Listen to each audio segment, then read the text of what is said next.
Live. Hello, everyone.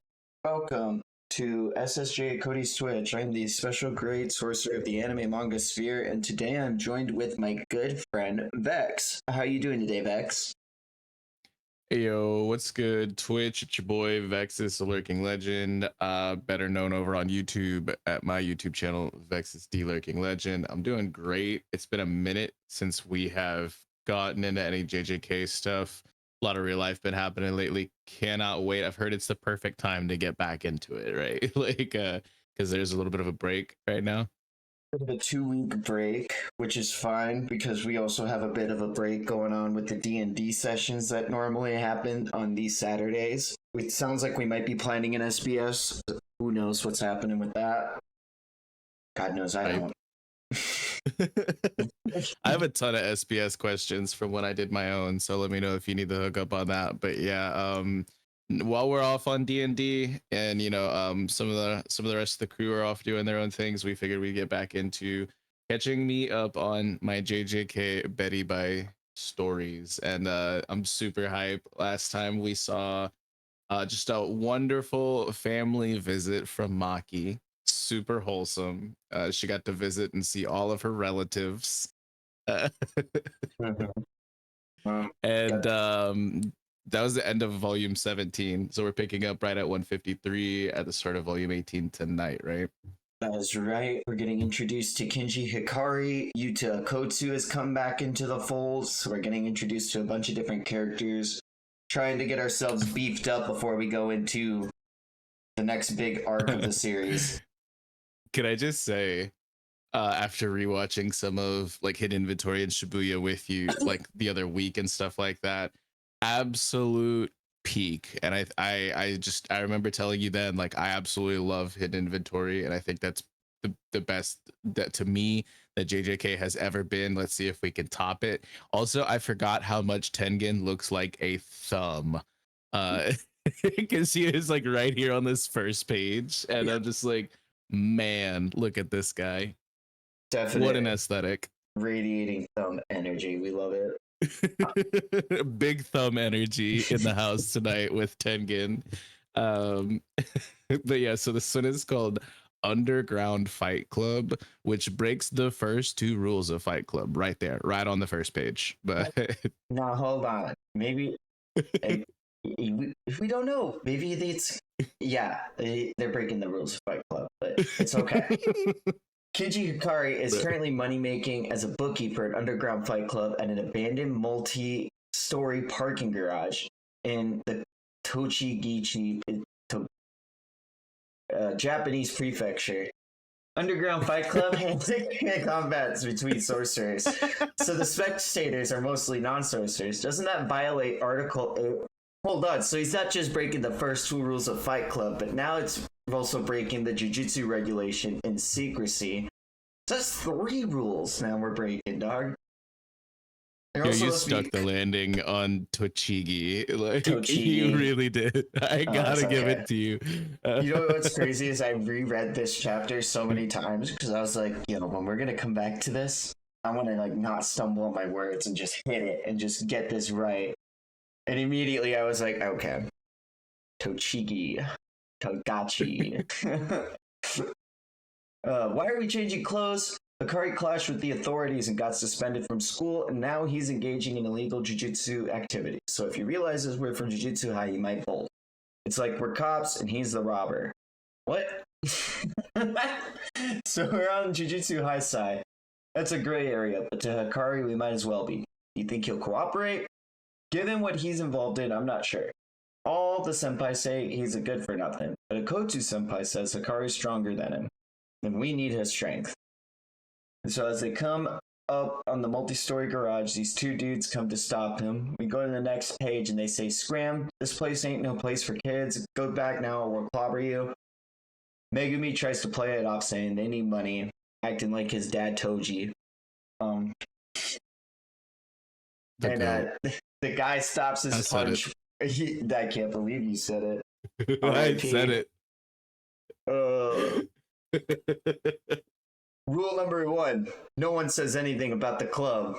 Oh my god, look Oh at my god. This is that. so on the nose. So tell me who did beat the snot out of you. And I didn't get his name before I killed him. It was about a month ago. Some full of it scumbag. Like, Kondo disappeared about a month ago. His name's Kondo. How do you lose a Kondo? Let me take his place. Shall I lay you flat from front of the bookie? Oh, I get it. We simply asked to meet with Akari, he would be on guard. We're not supposed to know his name. I really should keep quiet. Freaking Isadori. I like how he's galaxy brain about not being galaxy brain. He's like, I really should keep quiet. Like, that's actually a very astute observation for somebody of that caliber, you know, of thought processes. That's enough. Boss says it's okay. We'll throw him in today as a seated fighter, but he's the one that has to fight. Good. Itadori is more suited for that. No, it has to be me. Boss doesn't like you. And if you don't like it, deal's off. So, Megumi looks into the camera and says, understood, we accept. And as they get away, Fushiguro, all that bluffing was risky. Not really. If curse users are there, then there must be turnover. Besides, yeah, he's around.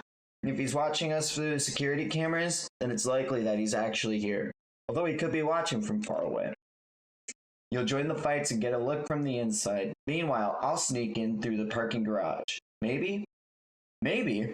You know, I think they want to see what I'm up to. If they catch me trying to sneak in, there's no chance of them getting to trust you, and we won't get to meet Hikari. If that happens, we can just use force, but only as a last resort. Itadori's like, ah, fuck it, we'll just punch our way through. Megumi's like, okay, but like, not until we need to. We've come to request Hikari's cooperation. I want to avoid anything that might have a lasting effect on relations as much as possible anyway. Honestly, I should probably lie low tonight, but I don't want to waste any more time before Sumiki's deadline to declare participation in the culling games. Right now it's 5 p.m. on the 10th, which leaves us 9 days. They have 9 days to get the countdown. Yeah. It took longer than I thought it was to get us this far. Hoofing it to the transportation is still running, stopping along the way to beat down curse spirits. And so I'll look for a way to get Hikari, but if things get dicey, I'm out. That's what I meant by dicey. I love the little chibis. Yeah. Dude, I can't wait goodness. for like when the anime comes back. And we're just gonna have like little chibi like freaking Megumi and Itadori fights, I bet. It's like when I was partway through Shibuya and like I hadn't like season 2 hadn't came out yet and season 2 had just started. I just remember seeing like a little chibi Gato and I was just like, why are they making this man chibi right now? Like of all the things, but like, I don't know. Remember when before I had caught up with the anime, they had shown off Gojo be a chibi and then immediately like animating him seriously. Like he just popped into seriousness and I was like, oh my gosh, they're so unserious. I don't want to deal with this. Also, the sky looks really freaking cool here in this like little middle like panel here. Oh yeah. There's 2 rules. No running away, no curse techniques. Why? I'm fine if someone wants to use them. The spectators are non-sorcerers, so they can't see them. And an invisible fight is no fun to watch. Okay, why no running then? You gotta fight where the spectators can see. It's all about the spectators. Yeah, this is business. What's the boss like? Curious? Sorta. You'll see if you meet him.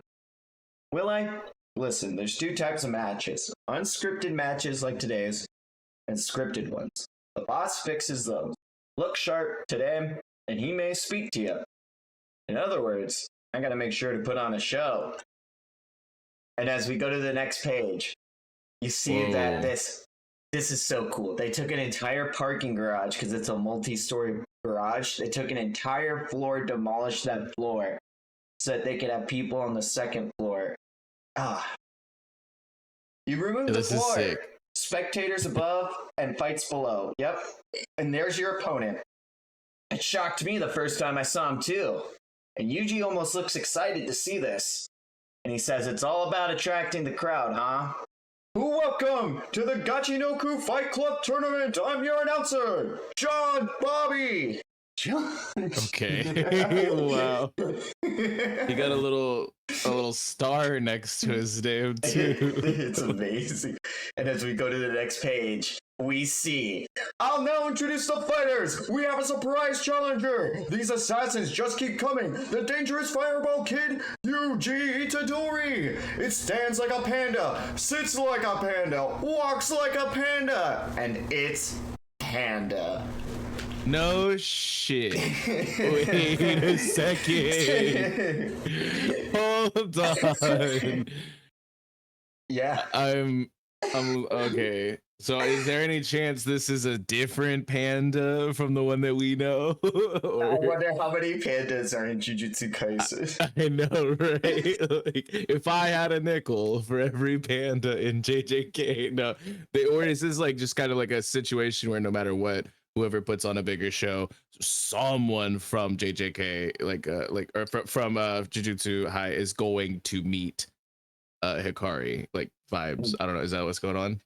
Probably, but imagine that, like I just said, how many pandas are in JJK? I would think if Panda's a second year, Hikari might already have privy knowledge to who Panda is. Oh yeah, you're right. Yeah, but he wouldn't have knowledge of who Yuji is.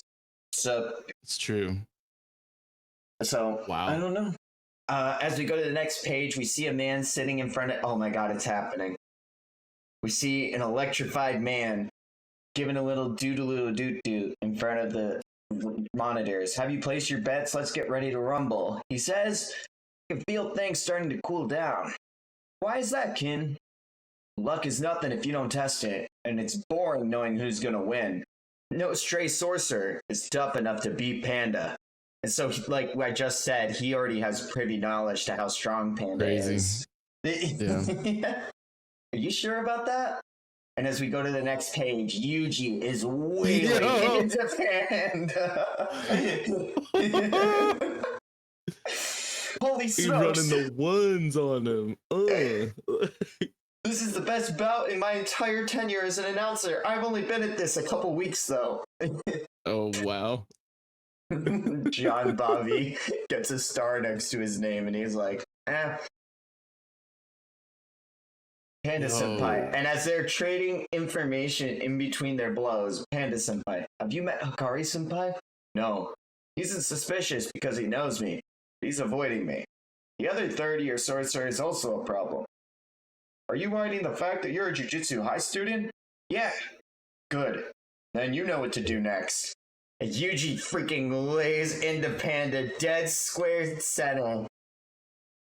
Taking one for the team. Yeah, it gets over. I can't move. The Animal Welfare Society won't stand for this. And the winner is Itadori. After the tournament, bring Itadori to the roof. Huh? I'm certain he'll keep winning. He fights in 3 dimensions. There it is. The reveal of Kinji Hikari. He fights in 3 dimensions to dazzle the spectators up top. I can write a good script with him, and like I'm always saying, I want to do it while the iron's hot. You can see so this guy immediately gives me like kind of Doflamingo vibes. The giant puppy coat. He's got the slits in the eyebrows. The little mustache. Yeah. This dude fucks, you know. Like she's like, I don't know. This guy's crazy looking. Just like the whole vibe so far. We love Hikari. And there is on the next page revealed Kiara Kohoshi, Jujutsu High 3rd year. Kiara? That sounds so dumb. Just stop. Understood. But what should we do about the other kid? As we see Megumi hiding in the other guy's shadow. Okay. Wow. Cold as fuck. How could he see me? Stay vigilant. And Kiara will provide security too. Huh? This is thrilling. I haven't been on this on edge since my ex-girlfriend maxed out all our credit cards. Don't talk about her. Brother. Oh, look at Hikari on the next page before. That was him not long ago. We love Hikari. He fucks. You're so right. Honestly.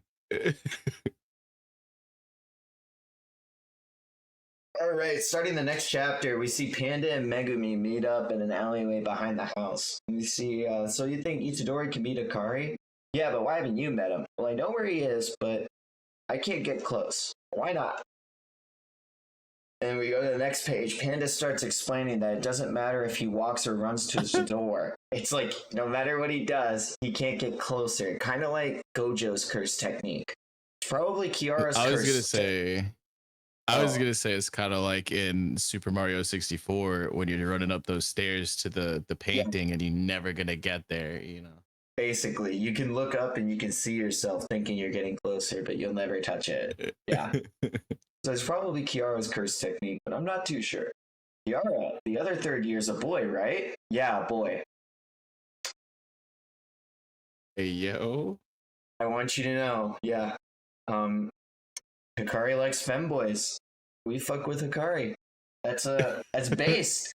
Hello, can what we a get cultured individual. Happy Pride Month. Happy Pride Month, yeah, dude. That's what I've been saying. Oh my god. Oh my god, this is so great. I can't believe we're here. You're meeting. Everything's making so much sense now. Does that phenomena only occur when Kiara's in the monitor room? I don't know. Akari and Kara are never apart. Instead of trying hard and scaring off Akari, I decided to attract spectators like a circus fair. Good thing you two showed up. I'm not sure. Do you think Itadori can convince Hikari? It might be hard. The problem is more Hikari than Itadori, but I also think it's just a matter of time.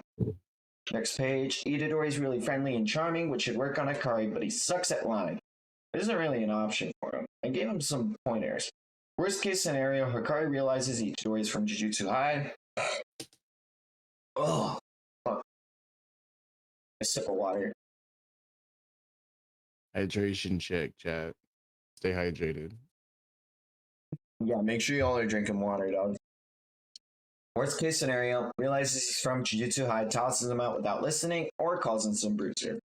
Which means that as soon as Itadori gets in, I think we should seize control of the area and guard the door so they can talk. Don't worry. I won't kill anyone, I'll just knock them out. But there are security cameras, so if negotiation happens in the monitor room, they'd see anything we do. I know the camera's blind spots, besides, it's no problem if someone sees me. The only serious sorcerers are Hikari and Kiara. How many lookouts are there? 4 at the entrance, 2 on every floor but the roof. I'm concerned about Kiara's curse technique, but we can't do anything about that. If they warp Itadori outside or bring in muscle, we'll give up on Hikari. Oh my goodness. Itadori, I'm meeting him at 1. Message deleted. So that's in like 2 minutes or whatever? Yep. Okay. You're a first year in high school? That's young, you. You? Hikari had to repeat a year in junior high. You seem cheerful. Teehee. Yeah. That's because Kin's feeling hot again. I love it when Kin's feeling hot. As the door shuts, Megumi appears out of the guy's shadow and goes to fucking choke him out, zip tying his thumbs together and covering his mouth shut with tape. He immediately goes into the next person's shadow and keeps to the blind spot of the cameras. And I really like how, like, the way it's paneled. So you can just see that nothing's appearing on the camera, but he's got them all restrained perfectly. And then on the next page, you have Panda playing with a fucking tire. You could see how this would be really hard for me to follow without you describing some of this to me. Like, yeah. I know you got that manga brain, but I can definitely see, like, without like understanding it. I really like how it's all positioned because you can just see like the little bits of shadow on that little panel next to Megumi at the bottom. Like, something about the way action flows, even the way, like, it's a little thing, but next to Megumi at the top panel to the left, there's even an arrow pointing down, like showing that it's going, like drawing your focus towards that next panel right there. It's just little things like that. Like, oh yeah. I didn't even notice that. I've done like several rereads of Jujutsu Kaisen. Little things like that have gotten me. Little things like Panda playing with a wheel, though. This is top tier. You Wee can't. wee. Do you think he eats fish sausage? Hold up, that's Panda. He was in the tournament. And immediately on being discovered, he knocks them out with a knee to the sausage and kick to the groin. Thanks for the sausage. Oh. No cameras in the stairs. Panda comes out and says, yo, Panda Senpai, will things be alright? This won't cause trouble later? Nah, it's all good. Now, to guard that door. And as Megumi realizes the figure walking up behind him, below they can see Kiara has taken notice of them. Panda? Kiara? Why isn't Kiara with Hikari? And uh-oh. Kiara realizes who Megumi was. And the kid with the spiky hair. If Panda snuck him in here, does that mean he's from Jujutsu High? That means you is from Jujutsu High. Kin is in danger. Megumi, upon realizing that she's about to take out her phone, summons Divine Dog Totality and snatches the phone out of her hand and knocks it to the ground.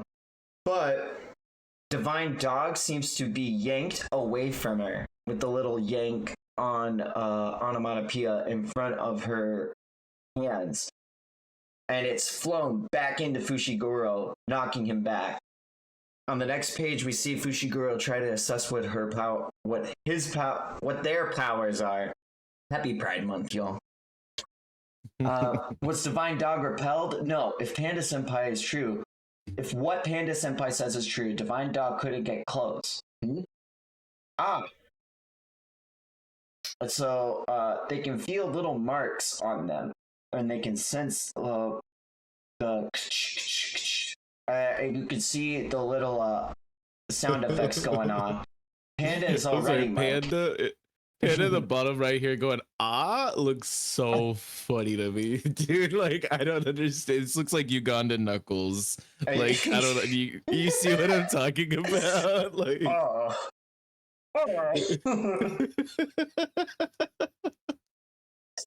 oh my god. Kiara starts sprinting their way to the monitor room.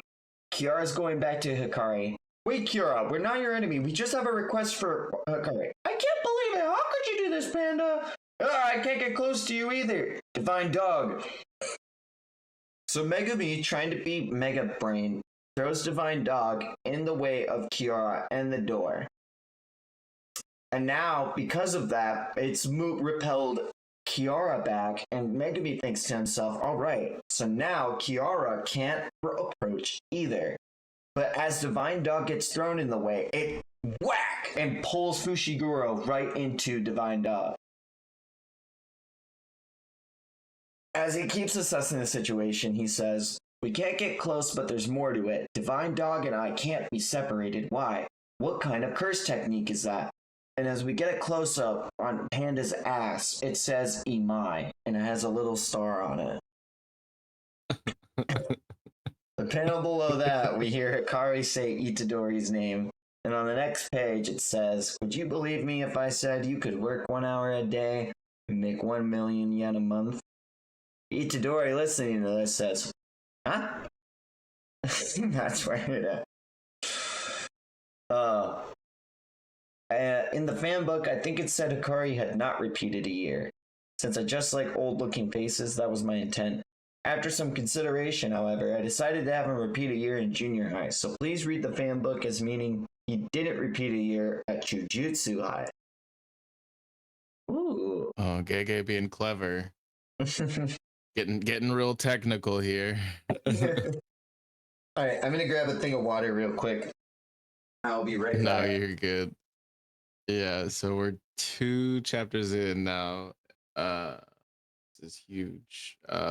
Loving more Panda time, because even Panda's Cry was such a good chapter read last time that we were streaming, and oh my god, I just, every time I see him, I love him a little bit more. It was weird and jarring, like at first, being like, so there's just a straight panda that's a main character here, but now I get it, you know. And I still have theories that that's going to be extremely important, like the whole backstory there behind how he was created and his father figure, and that information being transferred to the now principal, right?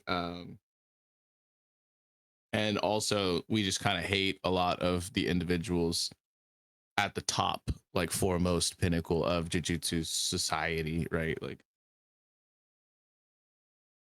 at least that's kind of how I feel and how Gojo has led me to believe. This one's called Fever. And yeah, like literally this guy's just giving me like straight Doflamingo vibes so far. I kind of love it. I love Hikari. Hikari is shout out to Dan Nine Eyes. We love them. Or Nada. This is one of Dan's favorite characters. Yeah, I remember in the cover for the volume that we started, there's like him with like a bunch of mahjong tiles, and this guy's he's fixing like fights, and he's talking about luck and stuff like that. So I'm almost positive that whatever his curse technique is gonna be is gonna involve like a gambling element, which should be pretty interesting. You know, like it's very unpredictable, but like this guy seems like so confident. So maybe it's like less unpredictable if you know what's up. I don't know. We'll see. Oh, I just messaged Because him. mahjong Like, is, you met Hikari now. but yeah, mahjong is more of a game of skill than it is of luck. But like, I think they were also playing cards or something like that. I don't remember. Like, it was a pretty badass cover though. And yeah, Yeah, definitely shout out to Dastardly Dan. There were the multiple different things of gambling and games and cards that he had on his cover. We'll get into that. Yeah. But I mean, right now he's running a gambling ring for fighting in a fight club. Yeah. Breaking 3 rules of Fight Club. Itadori, would you believe me if I said you could come work for 1 hour a day and make 1 million yen a month? Huh? It depends on what I'd have to do. Well, for that info, you gotta pay 200,000 yen. Nah, I don't trust that. Good thinking. It's a classic con. The swindler makes his money by pretending to be rich and selling tips on how to get that way. It's pretty obvious, but there's a stupid number of stupid people out there. And it all has to do with fever. Okay. Fever? Both the deceiver and the deceived. They're in a fever to change their lives. And people get high on the fever and make mistakes. However, without it, people can't even fall in love. And me, I love the fever. Do you know a more direct way of dealing with the fever? Gambling. Yeah, you do know. Life itself is a gamble. Lots of girls have dumped me because they hate gambling. They don't understand. Society tramples on the guys who can't bet big and guys who don't know when to quit. Everyone gambles. What they hate is losing, going to ruin.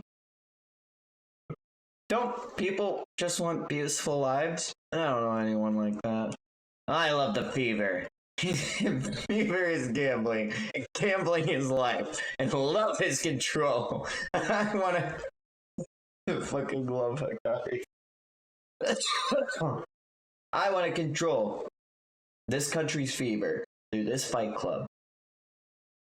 Now that the existence of cursed spirits is public knowledge and Jujutsu headquarters is barely functioning, I've got a chance to expand the business, and I want to take care of all obstacles so that I can take advantage of the coming revision of Jujutsu regulations and make them publicly acknowledge the existence of the Fight Club. Right, anyway, I need a strong piece on the board, Itadori. Want to get high on my fever? Bring it up, and then you get Itadori like having like the biggest big brain moment.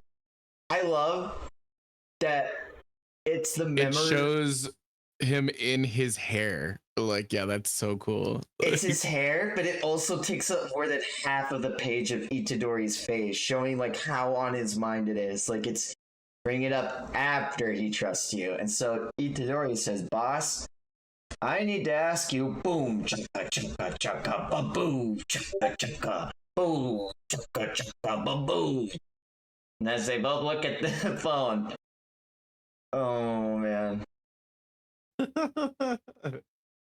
Boom, boom, chaka, chaka. Hikari looks at Itadori and says, "You want a drink?" Itadori says, "Sure, but no alcohol." "Why not? Can't handle your liquor?" "It's not just that, I'm underage. You don't look the type to care." "Did you know that Satoru Gojo doesn't drink it either?"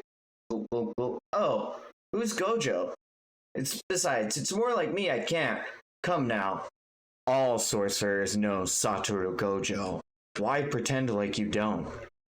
And at the bottom panel, Itadori has the, "Oh shit."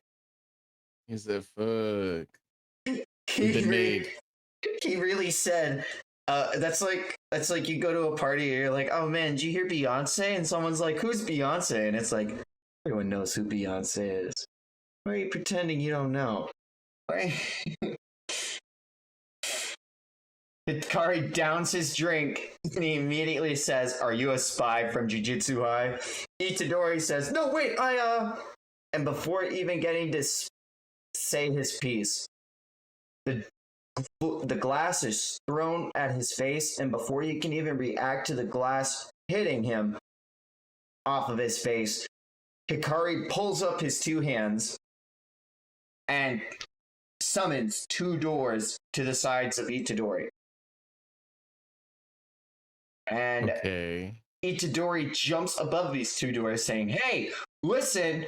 And after the glass has already pelted off him, before that glass has even touched the floor, Hikari's already jumped up in front of Itadori and knocking him into the monitors, and two more doors have been summoned. And restricting Itadori's movement, Hikari says, "When I get a call from Kiara, it means something's up." And he kicks Itadori right in the chin and starts laying him down with a bunch of a flurry of blows. Boom, boom, boom, boom, boom. Itadori has a memory of talking to Fushiguro saying, "We've come to request Hikari's cooperation." And he grabs Hikari and he nails him with a freaking headbutt saying, "Listen to me." And Hikari says, "No, because now I feel cold." Because the iron's not hot no more. And there's no more fever. Exactly. Maybe, I don't know, yeah. Next page, we see that Fushiguro says, "We're in a deadlock. Perfect. Kiara, we aren't necessarily on Jujutsu High spy. You know the current situation in Tokyo, right? The barriers appearing all over are related. There was an unprecedented Jujutsu terrorist attack. We need Hikari's cooperation."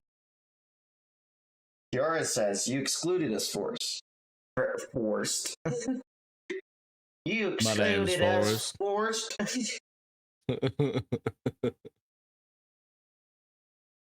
You excluded us first, so it's your own fault. We're not with Jujutsu High. What happened between you and the higher-ups? They fought with the conservative faction, and conservative doesn't mean with regard to regulation. They have specific ideas about what Jujutsu should be like.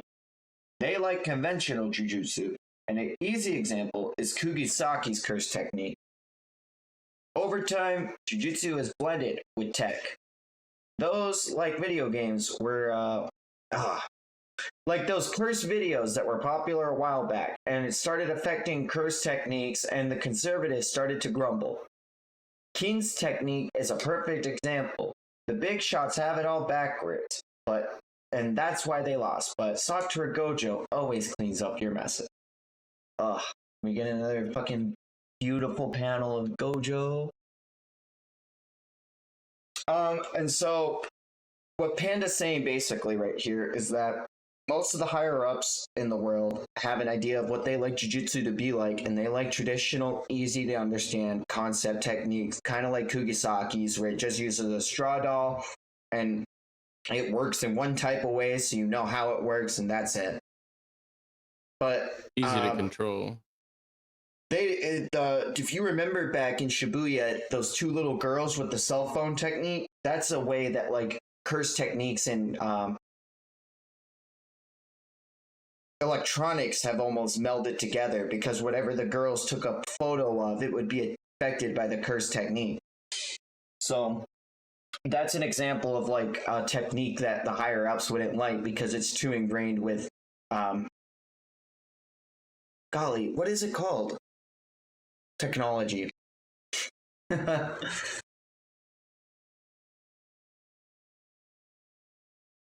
So after saying Satoru Gojo always cleans up your messes, why do you need us? Maybe you're lying. You came here for some other purpose. Gojo Sensei got sealed. That's why we lost. The next page, Kiara's dumbfound face. Okay, what is this? If you tell someone Gojo lost, this is their reaction. Uh-oh, Kiara doesn't believe us. I know the feeling, but Kiara's the closest person to Hikari. Rabbit escape. Rabbits? If we can convince Kiara, negotiations with Hikari will go more smoothly. And then on the next page, we see Kiara in junior high, and yes, they are a femboy. They are male to female. They still got a joystick. Hikari's Chad. What a glow up, though. You know. Absolutely, we love them. Okay. Next page, we see a crux, and we see Fushiguro saying a crux, and then he looks at the door and sees got crux. And then I really like this huge like overviewing shot of the rooftop with all the rabbits swarming over everything, and you can see that they can't get closer to certain things, but they're allowed to get close to other things. So, holy shit, that felt good. That's a lot. That's a lot of look rabbits. At Panda, just riding. Look at Panda just riding the wave. Like it doesn't even look like individual. It just looks like one massive, like inorganic material surging. But knowing that that's all a bunch of little rabbits and Panda's just vibing, I love it. Oh yeah. That's a lot of rabbits, but why? My curse technique marks curse energy, so it considers the Shikigami the same as sorcerers. Huge. Yeah. If it keeps up, you'll attract the Shikigami just like the doggy before, and you'll suffocate to death. And as you see the rabbits getting torn to shreds. Yikes. Panda Senpai, how was Rabbit Escape? It was almost as cute as me. I'm asking what it couldn't get close to. He's got his priorities set. Alright, Fushiguro, you need to get your priorities set. It got close to me in the second floor, but not Kiara in the door to the monitor room. Is there a star anywhere on your body anywhere? Panda looks at his ass and he says, huh? Imai? Imai demo. As Fushiguro starts looking all over his body, he says, am I Mark II? Imai? Who's Imai? Found it. Just like the rabbit, it says a crux. I bet Divine Dog has a Mark II. I still haven't got a clue, but I know of one thing. The basis of this curse technique is a constellation. That information, some people would have been able to figure it out. Constellation? And I think that constellation is... The next page is probably one of my favorite pages in all of JJK. It's up there. The Southern Cross. And as Kiara looks at him like, what? Megumi looks back at him going, what? And then Kiara says, damn it. It was revealed thanks to both our reactions. He had that look that says, seriously? He wasn't sure if my curse technique's motif is the Southern Cross. My face revealed it, so now he's certain. And then you see Megumi. This is such a JoJo's situation. Like, oh my god. I thought explaining it would make it more powerful, like, you know, just by the base mechanics of like certain curse techniques, but like this is one where you don't want to do that. Almost kind of like Naobito and Naoya, how you like the less they know the better in certain instances. So it's really interesting how like some really feed into that part of the system and some contradict it, you know. Oh yo, what up, Dill? We did win.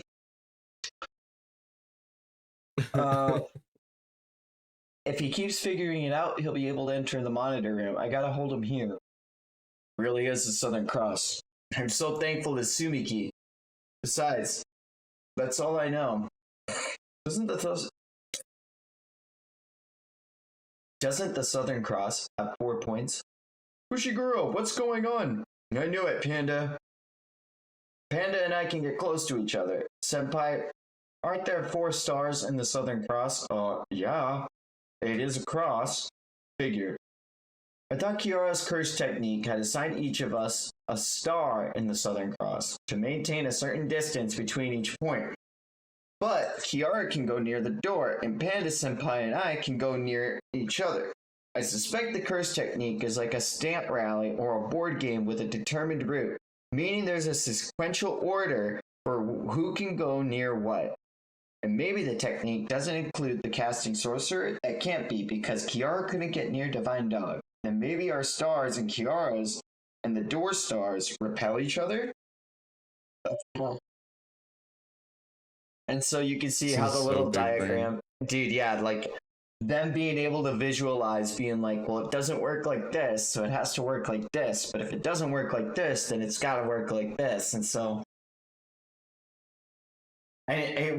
imagine like having to know about constellations to being able to like beat your enemy. It's like, whew.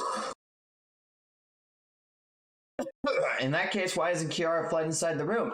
Oh, right. They could stand by the door to keep us away. Kiara's standing guard to make sure we don't satisfy certain conditions and sneak into the monitor room unseen, which suggests that there are 5 or more stars. Yep. If the stamp in the rally theory is correct, there are only 4 stars. Either you or I should be able to approach Kiara, but if there's a 5th star between us, we have to go through it to reach Kiara and then the door. What if there are 6 or 7? I hope there aren't, because that even 5 doesn't make sense for a cross. And Kiara realizes, if my secret's out, then I'll attack. And they jump off of the building onto the hood of a car down below. And Fushiguro screams out for Panda Senpai as the car is marked with Imai, so it's drawn to Panda. Panda says, no problem, Fushiguro. Find the other star, as he throws the car off of him. Fushiguro screams at him, don't throw the car, because the car immediately comes back and knocks. That's wild. Like, don't worry, I got this. Oh, fuck, I don't got this. Kiara put the same Imaya star on it as you. It's like me and Divine Dog. If you throw it, it'll come back and pull on you. Wait a second. Okay, I don't know. Before we get too much further, I remembered one thing. There is one other star we saw in this chapter, and that was, what was his name? Oh, your favorite announcer? Johnny, whatever. Johnny Bob. I don't think it was Johnny Bob, but it was interesting that there was a star back there.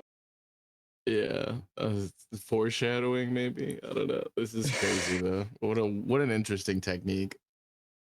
Contact must be made to place a star, but Kiara never touched me or Rabbit Escape, only Divine Dog, so instead of marking objects themselves, Kiara is marking cursed energy. To mark objects like the door or a car with a star, maybe Kiara has to charge them with someone's cursed energy first. That's it. That car has residual cursed energy from someone other than Kiara. Assuming that the technique doesn't have much range, there must be one more star. And as he looks over at the thing, he says, there he is, the 5th star.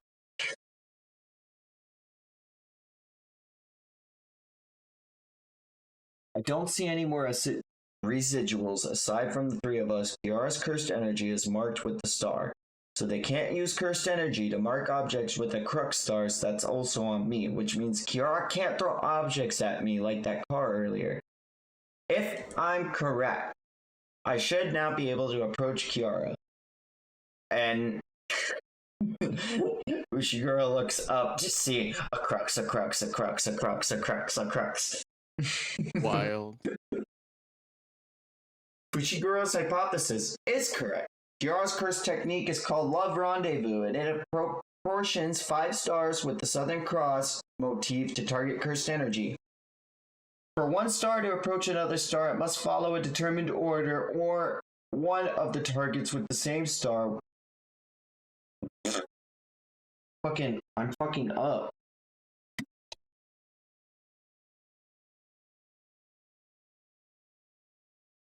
For 1 star to approach another star, it must follow a determined order or one of the targets with the same star as another will attract it. The order follows the stars from nearest to farthest. Constellations may look flat, but they actually have depth because each star is actually a different distance from Earth. Kiara marked Fushiguro with the crux star, so he must go through Mimosa and Ginan to reach the door.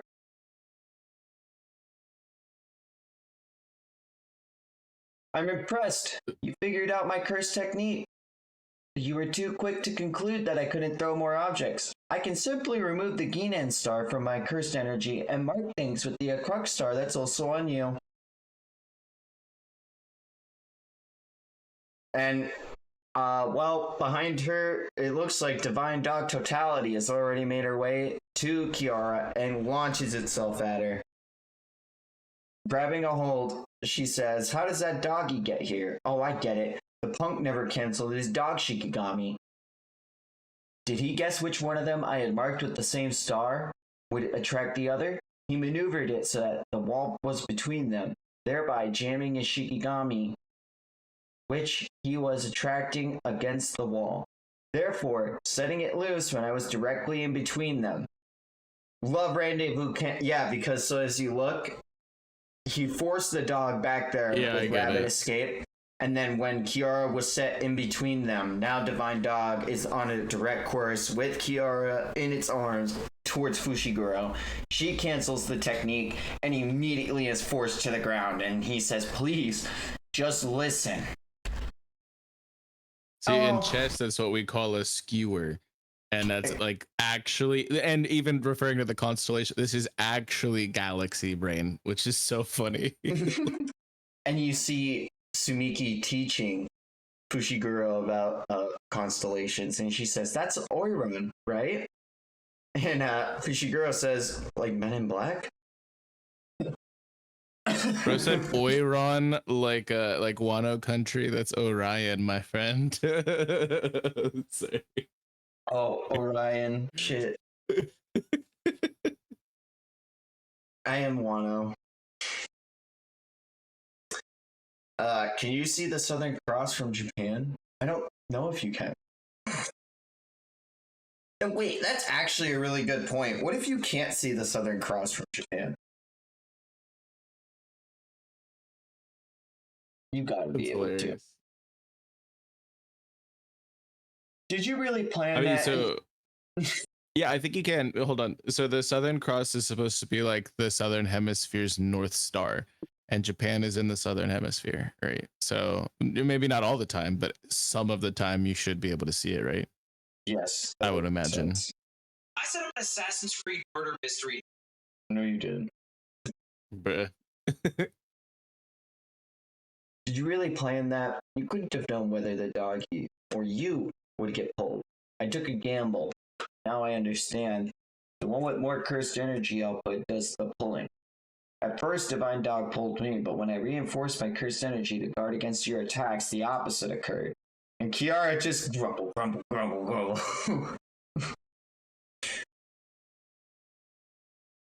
For a first year, you're not very cute. Fushiguro lets go of her and it starts begging on his hands and knees, saying, "I'm begging you, there's no time, please just hear us out." And Kiara waits and says, "Fine, go ahead." And BAM! Itadori? And Panda says, "Well, I wasn't very useful." And Yuji is left clobbered on the floor.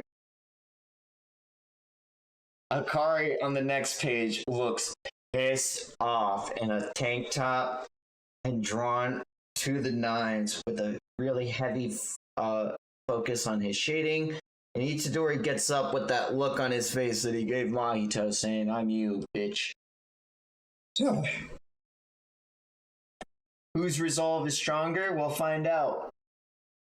Fushiguro, Panda Senpai, don't interfere. Hikari looks at him and says, oh, not taking me seriously, and goes to lay him out with a lariat to the face. Throwing just his... Look at that weird-ass punch. Ugh. The folds on Itadori's face, It's like some Tokyo Revengers shit, like where they just go into so much detail about just teenagers beating the shit out of each other, you know?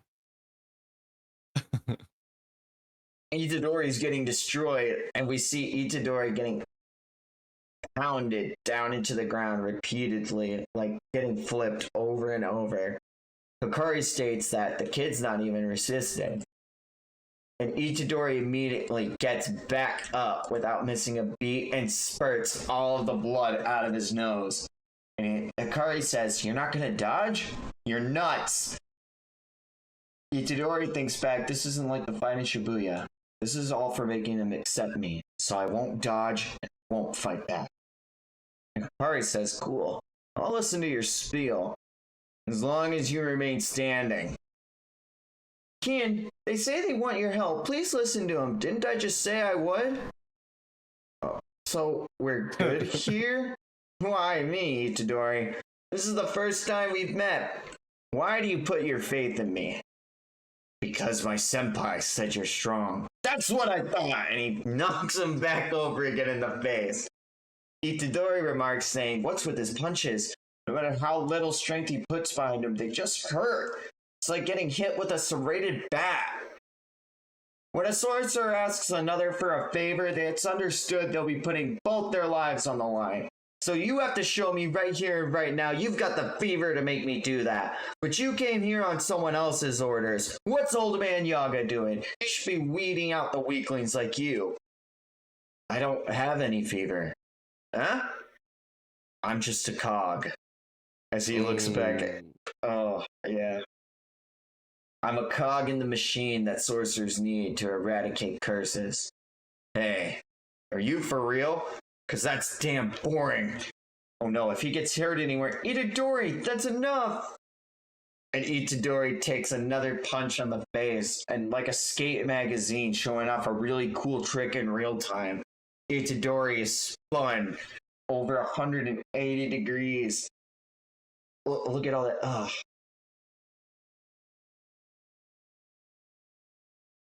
Bruh. Slam. And I just get lost in the pages sometimes, sorry. He slammed back there.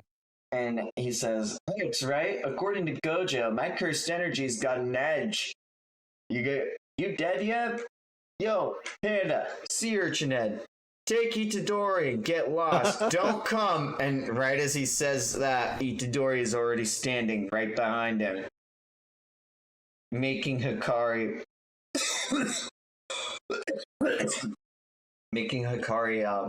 shudder and take a step back. Hikari states he took 3 unguarded blows and I roughed him up before that too. What are you? And Itadori says, I'm just a cog. Cogs have a function. My function is getting rid of curses. And if you're necessary for that, I won't give up until you agree. But senpai, what's your function? This kid. Are these the eyes of a cog in fever? Fine, I'll just keep Kin. Isn't he hot enough for you? Hikari realizes that he has the twitching in his nipples, and he says it's true. And the fever never lies. This is so JoJo's coded. I'm sorry. Holy shit. Wow. This whole duo is pretty JoJo's coded. Also, sea urchin head is so disrespectful, but I love it. Oh my god. I love them. Hikari calls them over doing that. Let's get over here and says, let's cut a deal. He says, all this is resolved. Did you just get him to agree to you? Yeah. Thanks. No problem. I hate the big shot, but Kin's fever burned the hottest when he was helping people while at Jujutsu High.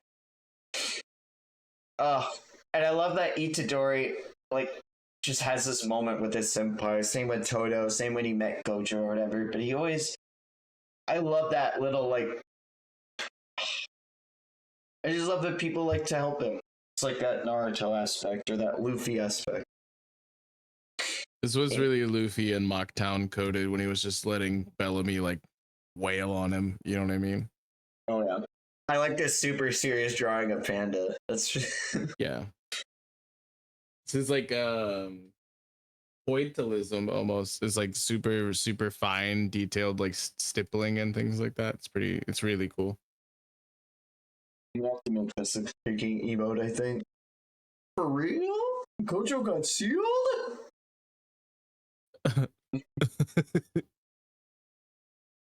For real. No way, man. And I'm sorry, but Principal died. Panda Senpai? Sorry I didn't tell you, but it's true. And it's alright, Itadori. It didn't happen in Shibuya.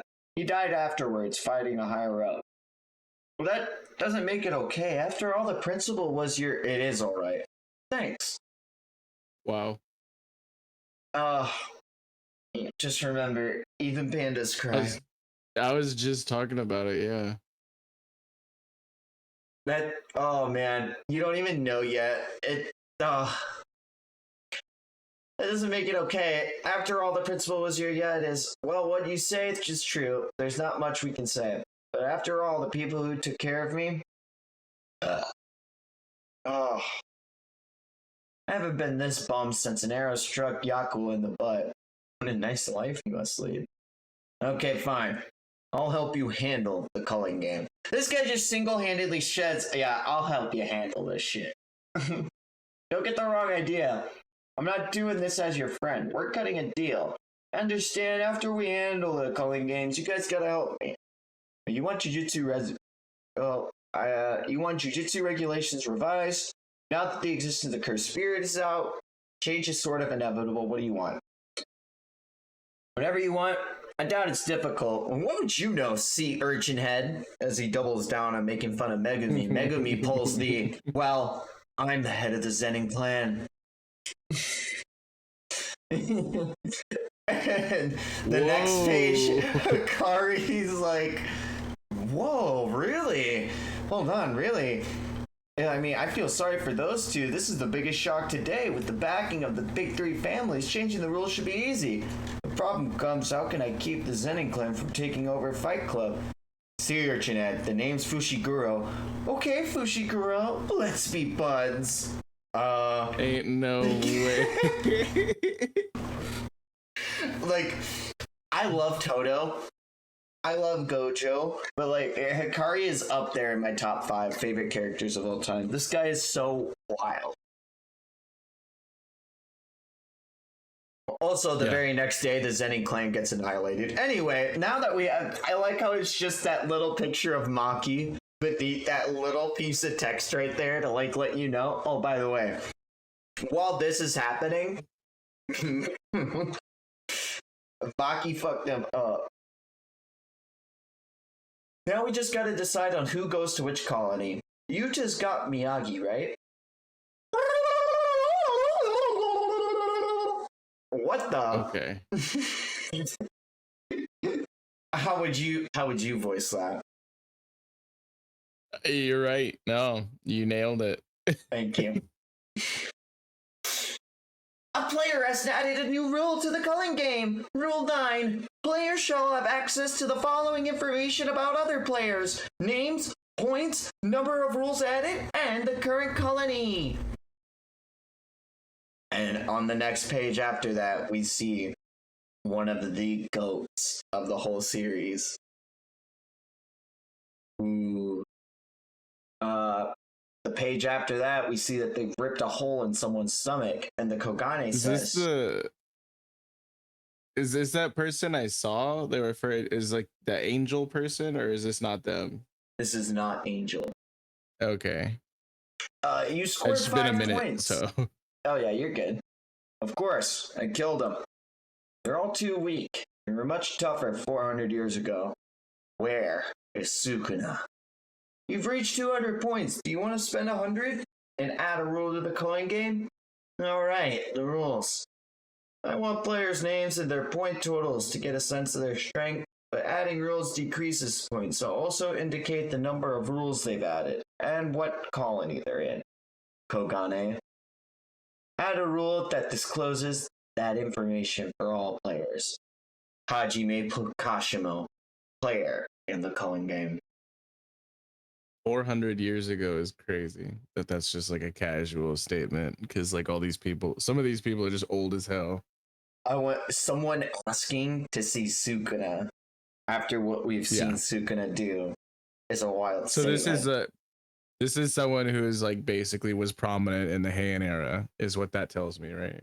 That's a pretty good thing. Yeah, that's a good Inference. Is that what you would call it? Inference, I guess, when you infer something. Yeah. Yes, it's an inference. That's a good inference. Or assumption. That's a good assumption, yeah. Or a conclusion. Good conclusion to come to. And not what I come to, but I also like femboys. Also, Hey, Hajime Kashimo is a man, so I don't know what it was with Gege making femboy after femboy, but You're not mad at it. Dude, there are some Hakashime, there are some Kashimo cosplayers that get me bothered. I don't even want to fucking lie with you. Oh my god. Dude. I'm Kogane, a liaison between players in the game. You sound different all of a sudden. That was an announcement from the calling game. Now I'm speaking to you as the liaison, assigned to the player Yuji Itadori. That's right, Tengen said something about that. Strange. Why is it already counting Itadori among the players? Aside from the people who receive cursed techniques and cursed objects from Kenjaku, people only become players upon entering a colony. The people who I had ingest cursed objects like Yuji Itadori. The cursed objects I provided are what's left of sorcerer's painstaking... Blah, blah, blah, blah, blah. The cursed objects that I provided are what's left of sorcerers I painstakingly made vows with a millennium ago. However, I did not only enter contracts with sorcerers. He was actually a human who existed, but that was over 1,000 years ago. And Itadori comes to the realization, Sukuna. And the little chibi Kiara and Hikari are like, Sukuna? Maybe Sukuna is one of the sorcerers who entered a contract with Kenjaku and became a cursed object. Is participation in the culling game part of the contract? But it's still strange. You ingested Sukuna's finger of your own free will. I witnessed it. Itadori was like, huh? Megumi, what's going on here? Megumi is like sweating bullets now, and he's like, we'll discuss this later. But Itadori, have Kogane show your player info right now. And as we look at the Kogane appear into existence, showing off the player list, none of these players are of any notoriety that I can see, other than, there it is, Hajime Kashimo. That one. So this player previously had 200 points. I wonder what they had an additional rule. They must have killed at least 40 people in the last few days, so I doubt the reasons are nice. But maybe now we can continue the culling game without killing anyone. Oh. Sorry. No, you're good. That's so big brain, actually. Holy shit. Kogane, show me the players with only 100 points or more. Well, I'm assigned to Yuji Itadori.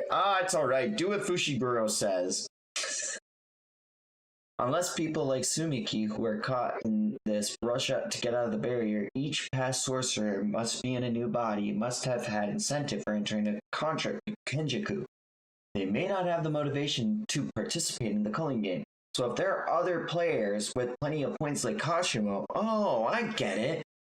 We find somebody with 100 or more points who isn't otherwise interested in adding rules, and press that player to make a rule allowing Sumiki to get out of the culling game.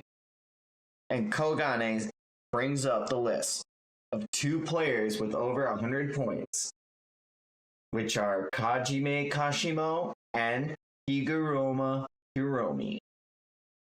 He's got no rules made, and they're both in. One's in Tokyo number 1, and one's in Tokyo number 2.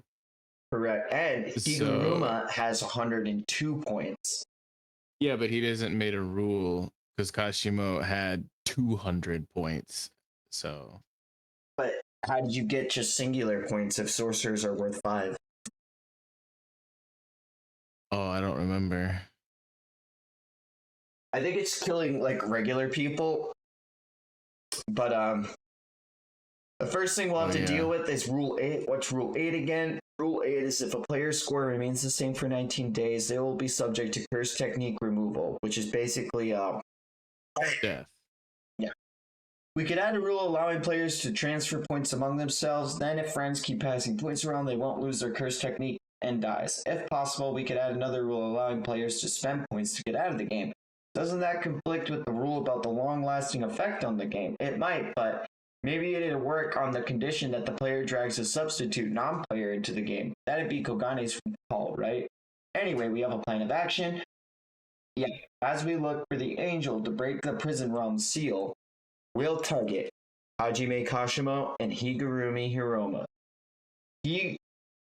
Hiromi Higuruma. Why do they do that?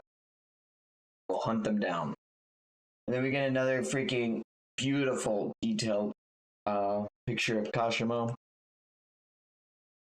Oh. I'm getting told to wait. Chapter 159, Judgment. In Japan, 99.9% of criminal trials end in a guilty verdict. I had a cat. Continue. But the police started talking to me all of a sudden. More joined until there were 2 or 3. But if they arrested me, my cat would have died. You can't have a rules. And that's a rule. You can't have a cat, that's a rule. And nobody knows that I have one. In March of 2016, a mother and her young daughter were found stabbed to death in their home of Morioka City, Iwate Prefecture. The prosecutor's office suspected local residents of Keita Oe, so they had arrested and charged him on suspicion of the murder and robbery. Oe had fled during his questioning of the patrol officers, and they had followed him to his home and found a bloody blade.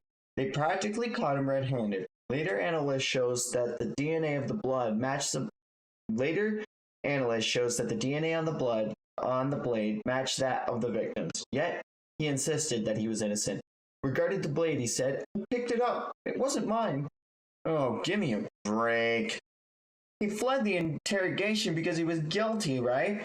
Not quite. The authorities once said they illegally questioned him because he had an acquaintance who was using drugs. And you're saying it's due to trauma? Even so, he just so happened to pick up a bloody knife? Why?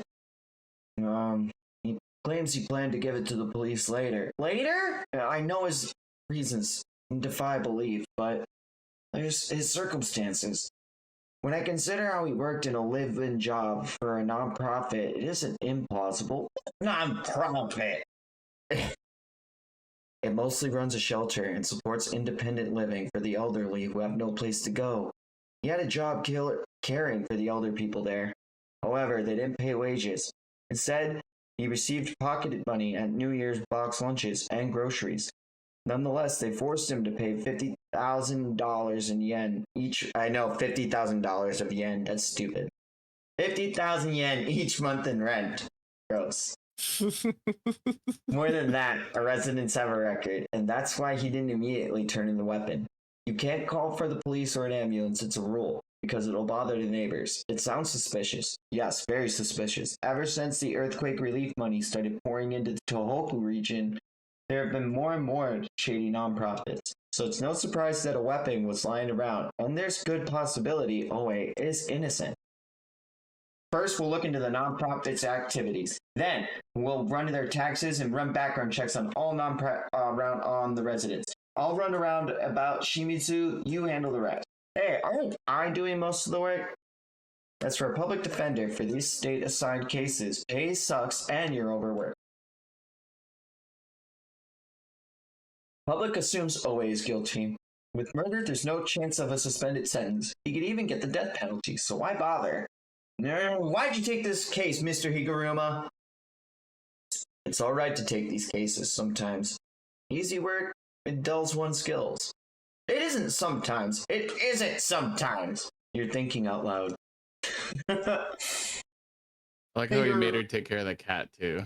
Exactly. Someone laughs at this girl while they're at coffee. I'm gonna take a piss real quick. How are you feeling so far? You liking it?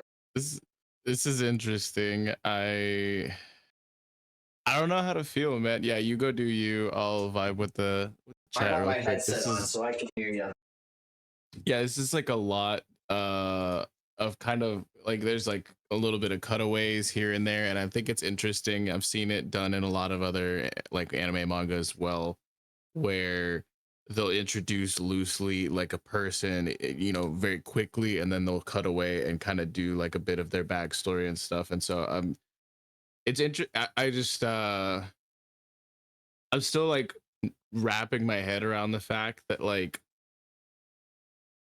some of the people in the culling games are like, I don't, because it's like the sorcerers that aren't related to Jujutsu High, and like the people who had made deals with Kenjaku and like all these, it's just like tough for me to like know like what to expect from these individuals without these asides. So I'm glad we're getting them. So this is just like a normal dude, like kind of, but he like and whereas like Kashimo is most likely somebody like a sorcerer or like a cursed spirit or something that was from like the Heian era. But like it's like I don't know. It's really interesting. Like it's a lot of characters that are getting introduced, which you know you could expect at the beginning of a new arc, especially with so many like pieces on the board, like a full like you know culling games type of setup. So it's a lot to take in. It's difficult for mangaka to like characterize all of those individuals like so well and things like that. So I think that Gege is doing a pretty good job so far from what I've seen. Like Hikari, I know a lot of how to feel about and what to expect from Hikari, and they're like they've done a good job as well, like within the past like arcs of alluding to that person. Gojo has referred to them. They were like what Tengen referred to him as well, and like so it's just like you know that like that guy's a big deal. Um, but this is just like a new. It's like whenever they showed me what Takaba and like his like comedy routine, like just for like one panel. But this is more than one panel, so there's that as well. It's just I'm assuming this is just like a normal dude who is not necessarily related to Jujutsu High, but maybe like the society loosely, or maybe he's just like just literally just some normal dude. I don't know, because we're not all the way through this little chunk yet. Get to it. We will get there. But yeah, I really like immediately how different the different sorcerers are acting, as like there are modern day sorcerers here, and then people like you said Kashimo who are just fucking up people left and right immediately, like where's Sukuna? And then like you said Hikari being name dropped all the way back at like chapter 4. That's how early it was. Chapter 4 in the manga, when Itadori Yuji had already had his heart ripped out by Sukuna. Gojo had stated that he wanted sorcerers like Yuta Kotsu and Hikari to rise up to his ranks, and that Yuji was supposed to be on that level of sorcerer too. So all the way from back then, you're finally getting to meet Hikari. Is he living up to the hype for you? Well, I mean, he's dope. I still don't know what's up with his ability. So like they've done a good job of leaving me asking questions and like wanting more, because so far all I've seen is that like Gojo has apparently noted on this guy's cursed energy and that he's able to do something with doors, and he has like some fixation with gambling. And I know that cursed techniques typically like do kind of take a form a bit of like from your personality, like, right? Like kind of like Nen, you know. So I mean, I'm assuming that I just still don't know enough about like what he's capable of. The higher ups But also for don't him, like his technique. And Itadori Yuji even stated it didn't matter how much strength he put behind his yeah, blows, they just hurt. And for Yuji to yeah, say that is a it's it's kind of like huge. Rocky telling you, "Hey, your punches kind of hurt me there, kid." Like, oh wow, Mr. Rock, my punches hurt But you. I think they did a good job of setting him up as a character that I'm supposed to be kind of in awe and disbelief of a little bit. But like the fact that he was mentioned by Gojo before, I think he was mentioned by I don't remember if it was Tengen or if it was the best girl, Yuki, who brought him up. But like he's been brought up by like special grade sorcerers, multiple of them, more than one time. And for him to be put in the same boat as Yuta by Gojo is crazy as well, because Yuta is a special grade sorcerer. So it's pretty wild. Like I can only expect the world from a character that with like such glowing, like, you know, recommendations. But I still haven't really gotten like the full delivery on his technique. I just know his personality, which is cool. I always think back to the first time everyone meets Aoi Todo. And the first time everyone meets Aoi Todo is Aoi Todo walking up to Fushiguro and saying, "What kind of woman is your type?" And then immediately just like beating the shit out of him with hand-to-hand combat. And I'm like, they didn't use his technique or anything, but once you had the reveal of his technique and more character interaction with Yuji, did everyone like, oh my gosh, this guy is like the GOAT, this guy is so cool. Like, and it wasn't until we were able to have that extra characterization from his technique Yeah. even that like he And I truly like that. blessed. Yeah, Gege can write a character that isn't just entirely their power.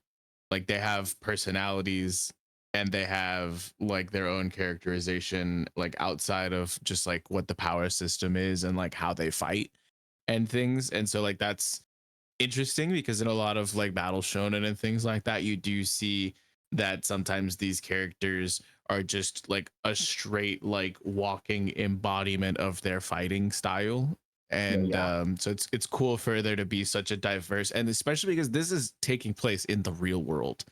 Like, you know, hypothetically, there's just a comedy dude, like a stand-up comic. This guy's like a lawyer or like a paralegal or something, and then like, you know, we've got high school students that just like to go and watch movies and stuff like that. And so it's like it's really interesting because we can understand a bit more about that. Like whereas like in Naruto, I don't know what it's like to live in the world of shinobi and stuff like that. I don't know what it, like, and Bleach is like on the line in between that, because it's partially in the real world and also partially like in like the spirit world or whatever. Like so it's like it's interesting because like this is like different from a lot of other like long running battle shonen type manga and anime, because we do get like the exact pretty much one-to-one like world parallels between what they're putting down and what we already understand as established, because this is Japan.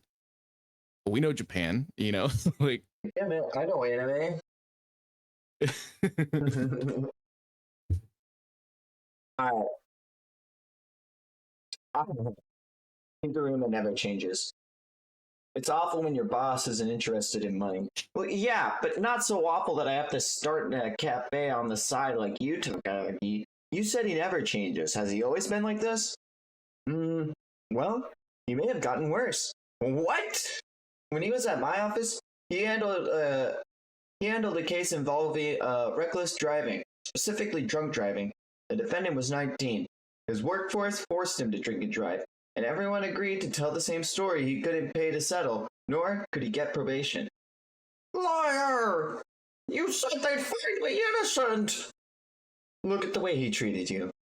You never said they'd find him innocent, only that his sentence could be suspended. Now have you learned? that being a criminal lawyer is not worth it. Wanting to save the weak and powerless is admirable, but what can we do against the courts and prosecutors? Why even keep on going when our clients despise us? They're just up a wall financially and emotionally, so they'll take it out on us. What about your mental state, Higuruma? Bye. We see Higuruma going through all of the different work for that next defendant that she said he got worse for, and the court finds that defendant innocent. Huge. And then all the murmuring going through the courtroom is like crazy and shocking. The guy is too stunned to say anything, and she says, "We actually won." Higuruma rubs his face and says, "No, not yet." They'll immediately appeal. Innocent verdict. And then everyone's saying, how much do they offer? The law's dead. Money can get the killers off the hook. Regarding suspicious guilty verdict, formally, judge says that was bought. And everyone looks at Higuruma differently on the street, and they say, nothing was found stolen in your room, and yet another resident of the nonprofit went missing soon after the crime. Above all, you showed up in the convenience store's security camera footage at the same time of the estimated time of death. Good thing you don't cook, huh? Thank you so much, Counselor Higuruma. Counselor isn't necessary. Anyway, there will be a second trial. I help too, you know. No, I don't mean that. Thank you for believing me. Appeal hearing, second trial. Guilty. Life imprisonment. While the independent defense lawyers rely limited funding and small staffs, public prosecutors have access to taxpayers' money and extensive manpower. That's simply the way the system works, but prosecutors failed to provide any new evidence for the second trial. The court passed a sentence based on the shoddy argument that there was no reason to suspect the missing person, and so overturned the previous ruling. The highest court refuses to hear most cases, and so a third trial is most unlikely, and even getting a fair hearing is improbable. The system had branded him guilty from the very start. You can see that intense look of anger, like seething that person's eyes as they look at Higuruma. And he says, why do they look at me like that? What about your mental state, Higuruma? I'm not trying to save the weak and powerless. Ever since I was a kid, I couldn't leave things alone if something wasn't right. That hasn't changed. Lady Justice wears a blindfold to represent the law's impartiality, and people close their eyes to spare themselves the truth. Even so, in order to not deny the hands that once reach out for my help, even if I'm the only one, I want to keep my eyes open. If there are any objections to this decision, you must petition for a final appeal within 15 days. Bang, bang, bang. Mr. Higuruma, everyone, come back. We're having a retrial. As a Shikigami appears behind Higuruma, and we see Hiromi Higuruma, player in the culling game. What the I was like, this is a really good guy. Like, I don't understand how he's got 102 points, and then that panel happened. Oh, she's taking care of the cat. Oh, look at that. Oh, she is taking care of the cat. I love the freaking like veins snapping on that double page spread. It's so beautiful. That's wild. Holy shit. That is also, such an introduction. Cover, yeah, this cover is wild also. Chapter 160, Colony. Yep. Oh, is this it? Yes, yes, yes, yes, yes. Look at this beautiful page of Kenjaku. Just a full page. This guy got an entire full page for one word. And he apologizes for it. He's just like, sorry. The girl below says, who are you? He says, I'm the sorcerer who put up a barrier here. This was once a chosen place for people to kill each other in the culling game. Unfortunately, this is not an honor. Kill each other? Could you not do that in my house? You're funny. The remains of an execution site are not far away. That is the center of the barrier, with a radius of about 5 or 6 kilometers. Creating it requires immense effort. I cannot impose unreasonable conditions. Those of you who begin inside the barrier have the right to leave, but only once. If you wish, you will awaken outside the barrier. Do you desire? When I awaken, am I dreaming? The space between dream and reality is a curse. So be careful. The hasty ones are already outside. I like how this on this panel it's almost like man trying to touch God. Like that Adam painting. It's so beautiful. And on the next page is one of my Chapel.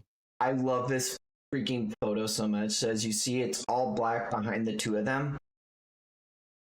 And then on the next page you can see the giant cursed spirits as he's walking her through the dream world. That's inside. That's what's happening. Yeah. I love this double page spread. And I just really don't know how to feel about Kenjaku. Like, oh, don't worry. This next line will make it all better. He says, "Oh right, I almost forgot to tell you. Thank you for getting along with my son, Sasaki, Iguchi. I'm glad I know someone here." And we see that the person he was talking to was Sasaki from the Paranormal Activity Club from Chapter 1, of which Itadori is a part of. Where are we? Somewhere between Kododai and Hirose Street. But check that out. As a member of the Occult Club, how does that look to you? How's it look? And you see that there's just this giant black wall in the middle of the Japanese prefecture. And on the next page, look at this double page spread. Oh, wow. Gege's art, dude. That's so cool. Can I tell you about this really? I'm sorry, just real quick. This really depicts the magnitude of how huge this covers. This is insane. That's just one colony. Yeah, that's like the first thing I'm thinking. I'm like, there's like, how many of these? Like, also the date, October, November 1st. Yeah, so this is like the day after Shibuya. Like, yeah, because that was on Halloween. How crazy is that? How crazy is that? Can I tell you about the dream I had? Was it about a long-haired guy in a Kesa? Everyone saw him. You too, Iguchi? Did he mention his son? No, he didn't. And wow. Yep. Yeah, she reflects back on his son, Itadori, with a question and a sweat bead. And on the next page, nope, there's no listing. No angel. It's probably not their real name. Like you and Sukuna. Master Tengen mentioned number 2 in the East Tokyo as the location. You know what that person looks like? Supposedly, we'll know on site. Are you sure that's alright? Well, whatever. Me and Panda will take care of Tokyo number 2. Fushiguro, you and Itadori take number 1. Kiara, you wait outside the barrier. Sound good? Well, what's your reasoning? Judging from the points, Kashima's the strongest, so I'm gonna handle him. Huh? Am I not included? Panda, you have a good nose, so focus on finding the angel. Okatsu probably hasn't been in touch because cell phones don't work inside the barrier, so we'll need someone on the outside to keep an eye on things. Fine.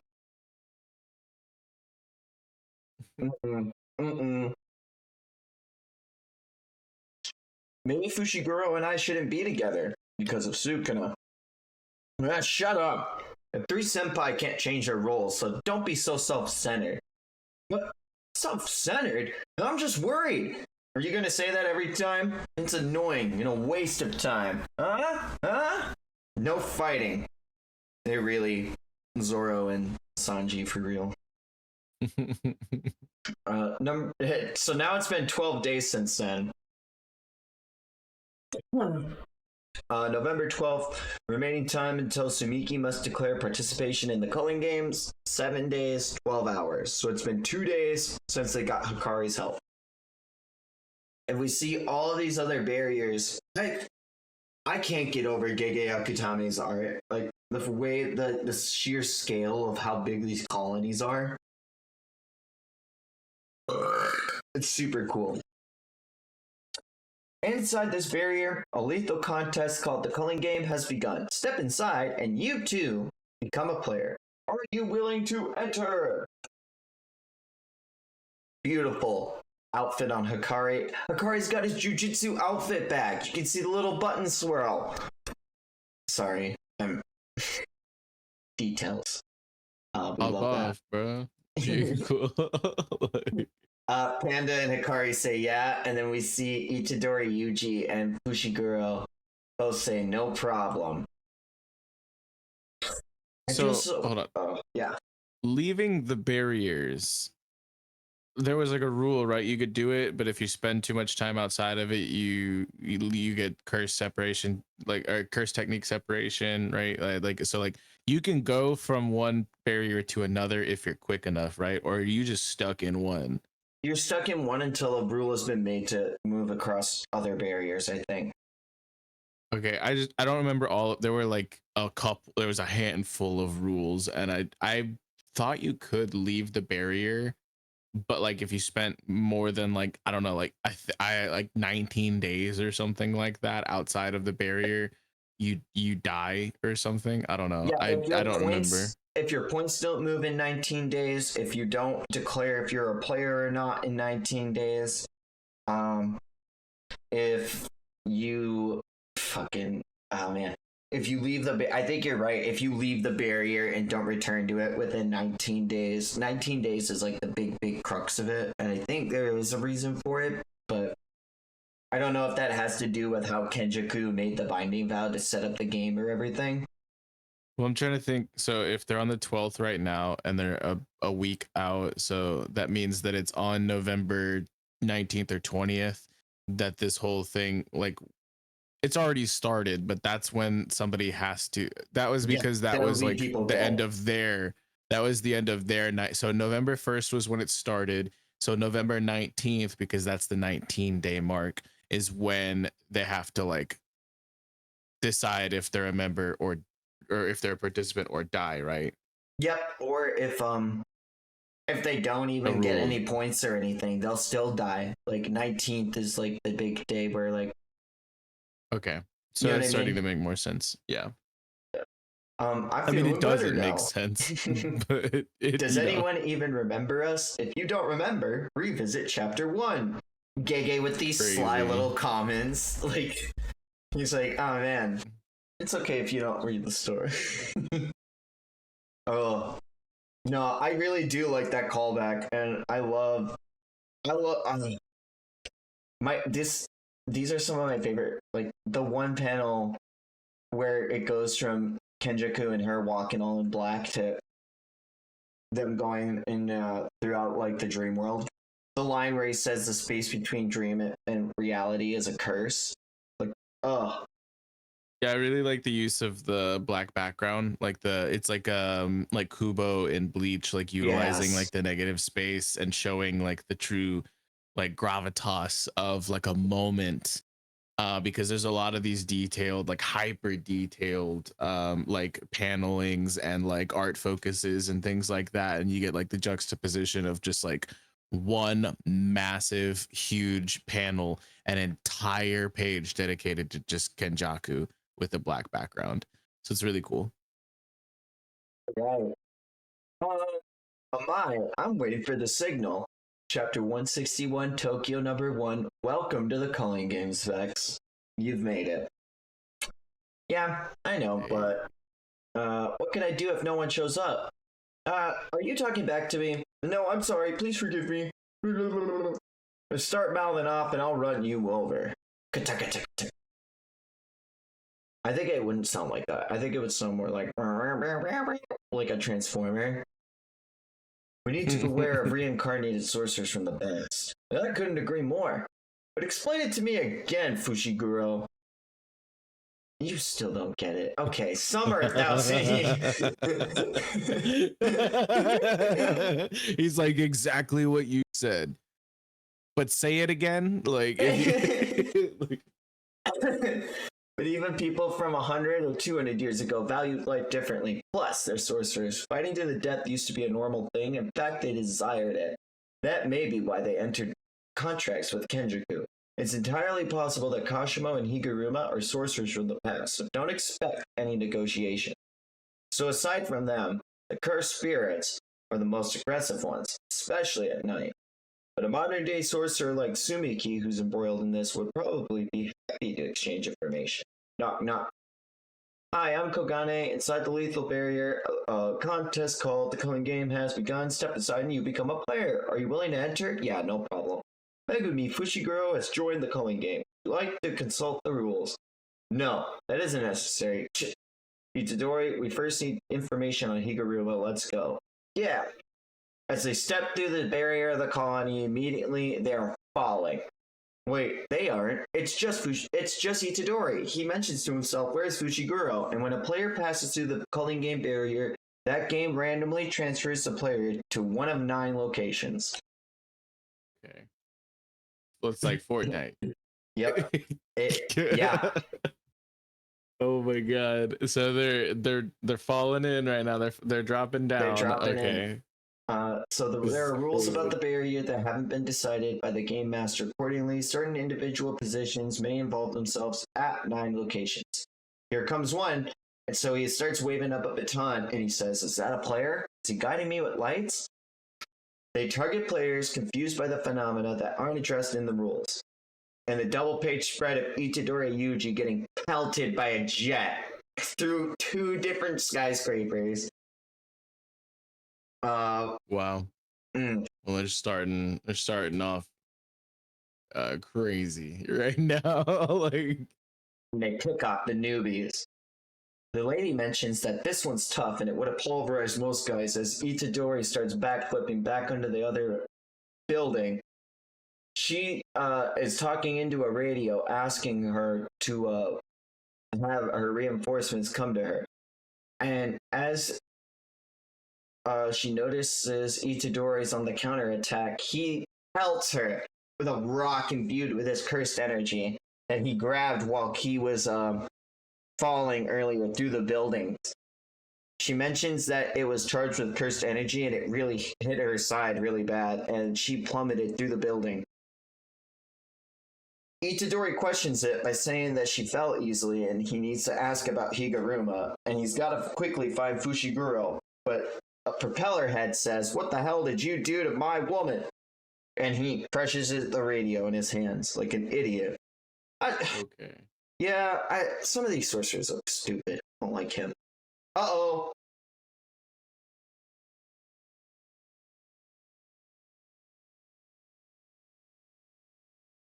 They are straight, just like trying to spawn kill the like new I was entries. taking a sip of soda, but so that's what the one guy had his lights ready for, was he had the flashing baton signal to try to get people disoriented as they're falling, and to signal the jet lady to spawn trap and kill them. Yeah. Haba flew in. Did that kid defeat Hanyu? I knew him from somewhere. Itadori? Question mark? We see Megumi has a girl on the ground, and she says, "That hurt, you know. Why would you do that?" As Nue flies behind him. And he says, "Because you attacked me." He says, "Damn it, I didn't expect us to get split up like this." Anything? If even Nue can't locate him, then the Culling Game colony spans an even larger area than Shibuya. We could be over 2 kilometers apart. But we know what to look for. Do you know a sorcerer named Higuruma? You think I'm going to tell you just because you beat me? Okay, sorry. Just answer! Higuruma. He's the guy with 100 points. So where is he? Oh, I got it. I can tell you, but you gotta do something for me first. Say it. Say it. Say it. Will you be my knight? Yeah, whatever. You're no fun. I'm in a hurry, so walk ahead of me. Huh? As my knight, you gotta protect me. I will if you're telling the truth. Listen, if you're lying, you know what'll happen, right? I'm not like Itadori. I have no qualms about scoring 100 points. Fucking cold. He's just said, I'll kill him. And he said, I'll kill a bitch. And she said, stop calling me you. Call me Rainy. And on the next page, we have the 2021 Valentine rankings. You'll be happy to know that first place was Kento Nanami. Oh, rip. I'm crying. Why is this happening? The third place, Satoru Gojo. I guess he isn't dead yet. I like some of the comments that Akutami makes. Apparently, one person voted 200 times. I wonder what made that boy or girl do that. Nobara. This is wild. Oh, and on the next cover page, we have Higuruma with a sunflower.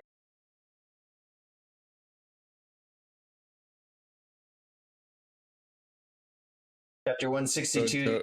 Hold on, I'm sorry. I'm still looking at some of these. Tell me some like of your how favorites. It's crazy that Sukuna got 40 independent from I mean also Toto I'm sorry Toto and Toji criminally low on the list, I would say, because like what the hell. Mecha Maru on here is also pretty crazy. I don't know. Who is voting for their Valentine to be Mahito? Like, absolutely why? That's what I'm looking at. I just JJK fans being real interesting. What a cover this is. Sorry, I just got here. I think it looks beautiful. What am I looking at here? The flower? I hope it's a flower. That is a sunflower. And if you've ever played Super Mario Sunshine, you know that that sunflower is dehydrated and wilted. Yeah. And fun fact, whenever you watered those sunflowers and got them all feeling better again, I used to think they said, "Ooh, I love a dick." It just wow. Yeah, that is a fun fact. Okay. So it sounds like they say. Now I'm on page 7 with propeller head again.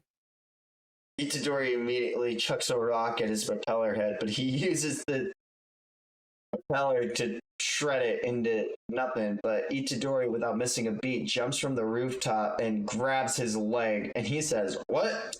And he fucking starts dragging him through the freaking side of the building in front of him, and he says, "Damn, punk, his physical abilities are incredible." Itadori not even fucking, like, he looks kind of like Yuta here. He looks cold as fuck. I ain't even gonna lie. Itadori notices, though, that the propeller is still coming at him and he has to duck out of the way. He's running away from the other rooftop now, saying, "I thought he'd keep the advantage of the higher ground, but he only attacks with his propeller, which means he has to come down and get me. In that case, I'll lure him indoors." So he breaks through that building on the other floor, and we see Propellerhead starts thinking, does he think that this will negate my propeller? I'll just adjust the length and angle it's rotating while increasing its rotational speed and toughness. My propeller. We see him cut through the building like it's nothing. He says it can cut through even steel rods. I'll make a smoothie out of you. Itadori, thinking head first, he says that he's coming at him head first. The airplane woman before was tough enough to drive me through a building, but simple projectile took her out.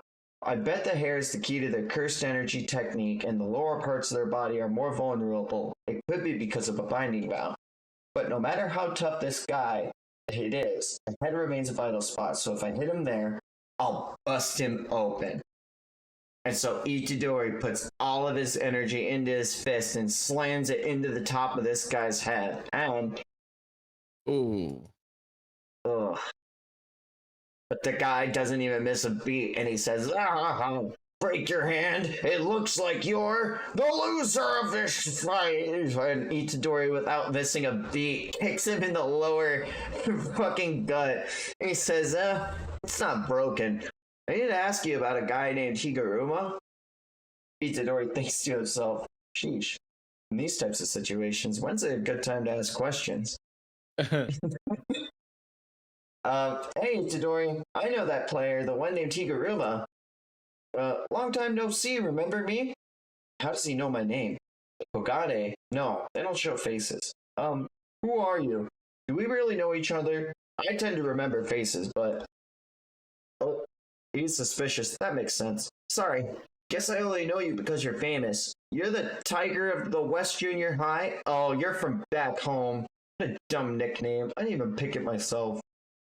Hey, you. You're not a sorcerer from the past. Why, do these clothes look old-fashioned? Stop calling me you.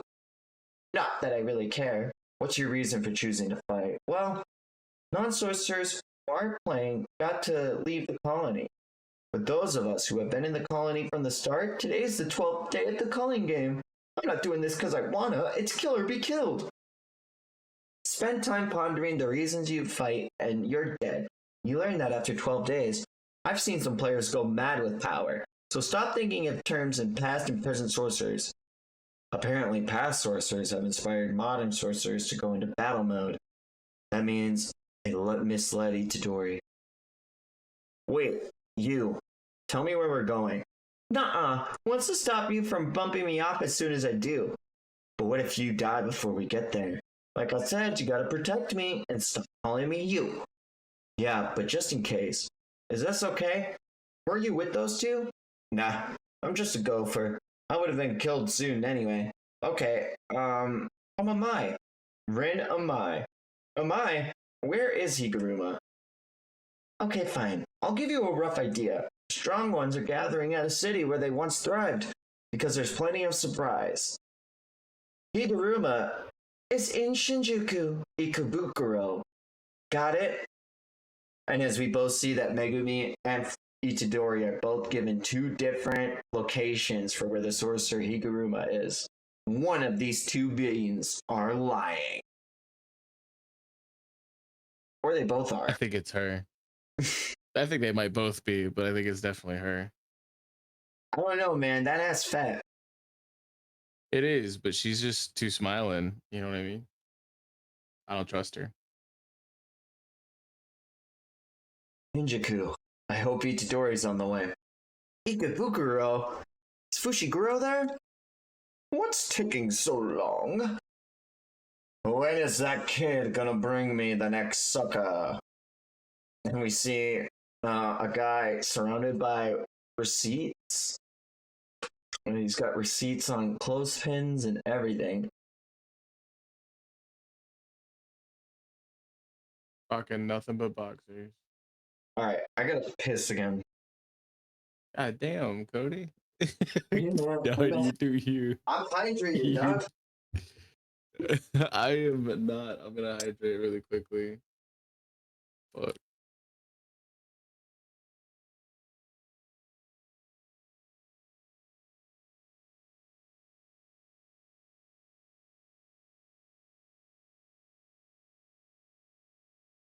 But I do know that Cody still has his headphones.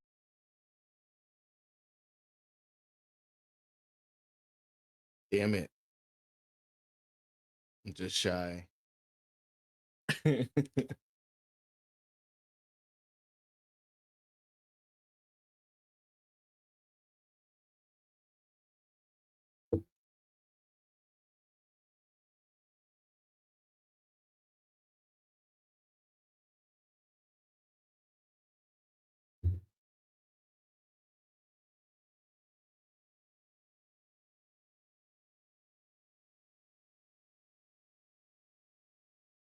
Yeah, we really did not get a lot of time with like we only knew about that one chick who had a crush on him as far as like where he was in junior high, right? With Itadori. So I have no idea how to feel about this person. I think I've heard the name Remy before as well, but I don't know anything about her.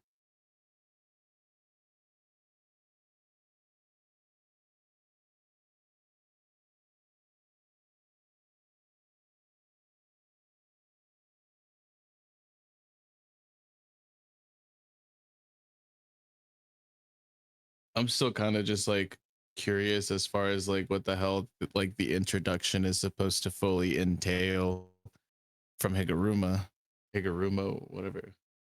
I keep wanting to say Hagoromo, like he's the Sage of Six Paths or some shit. Like,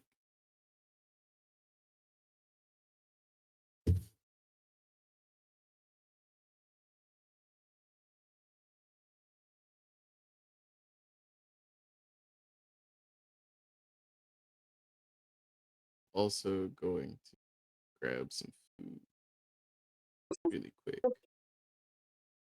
Get that food, baby.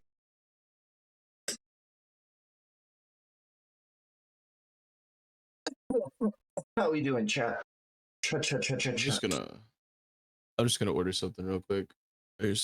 I'm going grocery shopping like tomorrow. There's like nothing to make here right now. So, But yeah, while I'm ordering really quickly, like, right, that's the only thing. That's the only person we met of is like of Itadori's like backstory from like junior high, right? Is the chick who had a crush on him, like before Shibuya. no, we met the Occult Club. Sasaki So and all of them, Iguchi. yeah, but all of them were from junior high. They knew him as the Tiger of West. Don't you remember? When No, they were I talking really about don't, doing dude. shop. Oh, in chapter 1, the head coach of the gym class had said, I'm going to challenge you to a shot put. Well, they went to go throw shot put, and after throwing shot put, Sasaki was like, what is he, superhuman? And Iguchi says, yeah, he's known as the Tiger of West Junior High. So I think they all knew him as that. But like those guys are like, it's not really brought up of Itadori's past. Yeah, it's pretty interesting. Like I want you to understand, like when I first read JJK, it was right after season 1 first dropped, and I finished season 1 in the anime, and then I started reading, and I read all the way up to I read pretty much as like up to current, and then I stopped like partway into Shibuya, which was like I think still ongoing at that point. Or no, it was wrapping up. But like this stuff wasn't out yet when I was first reading JJ. That's how long ago I read like it was. I haven't revisited season 1 like at all. So some little bits I definitely don't recall. No, you're good. And that's why when he said you're the famous Tiger of West Junior, that's why Itadori was like, do I really know you? Because I remember faces. And that's why Nike Yeah, I get you. Shit. I don't know what to eat, brother. Get pizza. Don't you love pizza? I'm not gonna eat a whole fucking pizza myself, Cody. Like I could, I'm not going to though. Get a burger. Get a burger. I was thinking about a burger or like a fat plate of nachos because I'm hanging out with Cody.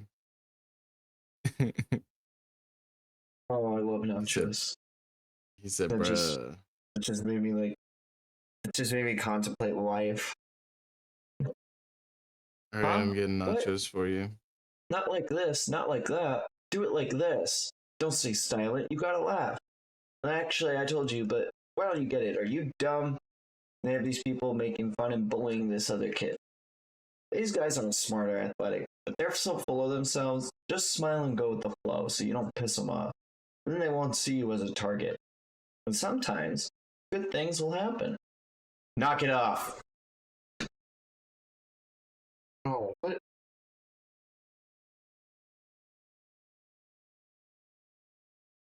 What is the Straw Hat World don't have time for this. Why am I getting retweets from O'Hara? I'm actually not gonna get nachos because that place takes a while to deliver, and it's not a very stream-friendly food. I am just gonna get a burger. Sorry, I'm being really indecisive right now.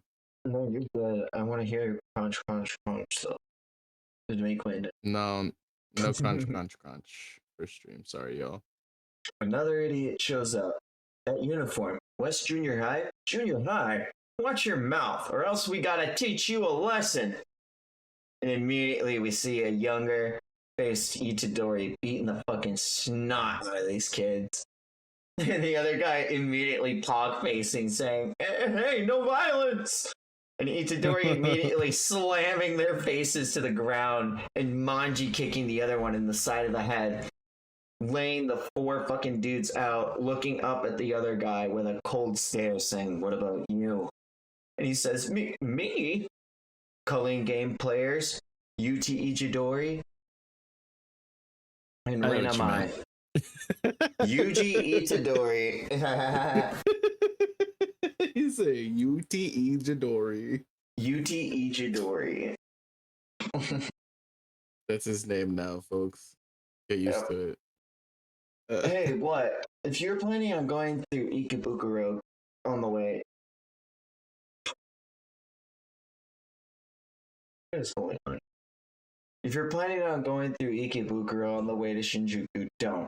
The area is full of supplies, so we're bound to run into other players. There are 2 reasons to go this way. The route is simple, and I have a base nearby. So let me at least take a shower. I've barely rested since yesterday. Higuruma uses this theater as a base. Nice! Thanks, it was really helpful. Well, wait, you're gonna go in? Well, I mean, I'm meeting up with a friend, I'm in a hurry. I haven't met Higuruma, but he once beat Haba to a pulp. Oh, then I'll be fine. I beat up Helicopter Head too, so I should at least be able to run away. I guess. See ya! Sail, you got it. This can't happen. I'm sorry, Itadori. Itadori, as he makes his way down the steps, looks up and we see a man covered in some weird freaking outfit saying, Higuruma, sorry, but I'm Reggie. She fooled ya. And it looks like Megumi Fushiguro has been tricked by Remy. I called it. You got it. Megumi looks back with a dead stare at Remy. And she says, what's with that look? You don't scare me. I'm warning you, Reggie's as tough as shut up. Haha, we're wasting time. On the page after that, we see a double page spread of a man in a bathtub? Itadori says a bathtub. Who are you? And what are you doing here? Same to you. Haven't you taken a bath in your clothes? Nope. What? Wait, like that's just a normal thing to do? He says, I mean, I've done it too, but still. It feels better than I expected. All right. When I was in elementary school, I liked swimming classes where we had to wear clothes. I know what you mean. These days, I don't care about much, so I'm challenging myself to do things I previously thought I shouldn't. Basically, I went off the rails in my 30s. You find that funny? Yeah, I do. A little. You're Higuruma, right? In the flesh. Now I want to talk. No, wait, not so fast. I'm a lawyer, so talking to me costs 5,000 yen an hour. What? I'm joking. I wanted to play the money-grubbing lawyer for a change. Oh, there's something weird about this guy. You've scored 100 points, right? He isn't a reincarnated sorcerer. He's a modern-day sorcerer whose curse technique has awakened. That means he'll listen to me. We can make a deal. To be blunt, we want to put an end to the culling game. Or rather, we want to negate the forced killing. Can we use your 100 points to add a rule? Okay. I'll be blunt too. No. Or as we both know, no. No. Is that another joke? No. The culling game presents possibilities, and sometimes the law is powerless. What about the culling game process? If I have the power I've received, if the power I've received is real, then so are the rules. What if rule breakers got punished according to natural law without any indictments, prosecutions, or trials? Wouldn't that be wonderful?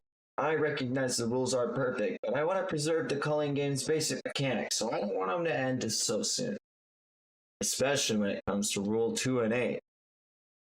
I think I'd like to see curse technique removal at least once. The culling game itself is a ritual. If we wait too long, everyone in this country will die. I doubt it. Culling game celebrates permanence. I don't get that part either. Let me rephrase. Let me use your 100 points, Higuruma. Have you ever killed someone who ticks you off? It feels better than I expected. As he gets out of the bathtub. What a line. Have you ever taken a bath with your clothes on? It feels better than I expected. Yeah. I was drunk off my ass, and I'm not gonna lie, it felt pretty good. Yeah. I think the same thing's happening here. And so on the next chapter, we have Higuruma summoning a Shikigami behind him. Higuruma holds 100 points, and he may have killed 20 sorcerers, so instead of charging him, I'll start on the defense. But I'll be ready for any attack.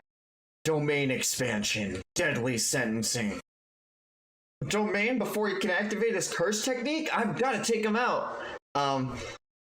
Crazy. Wild. What do you think of this domain expansion real quick? With all the guillotines and... This is insane. This is actually wild. Deadly sentencing. By the way, you just saw this guy get his curse technique how long ago? And he domain expansion. So it's like been like 12 days, and this guy has a domain expansion like going on, right? Or I don't know how recent that was. That flashback on November 1st, right? Yep. It's been 12 days, and this guy has... Okay, cool. So he's just gonna pick up reverse curse technique like tomorrow, right?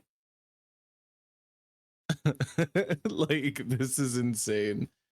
Like I said, he's adapting to it really well. Out of any modern day cursed technique user, you gotta he's really taking to it, I guess.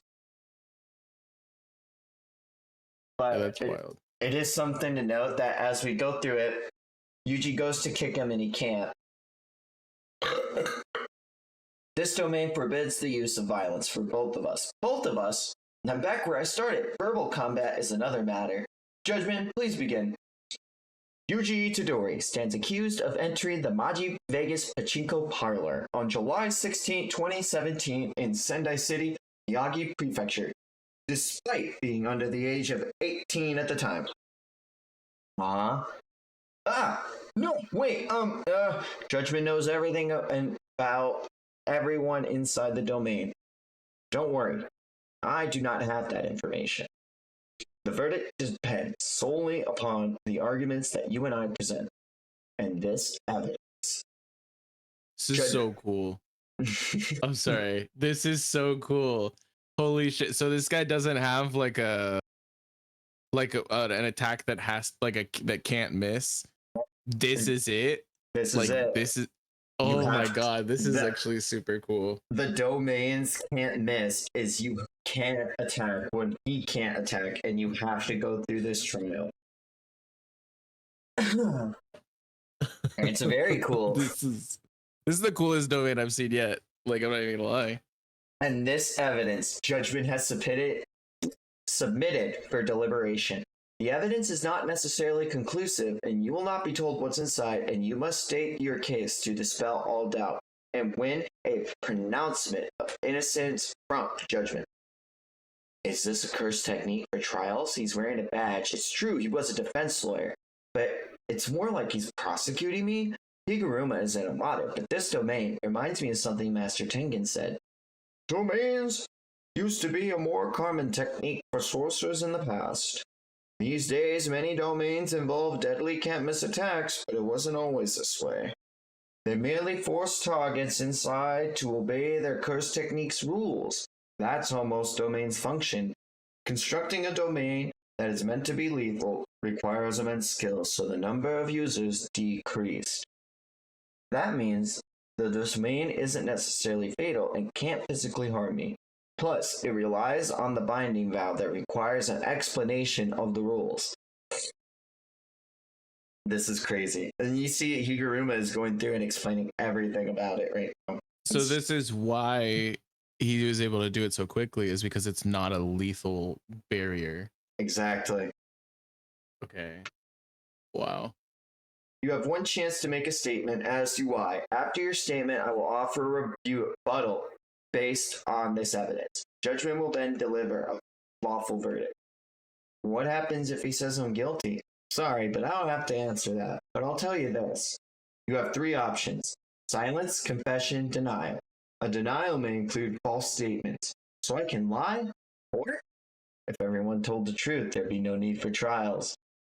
Begin your defense. Judgment is very patient.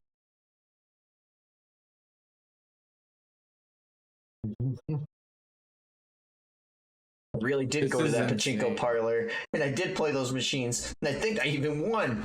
So lying is the only way to get off. The problem is, I don't know what the evidence is. Yeah, this is a really cool domain. And so we see Itadori go through the different ways that he's going to lie about this. The evidence isn't necessarily conclusive. I like the little freaking chibi Itadori. Yeah. I repent. So he says, one of them, he says he was going to lie to say he needed to go in there. Another says that he is just going to stay silent and say it wasn't him.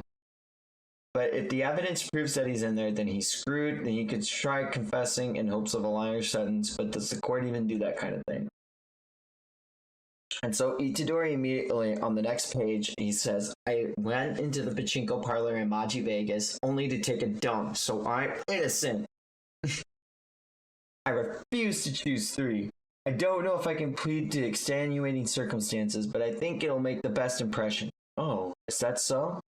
Well, now it's my turn. This is an image from a security camera from a cash exchange window near the Maji Vegas on that day. It does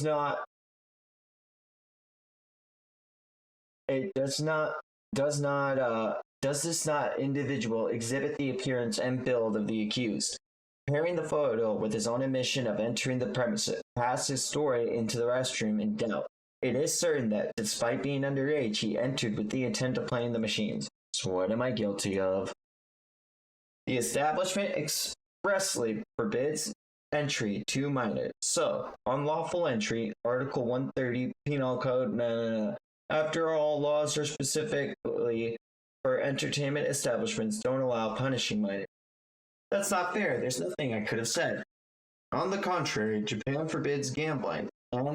So parlors and cash exchange are separate legal entities. In some cases, multiple parlors share one exchange, but you're only on trial for entering the parlor. You just simply needed to deny it by saying, I've never seen that pachinko parlor. Now for the verdict. Guilty, confiscation. And we see that both Higuruma and Yuji reappear in the theater. Yuji on the next page says, I'm out of the domain, but judgment found me guilty. I don't feel any different. And Higuruma immediately throws his fucking hammer at me. It's a gavel. Mm-hmm. You're right. He tears through Yuji's clothes and he comments that, but it immediately transports back into Higuruma's hand and changes size. It slams it into the side of Yuji and throws him through the freaking seats of the theater. And he says, the gavel, he can make it appear, disappear, and even change its size. But what's worse, as he changes the gavel back down to size, he says, you're tough. Yuji says, that's the one thing I got going for me. He says he can't control any of his cursed energy. On the next chapter, we get a breakdown of Not Higuruma. He is the Iwate Bar Association Legal Apprenticeship, period 59. He readily overcame challenges like the entrance exam for the law department at T University and the Old National Bar exam that preceded the law school system. His peers refer to him as a genius, but what stands out most about him, next, bang, bang, he immediately fucking goes in for the kill on Yuji, and he keeps slamming the gavel and using the appearing and reappearing to not miss any time to try to slam into him. And you can see that what's most impressive about Higuruma is his talent as a sorcerer. Through analyzing the curse technique that came with his domain, he learned the basics of barrier techniques. Then, by working backwards from barrier techniques, he acquired the instinctive grasp of reinforcement techniques derived from cursed energy control. Within 12 days of awakening to his curse technique, Higuruma reached a level compared to a grade 1 sorcerer before entering the colony. He defeated many cursed spirits and at least 20 sorcerers who attacked him. He looks at Yuji and says, "Can't use your cursed energy?" He replies saying, "No, thanks to you. The penalty of confiscation makes it temporarily impossible to use cursed technique, but I suspect you don't have one. So the effect must be preventing you from using cursed energy instead." And Higuruma thinks to himself, what a frightening thing to imagine. Which, yeah, that is kind of crazy. How can he stand against me without cursed energy? Confiscation normally happens in tandem with some other punishment. It's because of his physical prowess. His raw strength must be immense. When sorcerers lose the ability to wield cursed techniques, usually their foundational cursed energy also weakens. Maybe because it goes against ingrained instincts. A complete inability to wield cursed energy is even more disadvantageous. Yet, you lasted this long when a single blow would have been enough to defeat the average opponent. If I'm not careful, he'll trip me up, so I'll crush him with my full might. He's pretty intense. Yeah, it's like a sick panel. Yeah, I love when he makes the gavel really big and really small, and like just the weird proportions he keeps transforming it into. Like it's almost like a staff at this point.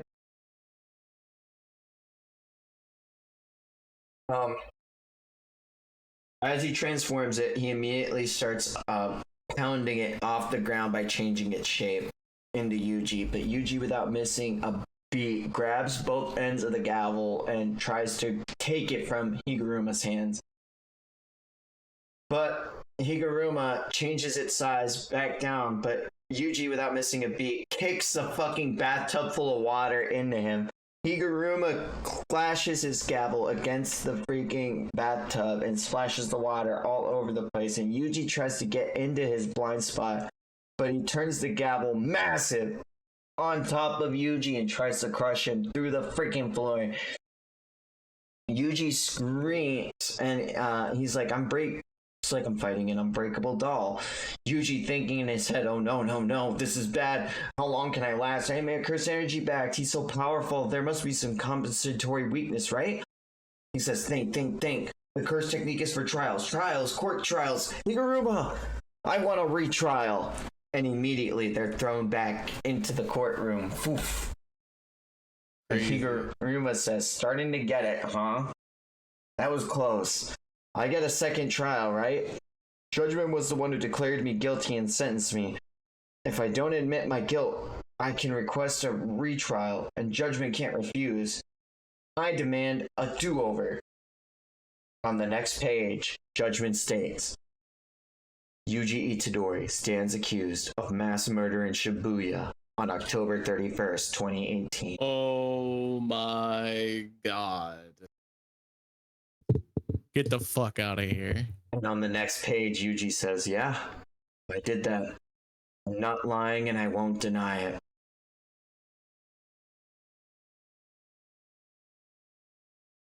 Wow. And freaking Higuruma's shocked expression and Judgment's face immediately has its eyes ripping open, from being sewn shut. An immense wanting to like Higuruma saying that Judgment is normally blind, but it's looking towards this ugly truth. I So love this Lady panel. Judgment wears a blindfold. Yeah, this goes hard. This kind of reminds me of like a Hollow. And it gives the death penalty to Yuji, and who knows what that'll mean. Higuruma on the next page looking fine. Higuruma on the next chapter. Mr. Higuruma, Mr. Yoshizawa, if this is about the proposal, I submitted it already. No, it's not about that. Your proposal looks great, so it can be used for the sentencing. You want to either be a public prosecutor or a defense lawyer, right? Yeah. Are you sure? How about trying to become a judge? Guilty, confiscation, death penalty. Executioner's sword. The harshest sentence Judgment can give is the death penalty with confiscation.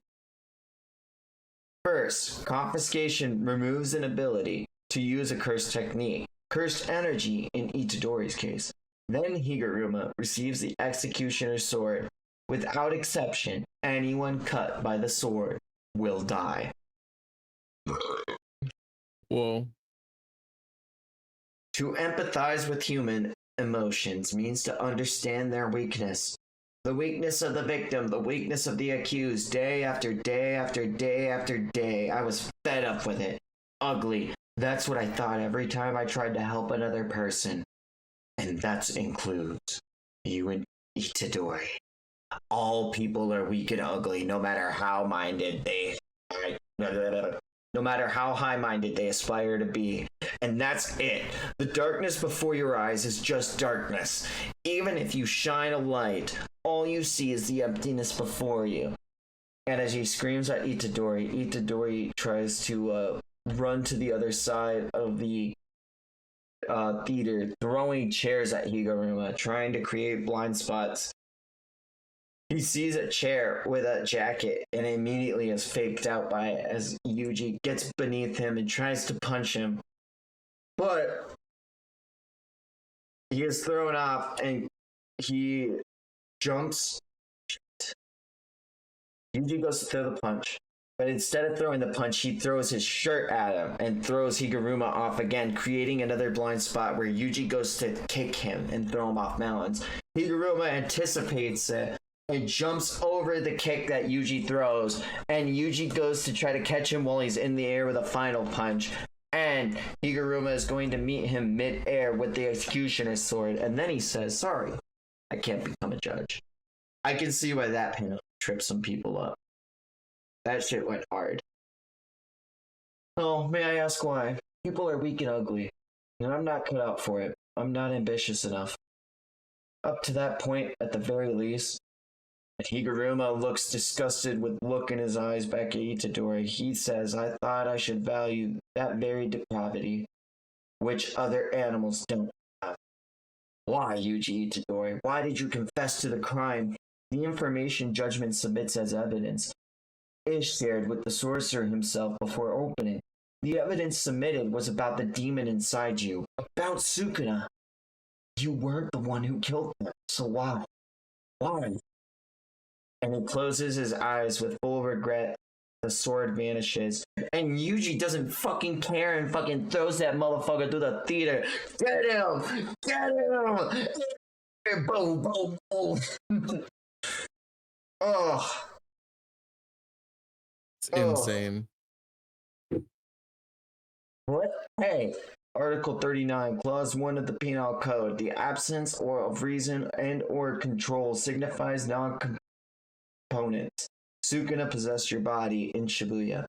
How do you know about, in other words, you couldn't control yourself, and you didn't abandon self-control voluntarily, so you're innocent. You didn't commit that crime. Even so, it's my fault. I was too weak to stop it. Oh. I see. Higuruma, why did you dispel your curse technique? I remember why I got into law in the first place, Itadori.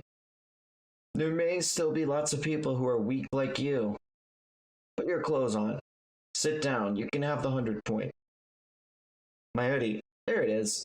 Itadori, have you ever killed anyone for your own will? Itadori says yes. Higuruma says, I see. Didn't it feel awful? That's what I Oh, checked. okay. Yo, Give me just a second. My food's here. Got you. I will be like literally less than 1 minute, and then I'll be right back. got you. Chat, how are we feeling about the set? Hey, yo, chat, how are we feeling about this? Yeah.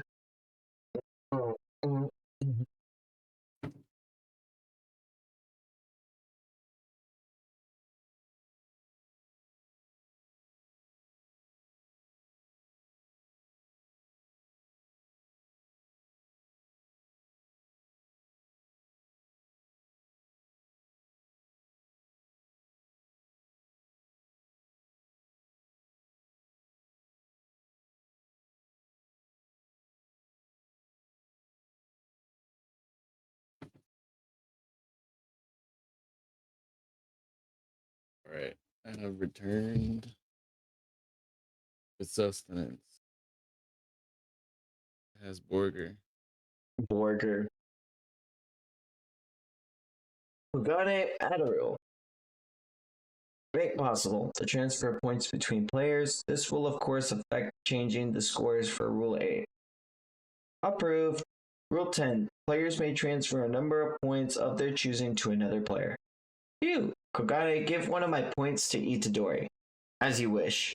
Higuruma Hiromi has transferred 1 point. Now neither one of us will be subject to curse technique removal for 19 days. Goodbye. Higuruma! What are you gonna do now? You could help us. My 2 leftover points are from the judge and prosecutor I killed before coming to Tokyo. When the barrier opens, I'll turn myself in. Until then, I'll ponder my course of action. Besides, if I stay with you, I'll just hate myself more. Sorry, I wasn't criticizing you. See you later. And Yuji looks dejected at the floor. Meanwhile, this motherfucker in the weird outfit is clapping, saying, Not bad, you passed. Megumi says, Wild. He says, That's enough. Your Shikigami is sufficient. I can see you're strong. Otherwise, I'd just kill you. I didn't know. What do you mean? You should just join us. How much do you know about the Culling Games? It's a ritual for using the cursed energy of players inside the barriers to take Japanese people to other sides so they're no longer human. Do you know Kenjaku? I knew it. A sorcerer with a connection to Kenjaku. I think what you said is a misdirect. Or rather, it's a secondary objective. I have 3 reasons for thinking so. The number of players, the differing levels of skill players, the differing levels of player skill, and the barrier rules. Suppose 1,000 players are equally divided among 10 colonies. That means each colony has 100. But among the players, some like Kashimo and Higuruma are much stronger sorcerers. Those 2 alone have already weeded out roughly 60 sorcerers. Each colony probably has 1 player like that. If the strong weed out the weak early on, I sense that because the colony is too quiet. You're saying that the game will reach its stalemate quickly? Here in Tokyo number 2, it's already happened.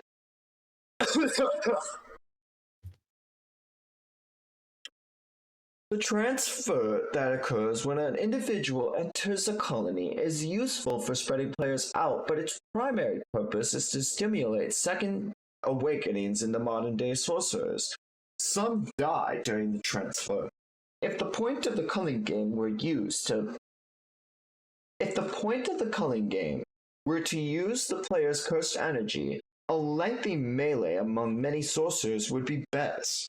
That bit in Rule 7 about long lasting was just a cover for the real plan. Mark my words. When the strongest players are left, Kenjaku is going to drop a bomb. Only then will the culling game serve its true purpose. What? Being cheating. I was gonna ask what's that mean, but thank you for the translations. No problem. Oh, on the Now, next page. do you actually know what that means or no? I have no clue.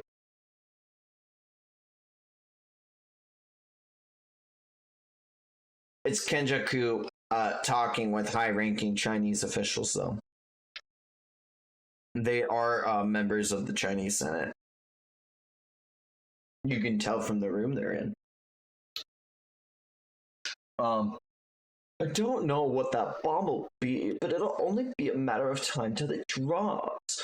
I'm preparing by gathering strong allies and storing up points. I have some questions.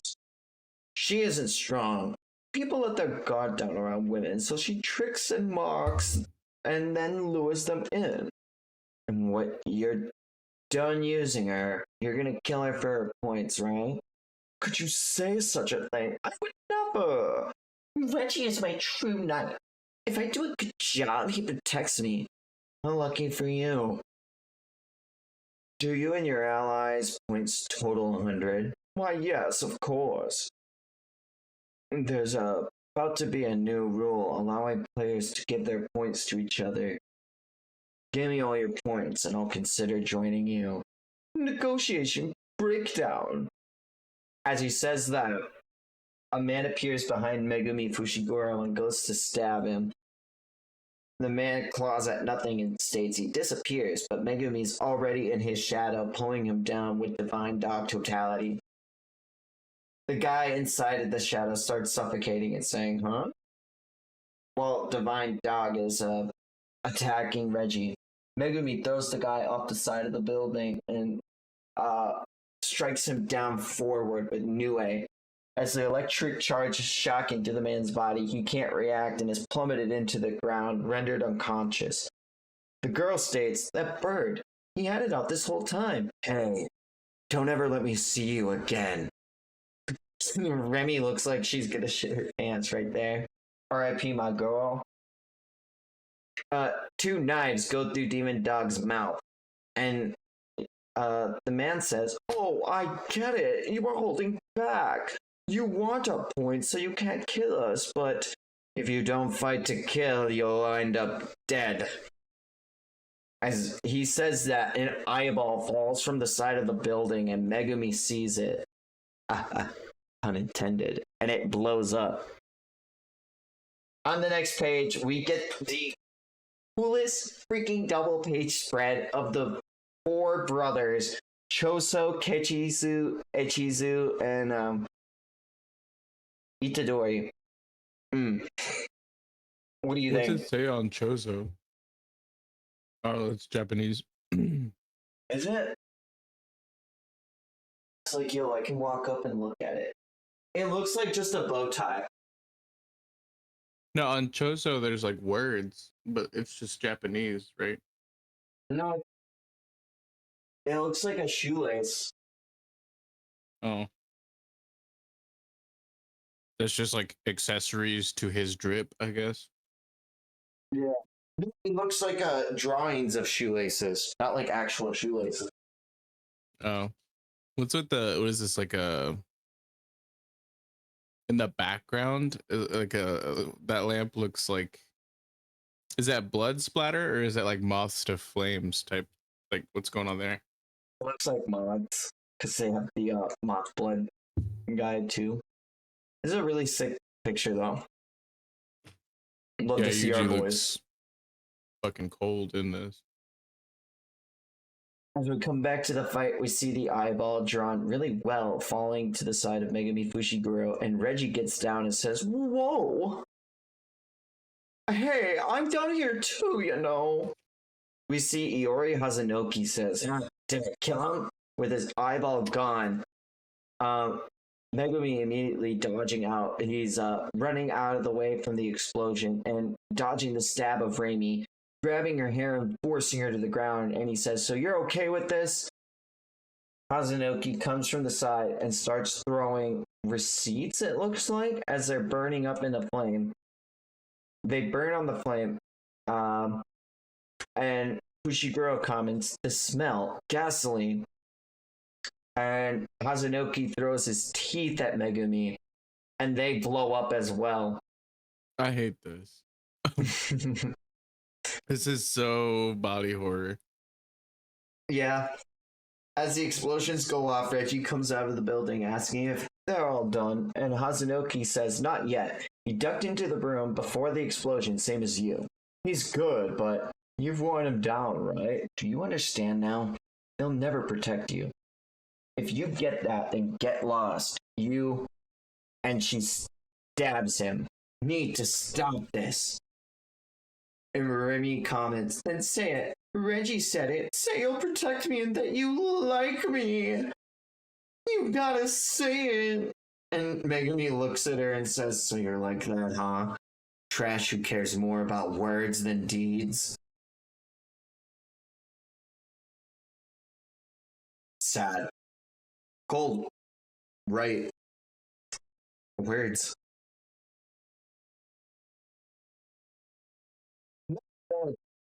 You're in bad shape. It wasn't easy climbing back up here. Chizuru Hari, 28 points. You should have taken the stairs then, moron. 4-on-1 is going to be tough, but I need their points no matter what. Ding, ding, ding, ding, ding. A player has added a rule to the culling games. A player has added a rule to the culling games. A player has added a rule to the culling games. Players may transfer a number of points of their choosing to another player. Megumi smiles and says, that rule. Megumi immediately, without missing a beat, kicks into Chizuru and says, Max Elephant, and throws him outside of the side of the building. And he says he's taking off again. As he notices, Megumi is grabbing onto Nue on the outside, and he's forcing him down to the ground after grabbing his cursed tools out of his shadow. Chizuru says, you, how dare you, as Megumi, kills him. Splits his head open with that cursed tool, and he says, what am I doing? We'll need more points in the future, but there's no longer any need for Sumiki to participate in the killing game. In the killing. Don't lose your head. Trust in the others. You don't need these guys' points. All you need to do is wave away any sparks that fly your way. You have won 5 points. And Megumi has taken his first life on the calling game. Dude looks so much like his father right there. Yeah. Oh, what a waste of points. Killed before he ever got the chance to use his cursed technique. Appalling. Did Remy leave the fight? But it's still 2-on-1. Damn it, I'm feeling that first explosion, so I can't flee. Maybe I should use my domain, but it's incomplete, so I can't seal the barrier to trap my opponent. If I expend the effort to bring it out, and they only run off and they come back, that'd be really bad. Immediately, Hazunoki spits more teeth out Megumi, and before Megumi screams a figure saying, "Hey, be careful!" All of them at the bottom of the manga have question marks wondering what could have happened to stop the explosions from reaching Megumi. And on the next page, 2 against 1. That doesn't really seem fair. There's a word for people like you. Yeah, that's right. Cowards. And cowards attacks don't work, see? 0 damage.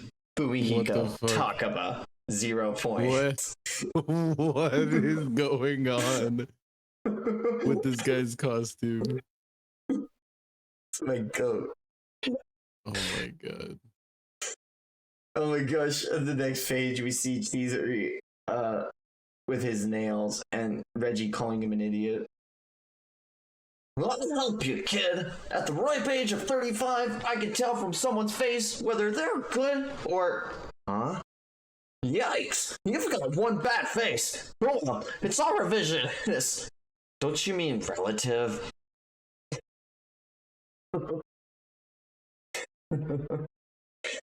He protected me, so I'll trust him for now. You're losing it right now.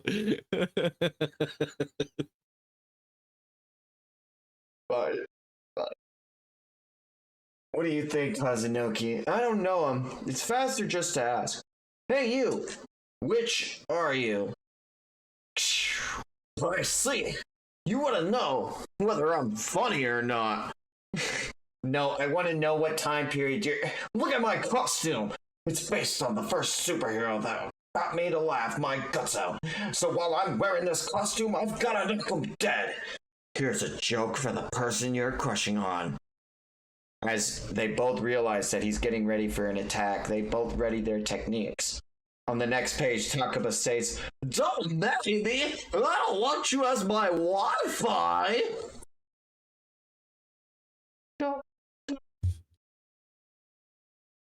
Wow. Next All of page. their expressions are crazy.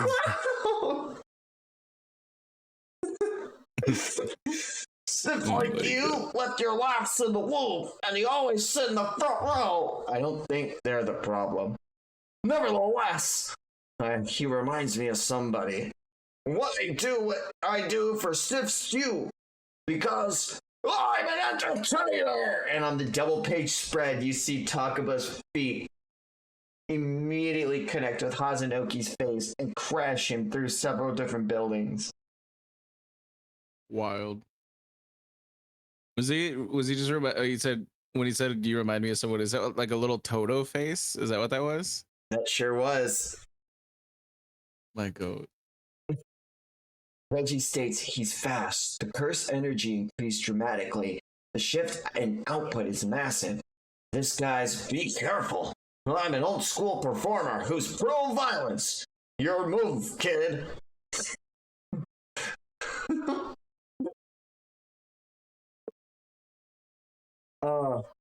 And as Reggie is on the guard from Takaba, Megumi immediately slips out of the shadows like our goat Leorio and punches him right in the freaking face, but Reggie dodges out of the way. Fumihiko Takaba, without missing a beat, says, "Now we should split them up. A curse technique that involves exploding body parts, and the user who reverses curse technique can not so close. Kogane, show me the stats on Hiromi Higuruma." It shows that Higuruma has 1 point left. Itadori was the one who added that rule. I'm done with this colony. Back off and I'll let you go.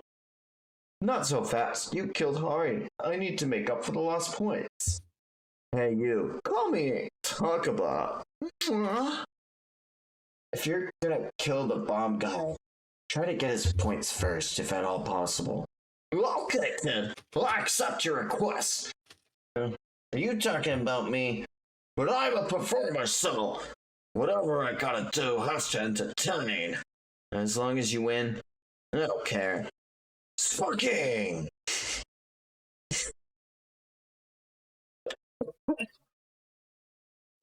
As we see an eyeball and a tooth, he explodes the eyeball at an explosive rate towards Takaba, using the tooth as a propellant.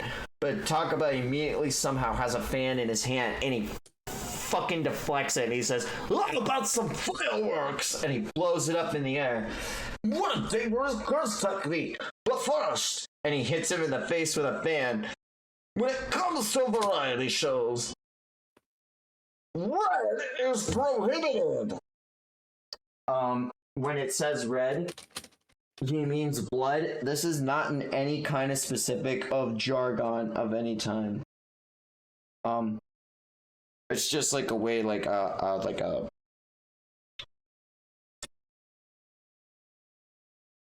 restriction of like a colored clothing you could wear when you were going out to comedy shows. Oh, yeah, I guess that makes sense. And he's also performing the straight from Kakashi, Konoha's 1,000 Years of Death. The Kancho! Ain't no way. Oh my God. And he's exactly doing that. Mm-hmm. After he did it, Hazunoki looks down and he says, "Don't mock me!" But as he's turning, Takaba's already connecting his foot into his face and kicking him through.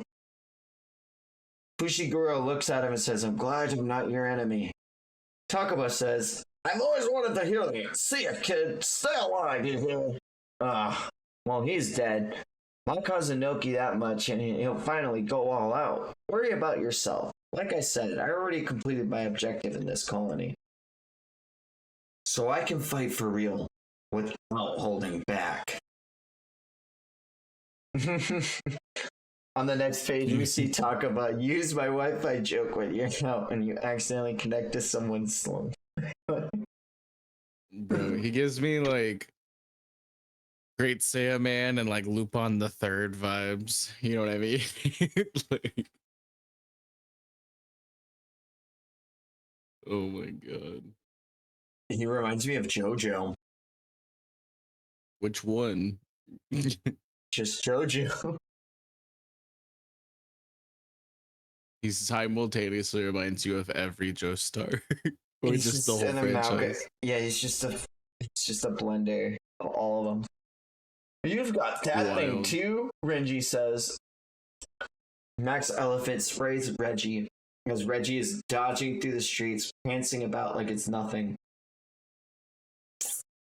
He notices Megumi coming off of the top of the building with rabbits, so he summons down a net somehow. And you finally hear contractual recreation as a bunch of different pieces of paper appear before Reggie. And then they turn into knives. And all of the knives pulling their way into Megumi. Reggie states that rabbit Shikigami is different from the others. No matter how many I kill, more appear.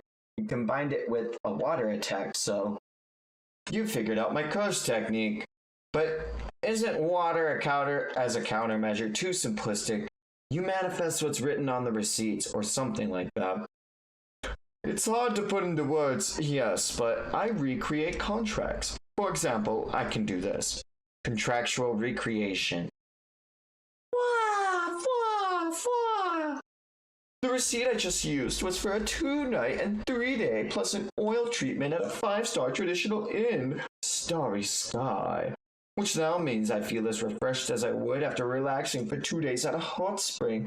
But how about you? You're injured from earlier fights, and you have deployed multiple Shikigami. You must be exhausted. I always summon multiple Shikigami. The problem is I usually use Max Elephant alone. You can rapidly shuffle through Shikigami, but maybe not once they're injured, right? Your dog can run and attack and defend, but you can't use it right now, so you're limited in what you can do. We both lack big moves, and we both have to peck away at each other. It's a lost cause. You can't kill me. Yeah, in that case, I'll run.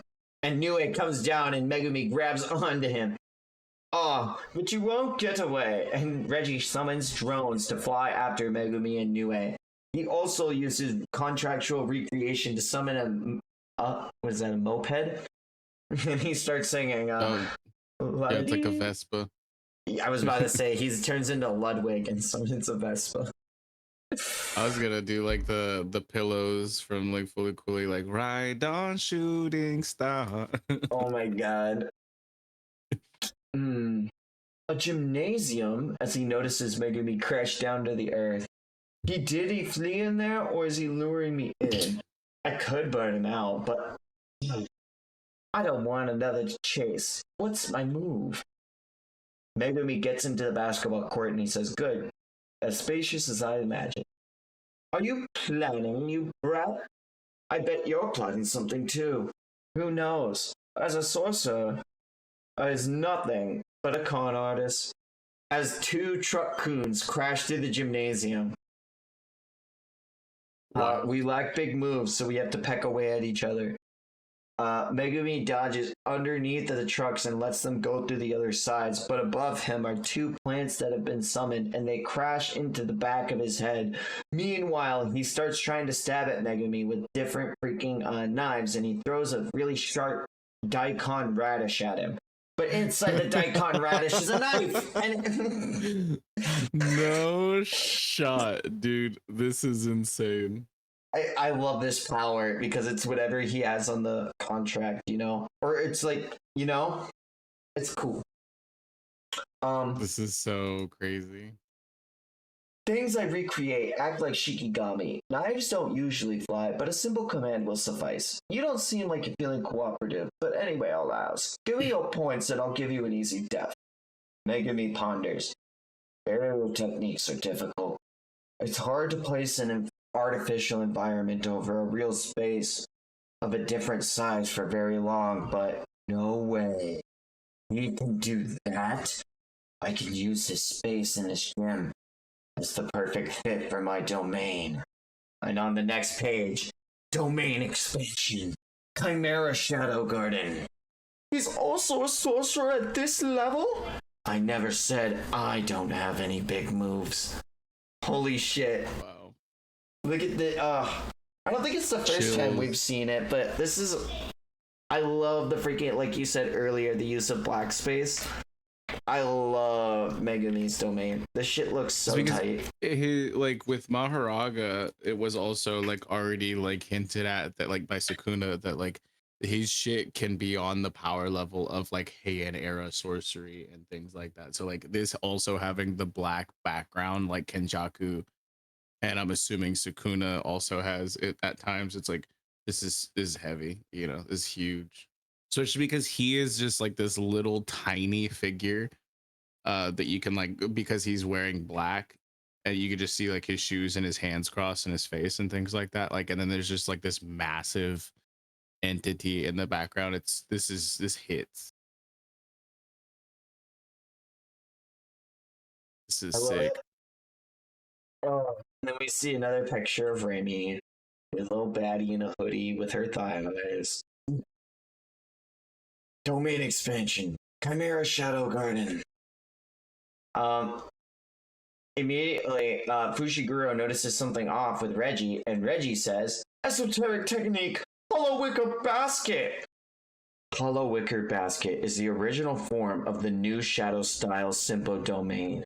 It neutralizes a domain to negate the guaranteed hit. Too bad. Hollow Wicker Basket, the GOAT. You love that technique. But it doesn't matter because Reggie goes, "What?" As the frogs connect with his legs. When Jogo and Hanami used domain amplification in Shibuya, it was powerful enough to include a curse technique that was sure enough to kill. But they refrained from doing so, thereby freeing their capacity to pour in Gojo's technique and neutralize the limitless curse technique. Hollow Wicker Basket and Simple Domain cannot neutralize curse techniques themselves. How did he hit me? These maneuvers neutralize barriers imbued with a curse technique to nullify the guaranteed hit. However, Fushiguro's domain is incomplete. And since Fushiguro forcibly closed the barrier by converting the gymnasium as his own domain, the enclosed barrier does not incorporate a can't-miss attack. As of now, Chimera Shadow Garden merely serves to extend the 10 Shadows technique and expand his potential to 120%. Also, looking like Toji so much right there, I have to bring it up. Oh. Yeah, honestly. Oh, I'm so hyped. Not snickering anymore. It's the same half of his body that got fucked up too by the eyeball explosion. Like, and then Gojo's like hollow purple. That's so sad. That's messed up. Hey, I didn't do it. Gege did it. I just pointed out. Like. However, that very imperfection caught Reggie Star off guard. "You punk! Don't think you've won!" Bam, bam, bam. And immediately, Fushiguro turns into the shadows and starts grabbing all of the limbs of Reggie and starts connecting immediate amounts of combos into him. It doesn't matter. Reggie starts summoning combat knives and different things to slice off the toad's tongues, but it doesn't matter. Reggie summons a giant sword, but Megumi immediately makes copies of himself out of the shadows to throw him off his balance and swing down at him with his own curse tools. This guy is getting JJK style jumped by one guy, which is crazy. Like, you know what I mean? Like, oh yeah. Immediately as he meets the freaking blow to stop the cursed tool from slicing into him, another Megami clone hits him with an elbow to the face, and he says, I get it. His clones and his Shikigami took physical form before hitting me, so this barrier doesn't have a can't miss attack. He throws a bunch of receipts off. The increased function of the curse technique due to the domain is incredible. This is worse than a can't miss domain. If he brings out the elephant and showers me in water here, I'll be limited in half of what I can do and probably lose. But I won't let that happen. And that's so mean. Immediately, Fushiguro is thrown off balance, and he says the receipt just didn't come off before he released it. Anyway! Reggie immediately smiles and says, too slow. And 3 cars come out of the water of Fushiguro's shadow. And it pulls Fushiguro down to the ground, and he says, I knew it!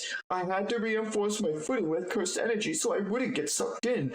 This whole domain is your shadow.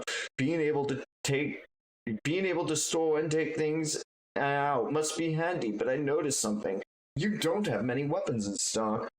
I've only seen the one paltry curse tool, and with such a low capacity, maybe you always have the room to save for yourself. Or maybe you're forced to bear the weight of what you keep stored in your shadow. That's it, isn't it? I've used the domain's conditions against you. Your current weight is approximately 2.4 tons, equals to 2 or 3 passenger vehicles. It seems your clones couldn't handle it. Maybe you could still bring out the Shikigami, but I better not lose my footing. As I keep piling it on until your weight crushes you. Megumi smiles and says, you missed something. An incomplete domain is still a domain. And on the next page, we see that crazed smile. There's a shadow above you too. And Max Elephant comes crashing down, and Megumi says, who's getting crushed first, Reggie? Wild. Be continued. This is insane, dude. Oh, the next cover is a JoJo character.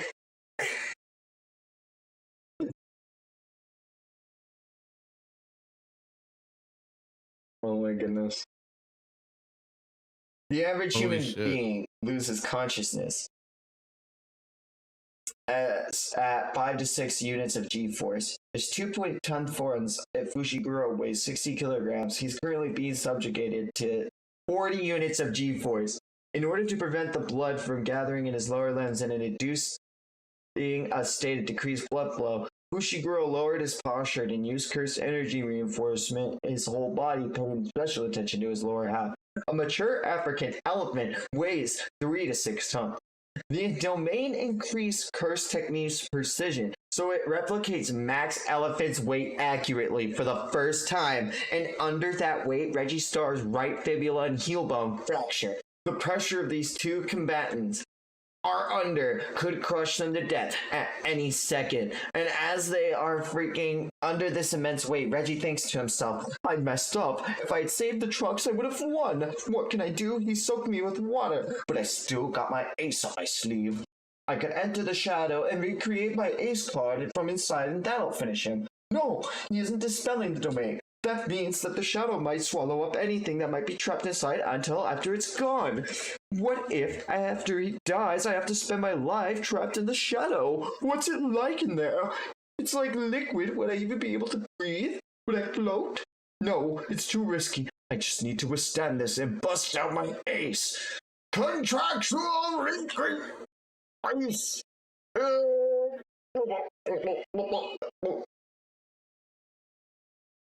It was too late, and there's no oxygen down there, and Reggie has fallen into Megumi's shadow in the domain.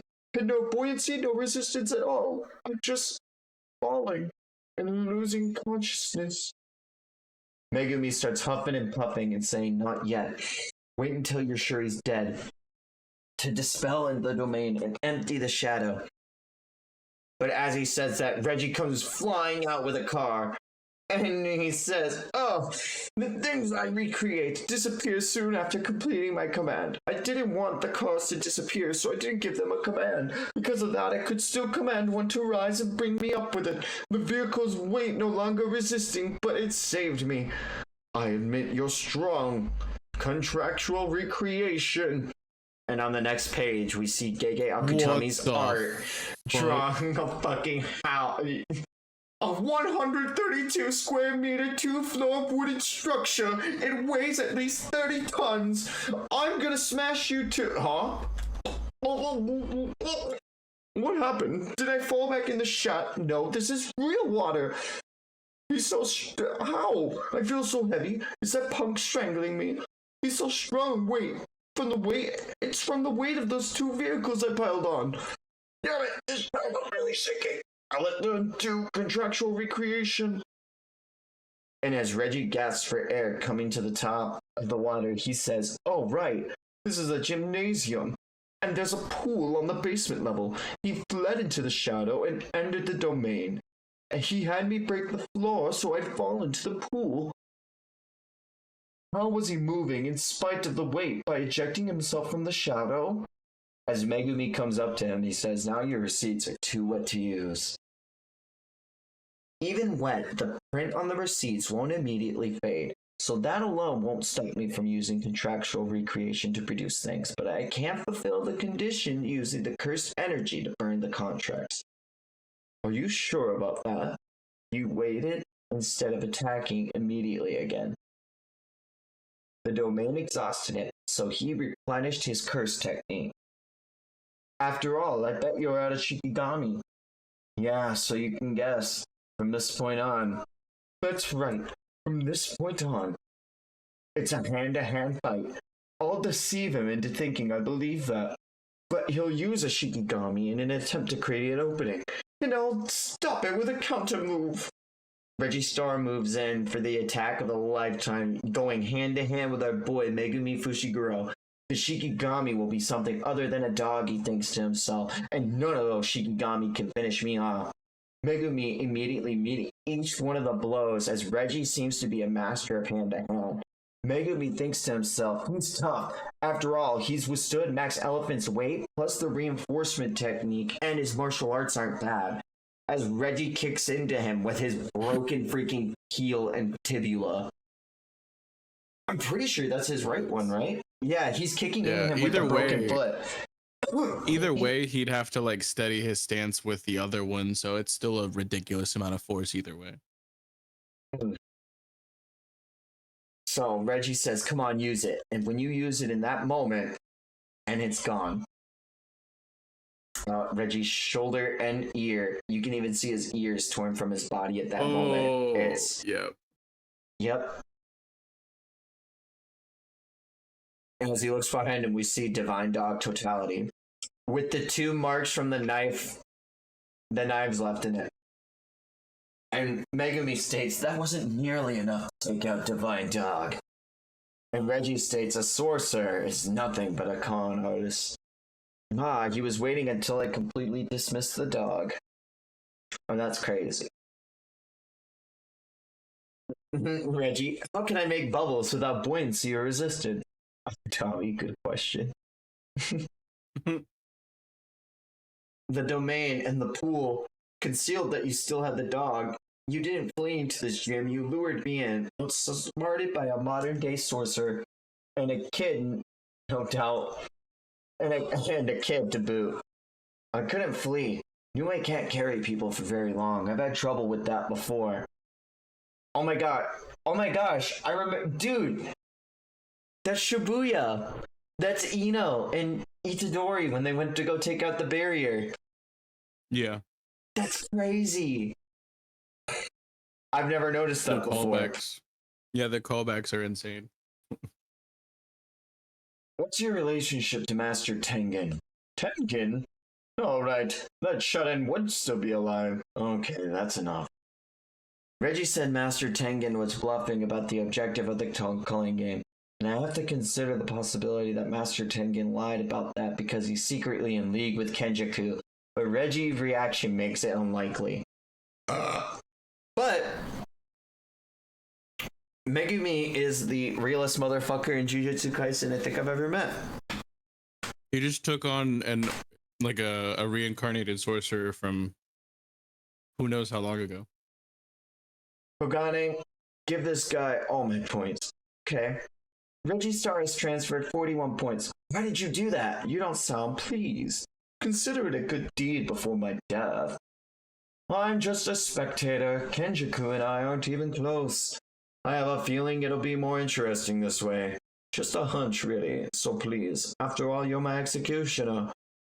Let fate toy with you before you die like a fool. And as it goes blank, it says, you have gained 5 points. Explosions go off on the rooftops nearby. Hazunoki goes off to another rooftop and skirts by and says, did I get him? Talk about meeting him next to him saying, no, stay sharp, because I'm a tough bugger. Hazunoki sees him and says, what the hell, as he punches into the back of Takaba. He says, why are you covered in lotion? Takaba says, oh, maybe it's anake sauce. Just shut up and die. Whoa, it really is anake. Seriously, what's with this guy? How many times have I bombed him? He should be dead 5 times over now. You don't like Aranake? His first wounds, they've already healed. But I don't think he can use a reverse curse technique like me. I don't get it. Master Hazunoki. Yes? Master Registar has died. Hazunoki, upon hearing that, turns his back to Takaba and says, I'm heading home. I've had enough. Takaba says, okay, cool. Take a bath and brush your teeth. But then it occurs to Takaba, hey man, give me your points. Stop following me. On, just for the fun of it. Takaba's power is comedian. When he comes up with something that he's certain will be funny, it becomes reality. It's a curse technique capable of opposing even Satoru Gojo. But when it comes to his What?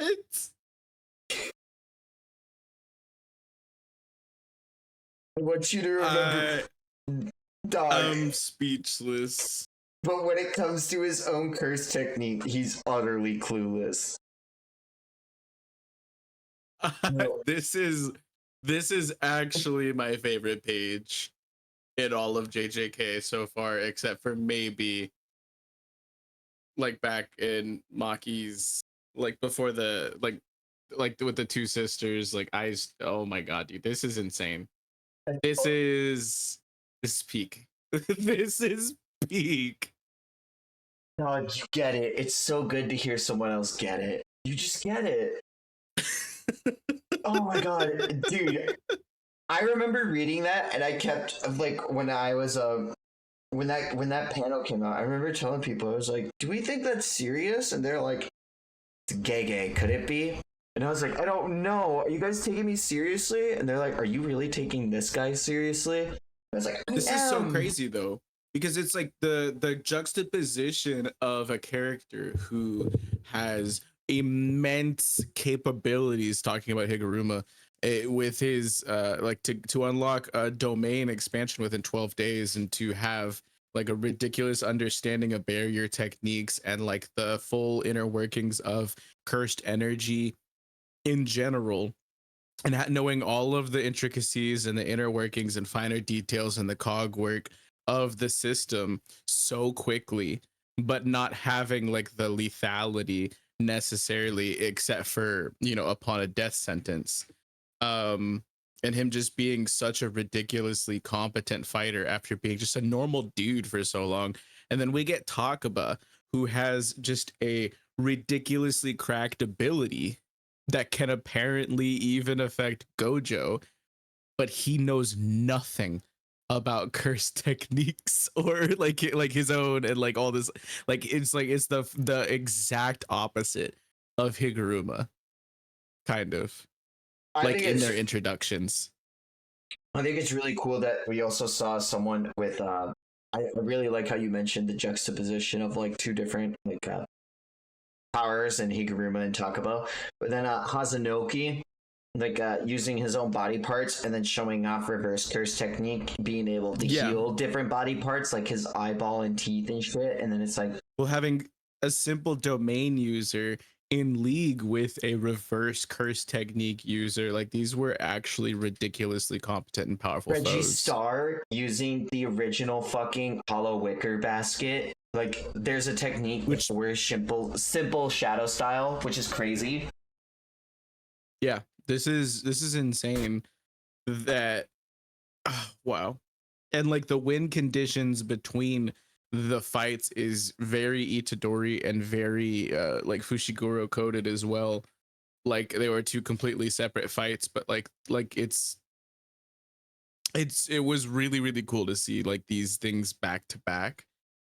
And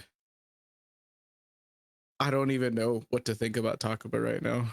Like I am He's a goat. This is such a troll, but I love it. Like what the fuck, dude? As we see Raimi running through the street, she says, "I'm so confused right now. Being an adult is confusing. They say men are wolves, but it's always a wolf who clears things up for me. If wolves will do everything for me, then I don't have to worry about anything because I'm cute.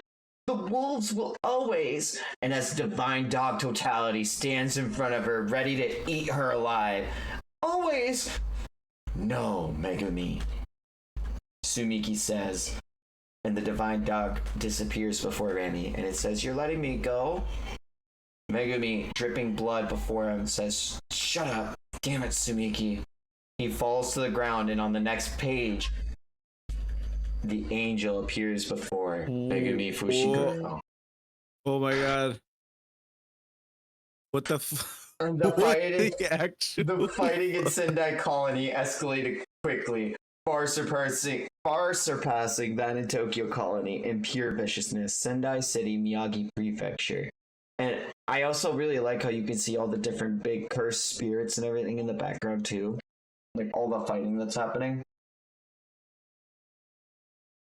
Gege has this way about doing like different little detailed shit. I really like it. On the next page, we see Dhruv Lakwadadala, points 91. A veteran in his second incarnation, he has once single-handedly conquered the archipelago in the Civil War of Wa. He has two types of independent Shikigami, and the orbiting trajectories constitute his own domain. The next page, Ryu Ishigori, aka Jojo, point 77. He's a hotshot who boasts the highest curse energy output of all the players. And we see he's smoking a lot. He does. Takako Uro, point 70. She is the former captain of the Sun, Moon, and Stars of the group of assassins directly affiliated with the Toe. Her curse technique allows her to control the sky. And yeah, peace! Oh my god. Hello. Dog, I'm turning my head looking at these. I am too. Like I was literally like, hey, yo. I was like, I'm gonna pick up my monitor and flip it. Like I was like, wait, what's going on here? Dude, this like, crazy. who the fuck is this? On the next page, we have Kuroushi, points 54, a cockroach cursed spirit whom Kenjaku freed from cursed spirit manipulation. Its rank is special grade, registered, and it's lying dormant until certain conditions disappear. Instead of forming an alliance, these four, as a result of their conflicting abilities and complex natures, found themselves in a standoff. Ultimately, one did fall. Ultimately. Joy Boys would have Ultimately. We see that it's the Dar Dalalaka that fell. And who cut him up? It's our boy. Yuta Akotsu, points 35.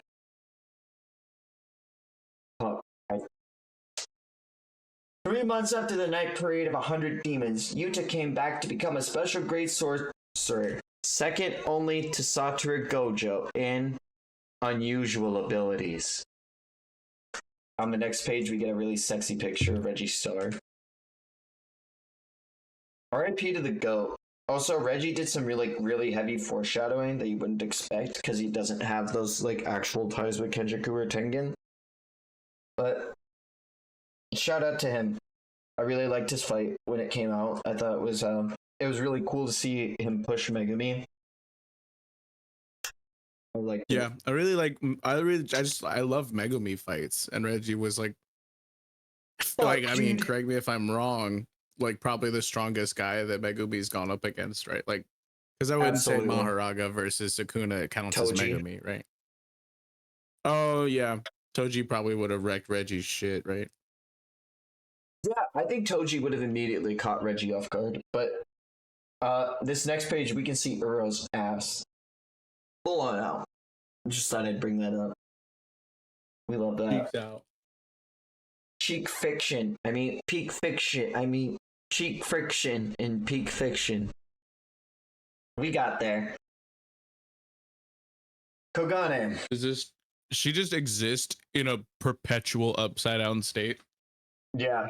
We also see that Drew's Shikigami are the big things that were being drawn as those little details I was mentioning before. We love that. Yeah. Kurugane, show me the players whose points have changed within the last minute and send a colony. Understood. Okotsu, huh? He's racking up the points. I'm glad that annoying Shikigami has gone. Now the problem is, he was able to get close without provoking a reaction because of Okotsu was keeping him preoccupied, but things just got interesting. Kuroshi will make a move. Mr. Okotsu? You can come out now. We're heading north for the edge of the barrier. Let's take a break. He looks over and sees the mother and child struggling for their stamina. The powerful sorcerer I just defeated had laid claim to this stadium, so no one else will come near here for a while.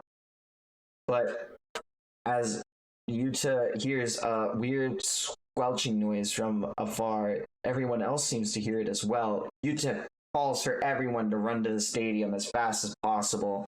And on the next page, we see a cloud of insects swarming over all of these people and killing them. Yuta sees a person reaching out for asking for help, and he says, I can save him. As he goes to reach out for the man's arm, we see a detailed fucking page of all these fucking roaches chittering about. And on the next page, the man is immediately eaten from the lower half down.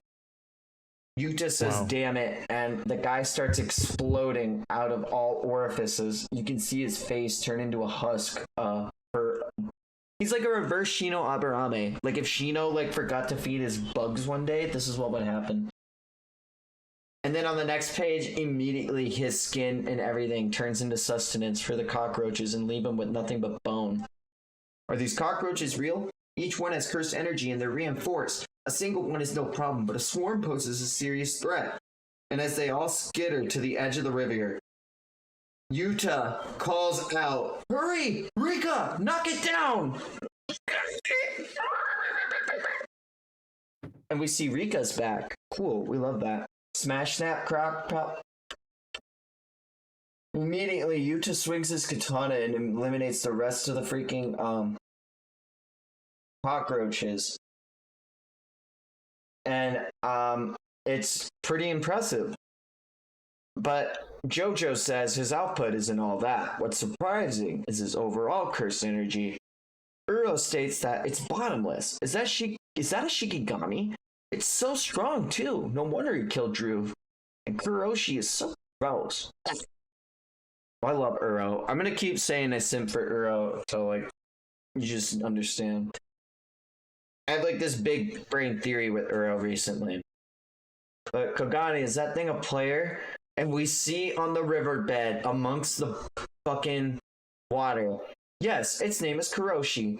Drove Lorakawa would have been a particularly nasty opponent for Kuroshi, so the cockroach decided to enter a dormant state. Kuroshi had an endless appetite, and eating stimulates parthenogenesis. Having just awakened, Kuroshi found itself starving. Okotsu interrupted its meal, so Kuroshi's instincts directed it to devour him.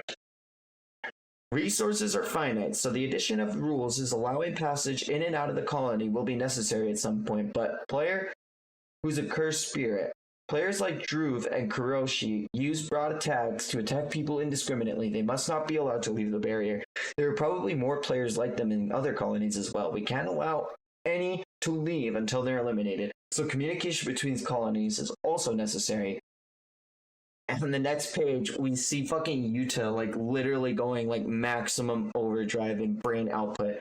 In addition to the 2 rules that Fushiguro proposed, we need a means of communication, or ways to travel in and out of colonies. That's a total of at least 4 rules to get the situation under control. Shibuya exhausted everyone, physically and emotionally. They've reached their limits.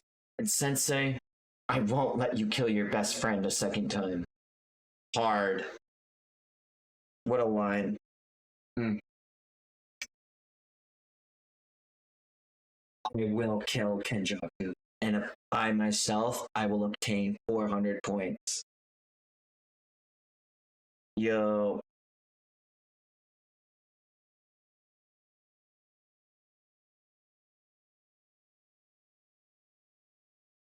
Yuta just looks sick.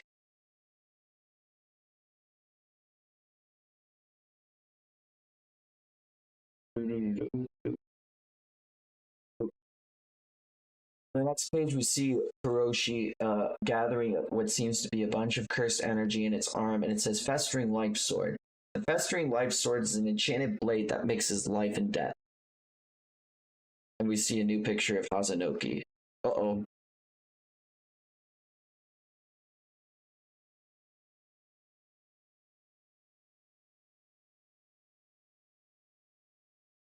See him typing chat.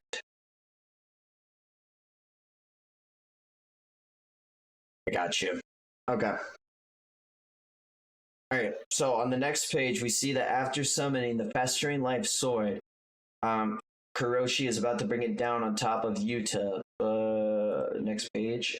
His arm is sliced off by freaking Yuta, and like you were saying before, this use of negative space is pretty freaking dope. And without missing a beat, he drives his katana down into the ground to keep that arm restricted, and starts trying to punch at Kuroshi.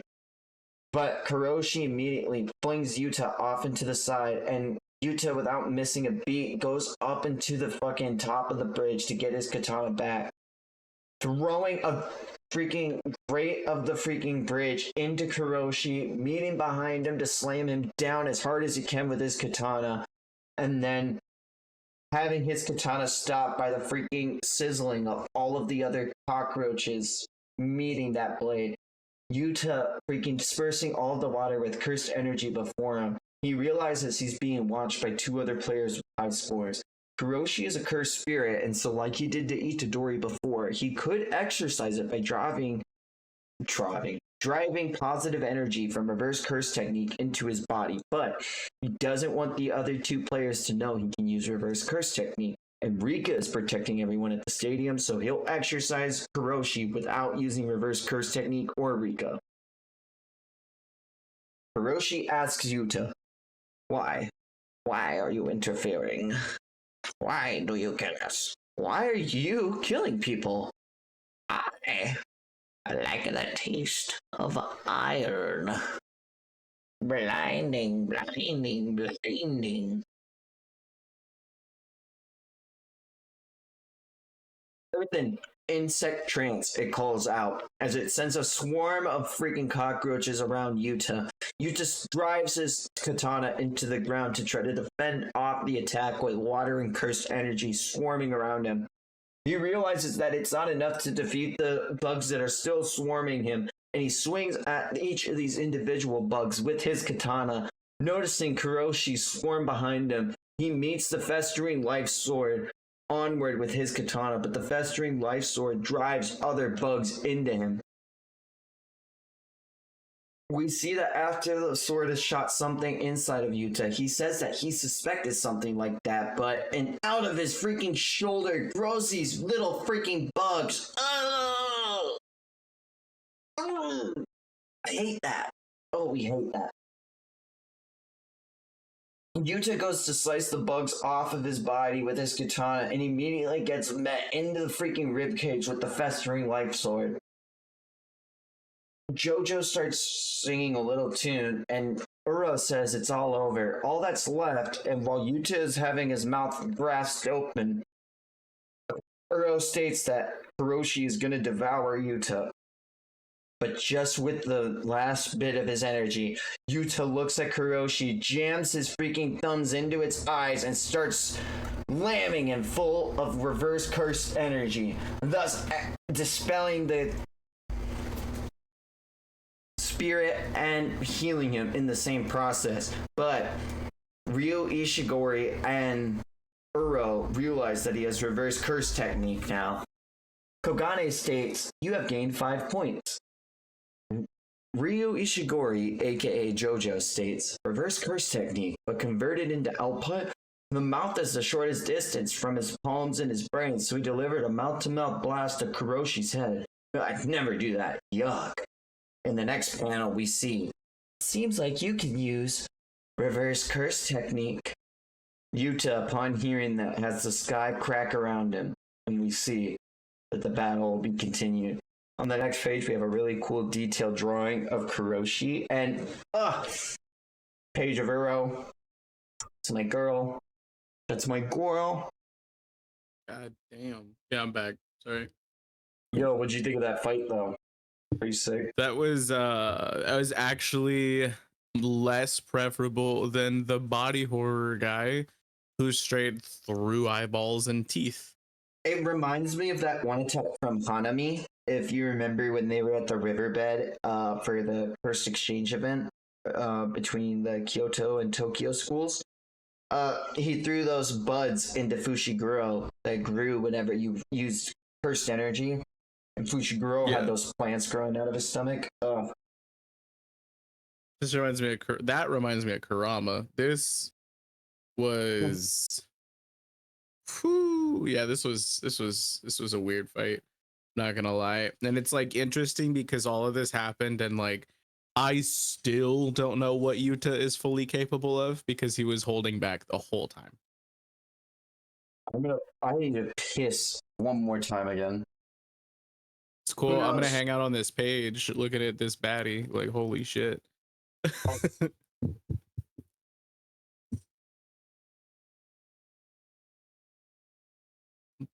Like god damn.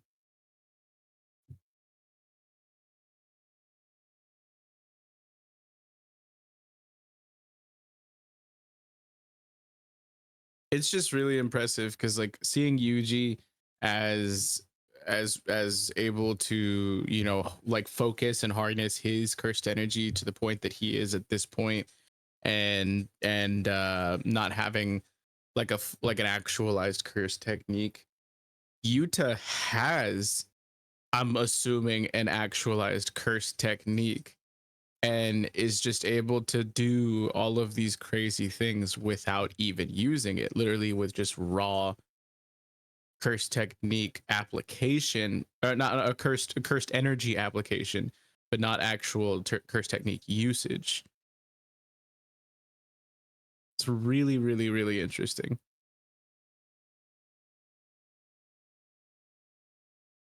And them saying this is the second time, because he had said at the beginning of when this all started, when him and Yuji first met up and were fighting, that he has even more cursed energy than Gojo senpai. And so like I knew it was massive, but this person's basically saying it's like, or they were basically saying this shit is like limitless or bottomless. I'm sorry, limitless means a whole different thing in this setting, but yeah.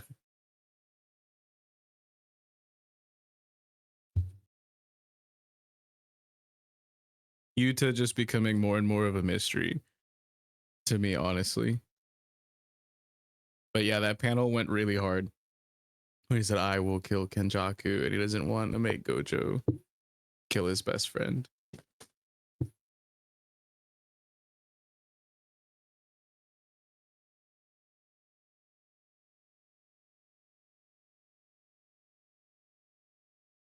Also, Gege didn't have to draw this lady's legs like this. Like, jeez.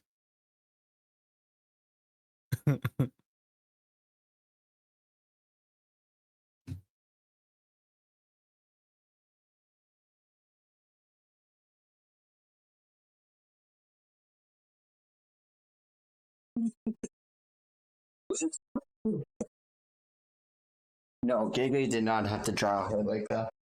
Uro is the queen. We love her. I love Uro. But you know what I'm saying about Yuta? It's just like it's crazy because like we really we haven't seen anything. Like we've seen so much, but we literally haven't seen like. I feel like we haven't seen any, unless I don't know. Like maybe he's like a Kakashi type, Well, where I'm he about to can be like, buckle up, Buckaroo. It's about to happen. We're here. What caused that destruction? I don't know if we're gonna see his full hand play out right now, but yeah. Immediately, yeah, we don't know. But Uro starts connecting blows into Yuta, and fuck, dude, it's like he's wearing a thong, and I have to bring it up. Like, Gege was literally fucking cooking, and I don't see enough people talking about this. Wawa. I'm drinking Usu-san, I promise. I'm drinking. I got that Wawa. Uro immediately meeting fucking Yuta with a elbow to the face, and as he realizes that the shape of his arm has changed, he doesn't know what's going on, but Uro doesn't start with anything. She just starts fucking clashing into Yuta, and Yuta tries to create distance between the two of them and starts assessing his arm. He says that it doesn't even hurt and that it's back to normal. Her curse technique probably controls space, but it can't crush her opponent. Kind of like how a lens creates distortion, which showing how like Yuta breaking down curse techniques is already huge in and of itself. Like he's already like, you know, used to fighting against other sorcerers. So yeah, I like that. Like I was gonna say, it's like I feel like if he were like a Kakashi type, it would make sense as to why he was able to break down other people's abilities so quickly, is because maybe he, or like Jing, where he can like replicate other people's Nen usage, or like, you know, something like, it's just like you have such an intimate familiarity with cursed energy and cursed technique usage and things like that, that you can just like immediately know how it works and do that yourself. I don't know, because he's really built different. Oh yeah. On the next page, Uro says, "My curse techniques treats the sky as a surface." Yuta immediately says that she's disclosing her curse technique, and she shows off that she literally grabs the sky almost like a freaking manga panel and pulls it towards herself. So space becomes a surface, huh? Both her attacks blew past my defenses and sent me flying. If that involves the surface, there must be some trick. She says, "Come on, attack already." Yuta says that, "Let me ask you something. If you won't complain if you get killed, right? I understand why the powerless get desperate, but someone strong like you can take points whenever you want, so why seek out a fight?" Uro gets a little ticked off and says, "This guy. Huh? Do today's sorcerers trade obtaining flesh that casually? We've come back from the underworld. Someone who had completed her first life without any regret wouldn't have accepted Kenjaku's invitation." She also comments that Yuta is irritating her. "The culling game is a first step at a chance at a second life. Kenjaku is leading the way, but anything might happen, so the more points the better." Yuta responds to this, asking her, "Don't you have friends? Someone you love?" She responds saying, "Huh? I didn't have friends until recently, but I still can't sympathize. Yeah, this feeling, he's close to setting me off. Even if you have regrets, hundreds and thousands of years later, you're spending time killing people. How can you be so desperate for your own sake?" She remembers back to her own previous life and she asks, "Are you of the Fujiwara? Would someone from your bloodline know about it?" That is not of the bloodline that Gojo mentioned that Yuta is, but we'll get more into it later on. But it is pretty interesting that she brings up the name Fujiwara. On the next page, we see Jojo saying, "Granite Blast." And from the rooftop, she fires off a huge blast of cursed energy towards Uro and Yuta. And on the very next page after that, we get another cool double page spread of the aftermath and result. And he says, all that flirting is making me hungry. Uro states that the rooftop over there is fairly close. And Yuta says that was a broad attack. Was it Ishigori? Rika is protecting the people at the stadium, but a direct attack that big would still result in casualties. I need to take him out. Uro states that now that Kuroshi and Druve are gone, she has no reason to let Ishigori go, so she'll take them both out. Yuta immediately makes a mad dash towards Ishigori, and he says, sweet, bring it on, Kotsu. He starts gathering energy for the next freaking granite blast and starts sending the different beams towards Yuta, but you can almost see the space distort behind him and the other blast getting dodged and torn about. Yuta, immediately dodging out of the way of these several freaking granite blasts, tries to close the distance between him and Ryu Ishigori. Ryu Ishigori comments on Yuta trying to dodge the blast, and he says, you aren't going to disappoint me, aren't you? He says he's gone, as he notices that he's behind him now, and he said, that was there when he made a hole earlier. So he used that hole to close the distance without freaking, yeah. The little chibi Yuta. I think Gege has this way of like putting in comedy or little chibis that just make sense. I feel like after watching the anime for Hidden Inventory, he started doing it a lot more. I like it reminds me of like Demon Slayer. Like that's one thing that I really do appreciate about like it for what it's a beautiful anime. I'm not a big fan exactly of like how it is paced or written or anything like that that they want to like redeem every villain, I feel like, but like the chibi stuff is hilarious, like, and it's like really well done, like style wise. This reminds me of that. I like the chibi of freaking Tanjiro whenever he likes training and like he like goes from serious face to like just his like just dots for eyes. Yeah, it's hilarious. Yuta, upon closing in the gap, says, let's bring this in close. And Ryu says, will that satisfy the hunger, Okotsu? On the next page, Okotsu says, Fujiwara.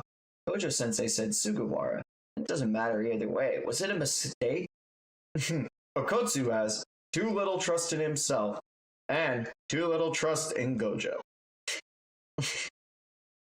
On the next chapter, we see Jojo making a very Jojo freaking pose and kissing the camera. You want to get in close? Do you tell a kid in front of a feast to calm down and eat slow? Wouldn't you? Right, that was a bad example. In my first life, I was a moderate eater. Fought worthy opponents and met a good woman, so I don't particularly have any regrets. But I can't stand this vague thirst, Okotsu. I can't stand this vague thirst, Okotsu, and no one understands why I can't get satisfaction. These cigarettes have a sweet aftertaste. My life, I never had a dessert. Here it comes. Ryu immediately starts trying to throw a flurry of blows into Yuta, Okotsu. His output's high and releases cursed energy, and with nearly instantaneous explosiveness. His movements are fast and precise, and if I don't guard well, I could take damage. He reinforces through toughness with his cursed energy. It's like I'm knocking against a massive water tank. As they both immediately see an opening in their defenses, they both say, why I am unsatisfied. I think you know. A double page spread meets them as both their cursed energy meets, and Ryu throws Yuta off the side of the building, and he says, I'm non-satisfied because I'm full. So Ryu seems to be a reincarnated sorcerer as well, which is pretty cool, as we can gather, right? I figured all of the ones that it introduced here in the like the main whatever the cockroach dude, the sky lady, the cannon hair guy, and the dude with the two shikigami, I figured they were all reincarnated. Yep. The cockroach guy is interesting Is this- because it's not a human or anything. It's a spirit. Yeah, he's not a that sorcerer. He's an Gato- actual. Yeah, Gato had kept that in his body under curse manipulation, which is yummy. We love that. I don't know if we do. No, I don't. I just, yeah. It just reminds me of the hidden inventory monologue when he's like, nobody knows what it's like If to you eat kill this. cursed spirits. Yeah. So as Yuta's flung off the building, Ryu says, "No, I'm not done with you yet," and runs off to the side of him and starts charging a blast. And immediately, as Yuta tries to get flung even further, Ryu fires a freaking granite blast point blank at Yuta. But Yuta says, "I don't freaking care. I'm Yuta Okotsu," and he takes his hand up and deflects it with his bare hand. Even freaking Ryu Ishigori rolls off the side of the building and says, "He deflected it with his bare hands?" Yeah. Because he's Yuta Okotsu, and it doesn't matter because upon lifting his face up, he is punched in the face by Yuta, and freaking he doesn't care. He looks up and he says, "You're my dessert, Okotsu," and he fires another fucking granite blast off into Okotsu's fist. How crazy is this getting? Oh, but as Okotsu's flying off from that, and you see his fingers freaking wiped off from the freaking granite blast, Uro is behind him, ready to freaking catch him. I don't hit the person, I hit the surface of the sky, and then I break that surface like a thin ice, and my opponent with it. Thin icebreaker, and she sends freaking Okotsu down into the fucking ground. Ryu Ishigori sees this and says, "You're in my way, you pile of vomit," and freaking throws a granite blast at Uro, but Uro, fucking million fucking IQ, says, "Shut up, dickhead," and reverses the freaking blast right back at Ryu Ishigori, and he goes, "Huh?" And by the way, she's so beautiful. I love her. Like, On the next page, Ryu Ishigori is hit by his own blast, and he says, "I've never been hit by my own technique before." Sure packs a wall up, pulling a freaking, what is that, Pride from Seven Deadly Sins? Escanor? I'm just amazed. Yeah, I'm amazed his hair isn't messed up. It's like JoJo. Yeah. Oh. As we see Okotsu's hand, his fingers are still burnt off and shit. On the next page, Uro says, "You're tough and that's good because I've decided to toy with you." Ryu Ishigori says his reverse curse technique is a problem, but it consumes a lot of energy. He used it every time with Kuroshi and Uro, and I used our big moves. I think you're finally bottoming out, Okotsu. On the next page, it's explained that it doesn't matter how fancy or delicious a cake shop is, when it's closing time and the windows are empty, it's still a disappointing sight. I guess it ain't you. Ishigori doesn't target normal people, but he wouldn't hesitate to make them collateral damage, and judging from Uro's potential point total, she probably has only fought sorcerers, perhaps out of a sense of pride. I wanted to put more distance between us and the people in the stadium because that isn't going to happen. So, come Rika, give me everything. As we see Yuta put on the ring on his wedding hand. On the next page, we have my girl, Uro. Detail drawing. I'm telling Yuki, by the way. It's okay. Yuki will understand. She'll be like, "Yeah, she's pretty tall. Badass." On the next page, we see a very cute picture of Yuta looking at his wedding hand, and then we get a double page spread of Rika manifesting before Yuta Okotsu. Uro thinks to herself, "Everything. He wasn't using his full power?" Ryu says, "I don't get it. Okotsu's own cursed energy is welling up again." "Yuta, what'll it be?" says Rika, as she pulls out an amalgamation of cursed. Big yikes there. Oh my god. Are those all cursed tools? Yeah. Rika is Okotsu's external curse technique and can store cursed energy for him. Thank you, that one should be fine. Rika remained with him after Rika Orimoto passed away. While connected to Rika through the ring, the following are possible. Curse technique use. Rika's complete manifestation. Curse energy supply from Rika. He can maintain a sustained connection for 5 minutes. Alright, let's go. As we see Yuta put on this new mechanized arm and stuff for tools. Rika makes her way first towards Uro, and she says, I'm first, don't mess with me. But she sees Yuta apply something in the background, and we see it's snake eyes, and he says, don't move. And he has snake eyes and fangs for the cursed speech, completely stopping her in her tracks to get beat down by Rika and Yuta. Which is huge. He uses cursed speech again. We love that.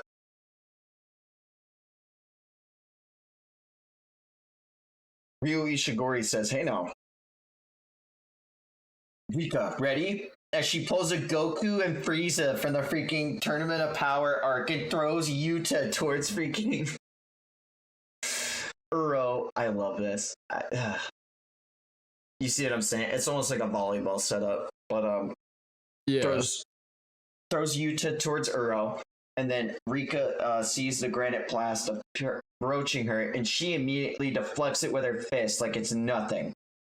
And remember, when Yuta deflected it with his hands, it burnt his fingers off, but this literally didn't even peel the skin from Rika's hands. And even Ryu Ishigori says that thing deflected it. It might be tougher than a Kotsu. And Rika responds with that hurt, and then slams freaking Ishigori in the face before it can knows what's going on with an incredible speed, thus fucking going to lay up a counterattack. Ryu Ishigori actually counters with its own freaking punch, and he says, I've still got an appetite. This calls for an extra large helping. Okay, we get it. You have a big cock, whoever drives that car outside. We see Yuta pull some of his hair out, and he uses his hair as a medium for new Shikigami. You Fujiwara are always in my way. And we see Yuta send out new different kinds of Rika Shikigami out. Are you that afraid of me coming, somebody? The Sun, Moon, and Star Squad is a group of assassins directly affiliated with the Toei. They pursue lives of selflessness, devotion in the darkness, forsaken of the right to bear a name. Yet that person gave me a name to execute me as a proxy for that person's crime of killing a member of their own clan. And we see freaking Uro with this. Yeah. She's gonna. Next page too. God damn. Yeah. The next page we see all these different slashes going off against Uro, and the trajectories of the Shikigami constitute the domain. That was Drew's curse technique. Okotsu is a cursed speech user with Shikigami Jujutsu. Okotsu's curse technique is copy. And we see Okotsu down below. Fucking. Oh my god, bro. How do you feel? I am a galaxy brain. Holy shit. He immediately fucking slams freaking Uro into the freaking building and down below to where Rika and Ryu Ishigori are fighting. And he starts slamming his fist into her, and he says, I don't know what my ancestors did to you, but living only for yourself will only get you so far. Silence! Live for others. You don't need anybody to be special. The only ones who say that are the people who have already achieved something. And on the next page, we see Ryu Ishigori say, shut up. At this point, words are meaningless as he assumes the stance. All three different sorcerers hear the tension in the air. And before them, they all feel the different cursed energy welling up inside them. And on the next page, God, no. a three-way domain expansion. We're about to see. Oh my god. And like, she's excited. He is like crazed. Yuta's just chill. Like, you see like 1 exclamation point, 3 exclamation points. This dude doesn't have any. Dude, yeah. This is crazy. This reminds me of that Mahito Todo Yuji bringing out 120% back in Shibuya. On the next page, we get a detailed picture of Rika. Schneck. The three of them say domain expansion. In overlapping domains, the can't miss attacks cancel each other out. In order to avoid giving a code to the initiative, Ishiguri and Uro needed to keep Rika out of the barrier. But Rika may try to intrude later. Gotta be short and sweet, and we see all of their domains wrap up against each other. Ishiguri had just knocked Rika over 20 meters away, so they didn't need to do anything special, and Rika would never reach the barrier before construction. However, the last remnants of Rika Orimoto's will inside Rika could not accept that. Give back Yuta. Rika shifted into high gear. At that moment, I like the taste of. What the fuck? We see Kuroshi has come back. Iron! A modern-day black demon skidded into the barrier, and outside the barrier, reinforced cockroaches were distracting Rika. Before going dormant, Kuroshi had reproduced through parthenogenesis, and after the parents' exorcism, the cursed energy of fear throughout Japan was once more poured into the child. Even if Kuroshi, the player, died, Kuroshi, the cursed spirit, would still go strong. The clash of three domains is more complex than that of two. As they erected their barriers, the internal and external conditions differed, and an unexpected intruder caused the barriers to break. And on this page, she's got a gun! We love Uro. I love Uro. I love that Ryu is just smoking a cigarette on his way down. Like, I'm just so confused right now. All right, what's happening? It's like, so even though the roach, so he used parthenogenesis, so one of him died, and this is just another one who is just a cursed spirit, but is not the same cursed spirit that was a player. Yep. He's just he's now the same cursed spirit but a different one. So he has the festering life sword and everything, as you can see on this page, but yeah. It's just the cursed spirit because it was a cockroach special grade, and the fear of cockroaches is especially high in Japan, I guess. Wild. And so we don't get to see Yuta's domain, which I was really hoping to see. Or Uro's, or freaking Ishigori's. Come on now. Yeah, I mean, that's also a bummer, but like, Yuta. You know? I do. Really, I do like that this is more of a free-for-all than like a straight up 3v1 or 2v1 or anything, because they're all kind of like so self-important, like in that they won't team up necessarily against Yuta because they don't care about the other person's motives, they only care about theirs. Oh yeah. The next page, we see that Uro was distracted by Kuroshi, whom she considered a particularly nasty opponent. And Akotsu didn't miss this opportunity, and he kicks her straight into the ground next to freaking Kuroshi. Immediately after a domain expansion, one's curse technique burns away, making it difficult to use. So she can't even grasp the sky right now, and is immediately has her arm freaking festered and bitten off by freaking Kuroshi.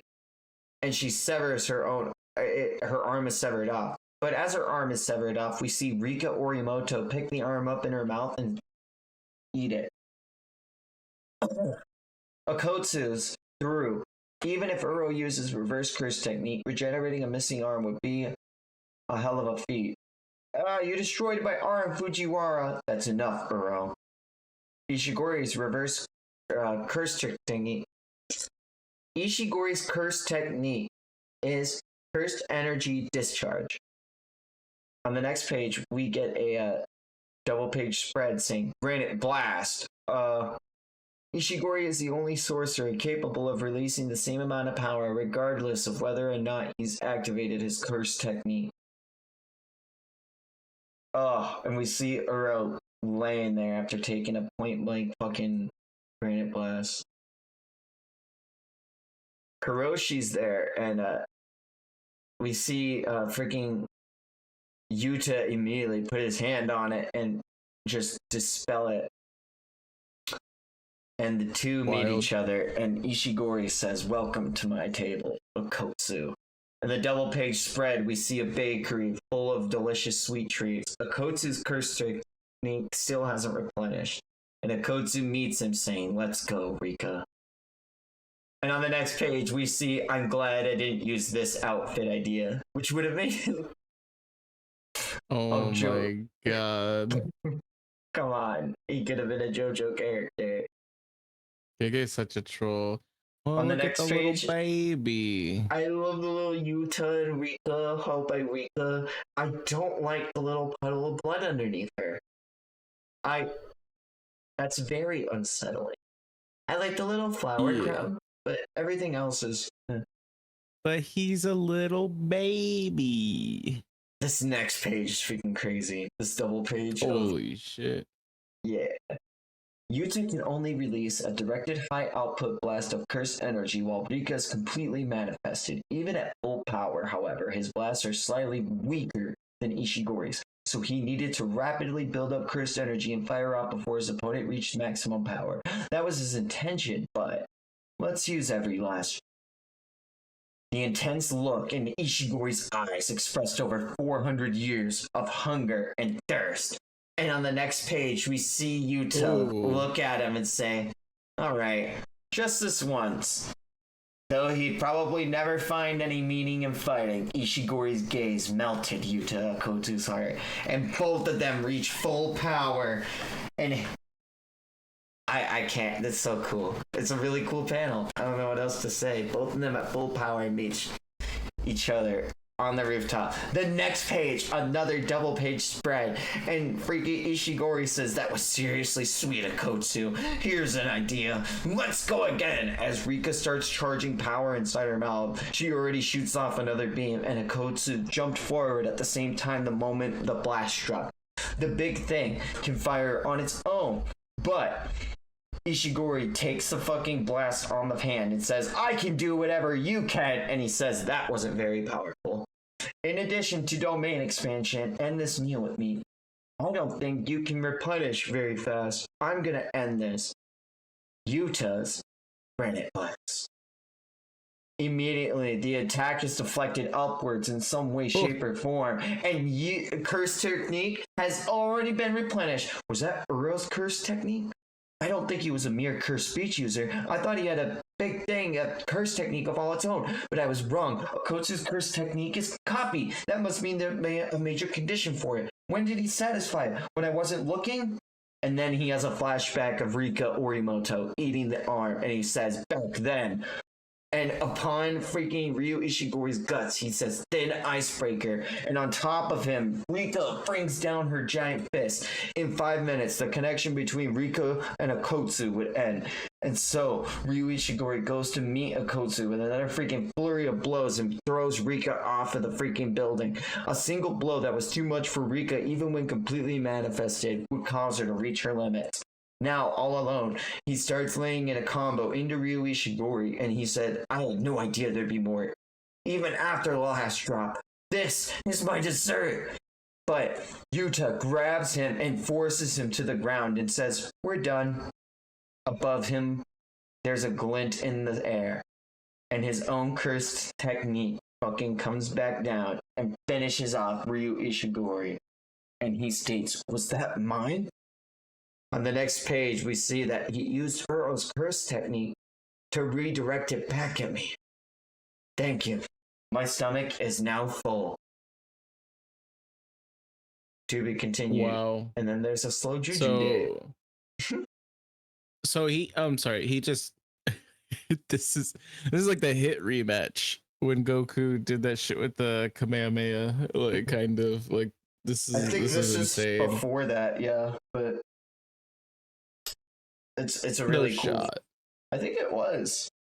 No way. When did that come out? That was 2018, 2019? That was a long time ago. Like the hit rematch. Maybe. I could be misremembering, but yeah, took the freaking blast that Ishigori sent at him and used that technique to send it upwards, and then watch it come back down. Insane. So he just literally like he kind of Mahitoed like that spirit. He just literally like because he could just pour reverse curse technique into a spirit and just disintegrate it, right? Yeah. Oh, we're on the next volume. Oh, I'm not reading the slow juju days in a way. We're on a roll. But shit's getting interesting. Also, Hajime Kashimo, you know, Uro's up there. I'm kidding, but am I? Oh my god, we're here. Bex. Holy shit. Hey, that kid just now, I wonder if he brought in a manga submission. He's a foreigner. Is that unusual? And then on the next page, we have a double page spread of Ryu Ishigori and Uro. Yeah. Yeah. Dude, even without the JoJo hair, he's kind of... Oh yeah, you're talking about him. Oh, and her. Yeah, we know. You're reaching your limit. I've seen it. Sorcerers, cursed spirits, and strong fighters all get driven over the edge by the same thing.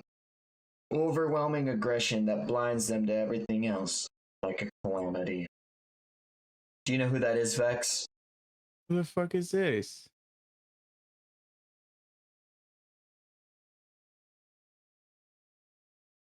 This I don't know, like having multiple arms and multiple eyes, I'm just gonna assume Sukuna. That is Sukuna. We have seen him like pop up. That's his hand era. Like they mentioned him when he had 4 arms and stuff before, so yeah. Yeah. I've seen the forearm thing, and then I obviously I've seen the multiple eyes, so I was like, that was like the dead giveaway. That's crazy. You're soft, Akotsu. That ain't a compliment. Uro said the same thing. There's no benefit to sparing one's life. She was still alive. My blessed must be weaker than after that domain expansion. She kept bringing something up. Was it a lover's quarrel? Or something like that. Stop acting like this is such a pain. There's nothing I could have said to her. It would have been like a slap to the face to her because I'm blessed. Oh, really? Also, we see Ryu with his hair undone because he can't use his curse technique right now because he's out of curse energy. I think he looks better this way, but that's just me. I understand, but give me your points. Rule 10. Players may transfer a number of points of their choosing to another player. I see. Without that rule, you'd have to kill us. Maybe. Anyway, be grateful to my comrade. Due to the points transferred from Takako Uro and Ryu Ishigori, Yuta Kotsu now has 190 points. We see someone walking forward. It looks like Miwa? Oh, and he got 10 points for destroying Kuroshi. We love that. Is that Miwa? I use this Miwa. It looks like her. Oh my gosh, he's at Shueisha. Thanks. What makes a person a manga creator? It's not like there's an official certification. Is it having your work serialized? That's a bit harsh. Books on shelves? That's old-fashioned. Your Japanese is pretty good. Actually, your Japanese is pretty good. Huh? That's because I am Japanese. Well, I was born and raised in Japan even though my parents are French. Oh, now you know how I feel. Cube for real. Sorry. Bro. Sorry. No worries. What's going on this page? Hold on. Hey, yo. Once you've read my manga, you'll see that this is going to be the start of a very long relationship. Hurry, Shogun! Drive the tiger from the screen! What? Come! Hurry! Meow! Okay, I lose. Manga based on classic stories are pretty common, but that's not necessarily a bad thing. However, this is a little bit too geared towards adult. Common? With the little JoJo shading. For example, take this scene in which the Shogun gives the main character the impossible task of catching the tiger on the screen because it's causing trouble night after night. The tiger is actually a girl with tiger ears, and she has charmed the main character, who instead of using his own wits, and come up with the same answer as in the anime as Ikkyu-san. It's hard to grasp and requires too much context. This is also a shonen magazine. And there goes the gore. Is this comedy? Or the story isn't strong enough for mixing genres, and the art is seriously lacking. Like, that's not how fingers are supposed to bend. See, look at... Oh. Now it's just like my manga. If it's realism you want, watch live action movies or look at photographs. Culling game player, Charles Bernard. I should call Cube that now. Call him Charles. What's up, He's never Charles? gonna get it. It's okay. You're right. This is publishing house, right? So why don't you recognize the impact and passion you can't get from realism? You're wasting my time. What exactly is a manga creator? Do you know? Nope. Mine, November 12th, 12:11 p.m. We see Hikari meets St. Charles Bernard. I'm glad. There's still electricity around here. I'm not. Who wants to ride a Ferris wheel with a dude? Which is Hikari. Wait, isn't he? It's like... Happy Pride Month, yo. Happy Pride Month. Well, you could have refused. I wanted to scope this place out, in case I ever bring a babe.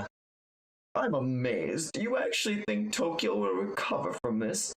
We're exact opposites. I come to gaze upon the end of it all. Ever since the cursed spirits flooded Tokyo, there hasn't been many outlets for manga. Creators and editors are just giving up. I used to have so much respect for them, the creators and their works. Anyway, I need to ask a favor. Give me a reason to fight. The reasons for fighting in the coming game are too dark.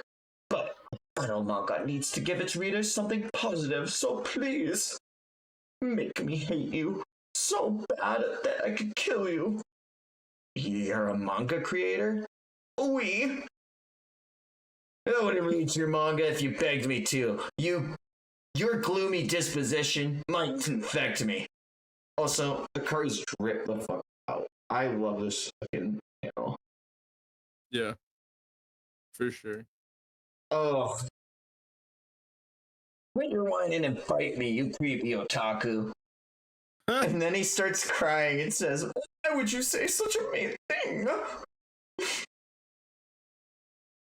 Oh, here's the breakdown for how Yuta got his points. So he had 35, and then he got 10 from 10 getting the from $2. killing.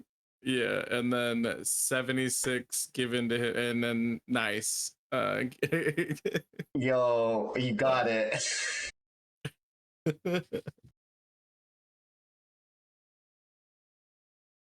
On the next page, I think that's G War staff. Says it right there. I don't know if that's a G or a 6. And I feel like I think it's a G. well, immediately it slices through the freaking seats that Hikari and them are sitting on, and he says, "Oh, it was my dream to become an astronaut, but it seems like it wasn't meant to be. Instead, I'm thinking about traveling space inside my head." What are you quoting?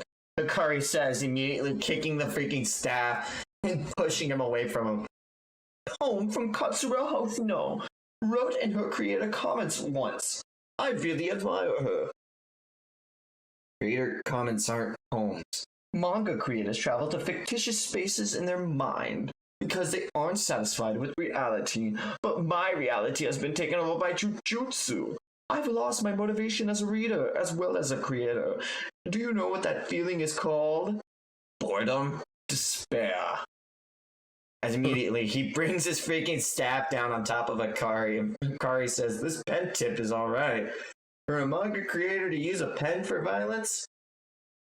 Oh, he's asking, is it alright for a manga creator to use their pen for violence? And then he says, "Tsubasa Ozora mashed Konda's head with a kick. Oh, that's right. Thus, I filled the condition for ink." Immediately, a box opens up on Hikari. What the hell is this? Hikari kicks at the newly formed sorcerer, and he notices that a slash goes through him and hits him off the top of the building. He strikes backwards, and he says, the way he moved, it was more than just a reflex. "You've finally taken your hands from your pockets." "Was it your pockets from your hands?" "Hands from pockets." "That's a manga panel, but a few panels forward from the present." Akari looks down with an ellipsis. "The same way a reader might glimpse the bottom left panel before I actually get to it, I can take a peek at your very near future, about 1 second in advance. As the fight continues and G-War staff fills with ink, I'll be able to see even further into the future." Huh. So you can see the future, huh? Immediately upon this, Akari charges him as fast as possible, and he says, "He's fast. If I hadn't activated the war staff, I'd be a goner." He barely dodges out of the way of Hikari's blows. And Hikari says, "Man, you really can see the future." "Oui, but if that's all you got." What? Immediately, he's punched in the back, and he says, "You have to look to see, right? Then I'll attack from your blind spots and press you hard." "What's with this cursed energy? It's like rough sandpaper." Again, that comment about just his cursed energy hitting these people is freaking awesome. "But once I know he's coming from my blind spots." "Nice try." He immediately counterattacks the freaking mangaka with a fist of his own, and he says, "I could go easy on you, but an otaku like you would just find some selfish reason to start attacking people again. So I have to utterly break you." And he slams his fist down into his freaking gun, appearing right behind him and slamming again. But he's getting more and more cut up by the freaking pen tip. "The heart is only a vessel. Is that what you're trying to say? Well, my vessel is already broken. Now, if I can spill out of it into a gush of turbid emotion, I'll know how you'll move 2 seconds from now. And then I'll be waiting in my blind spot. So why are you posing?" Domain expansion. Oh my Final god. gamble. Yo. Okay. Due to the guaranteed hits effects, Hikari's domain and curse technique rules were revealed to Charles' brain. Holy smoke. What is this?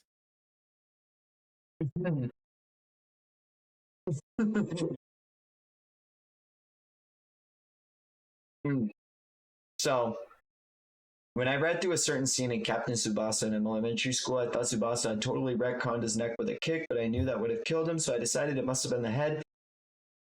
When I was asking my editor to confirm, he said that the manga never made it clear. Konda later shows up shouldering his shoulder, so it was his shoulder, of course. But it looks like his head. As you read on, feel free to skip over the explanation of Hikari's curse technique. Just imagine something like a hands-on game in his domain, and if he hits the jackpot, he gets super strong. Wait, he just said you can go ahead and skip the shit. I hope you're ready, Vex. I've been dreading. I need to take a sip. Hold up. This is a lot. Oh, I think also, did I miss that, by the way? Yeah. Please wait. We go back. Okay. So Hikari's domain and curse technique rules are revealed to Charles's brain. So right now in Charles's brain is being explained to him all the rules of the domain. You're on page 1 of the next chapter, right? I am on page 1 of chapter 183. This paneling of this guy like getting a freaking brain blast right now. This looks so sick. This is awesome. Oh yeah, it's happening. This is his curse technique and the domain rules. Introducing the characters for Idle Death Gamble, CR Private Pure Love Train version 1 out of 239. Yuki's old best friend. That's how we gonna do this. What up, Roses of Hokoboko? red, weapons against me won't Oh prosper. man, With this sacred treasure I summon, Big Raga, the op stopper. that's really loud. Free go. I can't hear it. I have it at like 1% volume. Yuki's old friend, Aya Sayato, missing nearing money at the local bank. So these are all different characters that are represented by different numbers on here.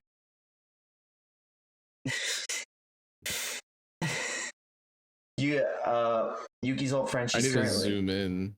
Yeah, hold on. This is a lot. You don't have to know all this, but we're going through it. Oh no, I would like to.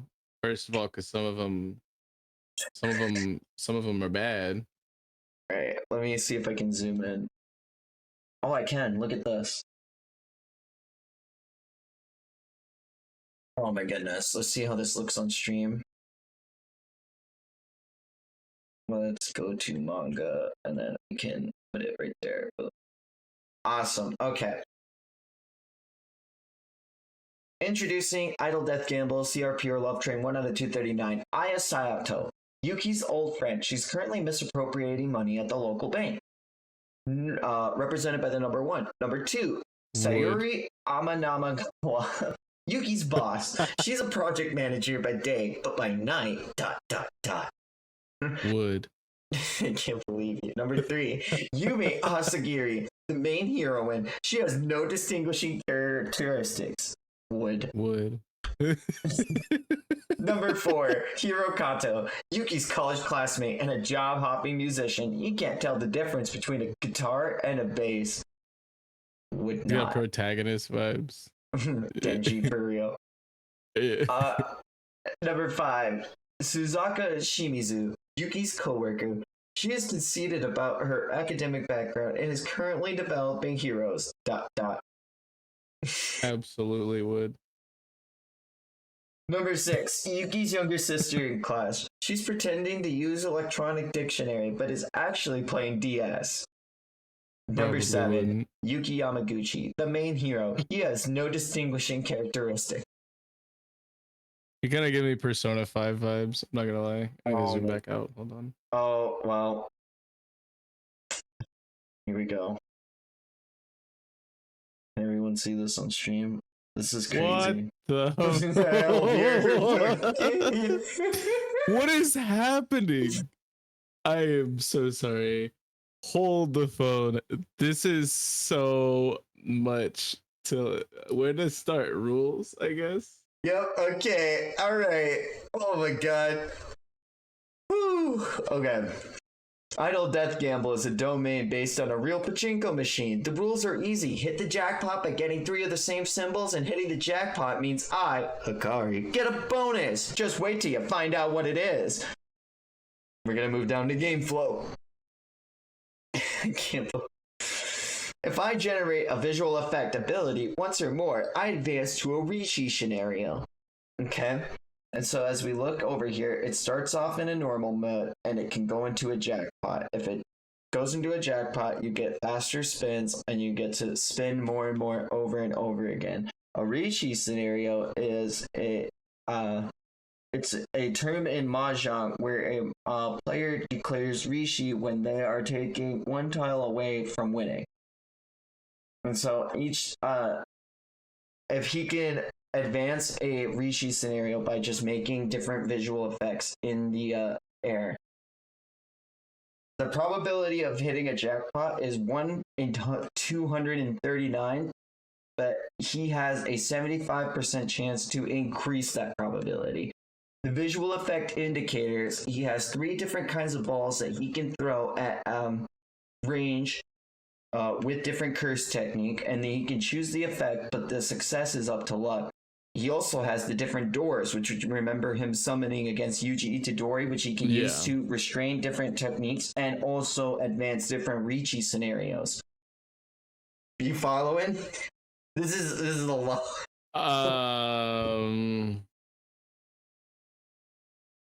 You want me to lie? Like individually, I get all of the things that are being said. How they all work together, I don't necessarily, because I don't know how to play pachinko other than like I feel like it's like pinball and kind of like slots, right? I don't know. Yep. You control like how much you move like the stuff and how many balls you throw in by a little tile at the end, and you just turn the knobby. So rainbow colored indicators of 4 or more consecutive effects ensures a jackpot. And so if he can get more and more of the same different colors, then he will have bigger chances at hitting a jackpot. The different Riichi scenarios are Transit Card Riichi, which give him a 1-star out of 3-star chance, Seat Struggle, Body Emergency, and Friday Night Final Train Riichi. When advancing to the Final Train Riichi, things get hot with chances over 80%. Chance Background, Yume Background. These are chance boosters. Chance boosters increase the chances of a jackpot, even in unfavorable Riichi scenarios. So, when advancing to a scenario, tantalizing image of Yume Asagari appears. Amagawa cutscene. Amagawa Senpai helps during a scenario presentation, and a group indicator shows that a jackpot is certain, but not on the train. So, what do they mean by tantalizing? I mean by tantal. Hey, what do you mean by tantalizing? So this is a lot.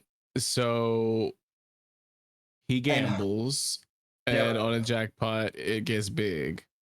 Yes, that's like that. I that is all I'm gonna take away from this right now until I see it in application. I feel like also he looked like the Monopoly man, kind of. Oh yeah, he also he gave up his can't miss hit in his domain extension to flood his enemy with that information. So we love that. It is like it's like a can't miss, but instead of like a lethal blow or something like that, it's just like you get knowledge. That information put in your knowledge. Yeah. That's wild. what a wild. On the next page, we see him say, don't info dump me with all that garbage. And as they're falling down to the bottom, he says, this is the starting stage. And we see all of the different subway freaking entrances enter. We see a green ball get flicked. And then red doors appear. And with green and red, they shut upon him. And he becomes a Riichi scenario with 2 different Hirokato fucking things happening. Riichi causes the stage to change. Yuki, I'm so late.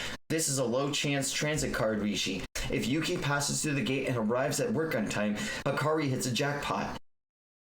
Immediately, he goes to try to swipe through Yuki, but this is just a visualization, so obstruction is pointless. All I can do is watch it unfold, or defeat the sorcerer before it ends. However, the indicators were so weak, so this Riichi is likely to fail. Yuki, oh no!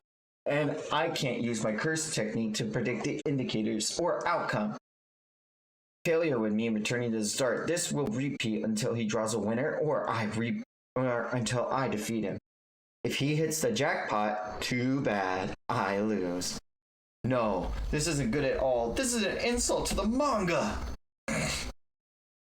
Private Peer Love Train is a monumental work of youthful romantic comedy by Candy Nakamura. Appropriating it for gambling is beyond deplorable. Did you even read it? And the chance of jackpot is only 1 in 239. Do you really think I'll let you keep trying forever and ever? After all, I can see how you're about to move. Hikari comments and says, and yet you still can't hit me. That's right. Dodging is also... And 2 doors slam behind Hikari and they say gold doors. That indicates high chance. I have never gone past 30 times, whether you're taking it easy or going all out. Riichi! And he slams his fist into Charles. This is the final Riichi train. It has an 80% chance of success. Yumi. I had a good time tonight. Yuki. Yeah. Immediately, Hikari doesn't let his foe watch the unfolding freaking plot happen, and he starts punching him as they're waiting for the last train home to go off. The train's here. Yume's on the opposite platform. If she's still there when the train leaves, then he's hit the jackpot. I can't focus on the future. The train at platform 2 will now depart. It's no use. Leave! Get out of here, Yume! Get on the train and go! He calls out. I think it's funny that he's trying to talk to the fucking anime character. As he looks over and sees Yume is gone, he takes his staff and drives it through the side of Hikari, and Hikari throws up blood. If this was a game of skill instead of luck, you might have won, don't you think? And he looks down and he sees Yume still appearing at the train station. The next page being a double-page spread saying, Yume, I missed my last train. Hikari kicking the sorcerer right in the face, saying, wrong. I use luck to grab a hold of skill. I use skill to grab a hold of luck. I knew what I said. On the next page, we said, I'm floored right now. I don't even know what to think. how do you feel about Hikari? What a wild ability. Curse energy is weird, y'all. I'm just gonna say that right now. Oh my god. Yeah, he made us like with the I was low on money, I'd return to the ring and Lupin. I should know of that. Oh. For just this moment, I'm not a panda. I'm a teddy bear. What a strong smell of blood. Maybe about 3 people in pieces.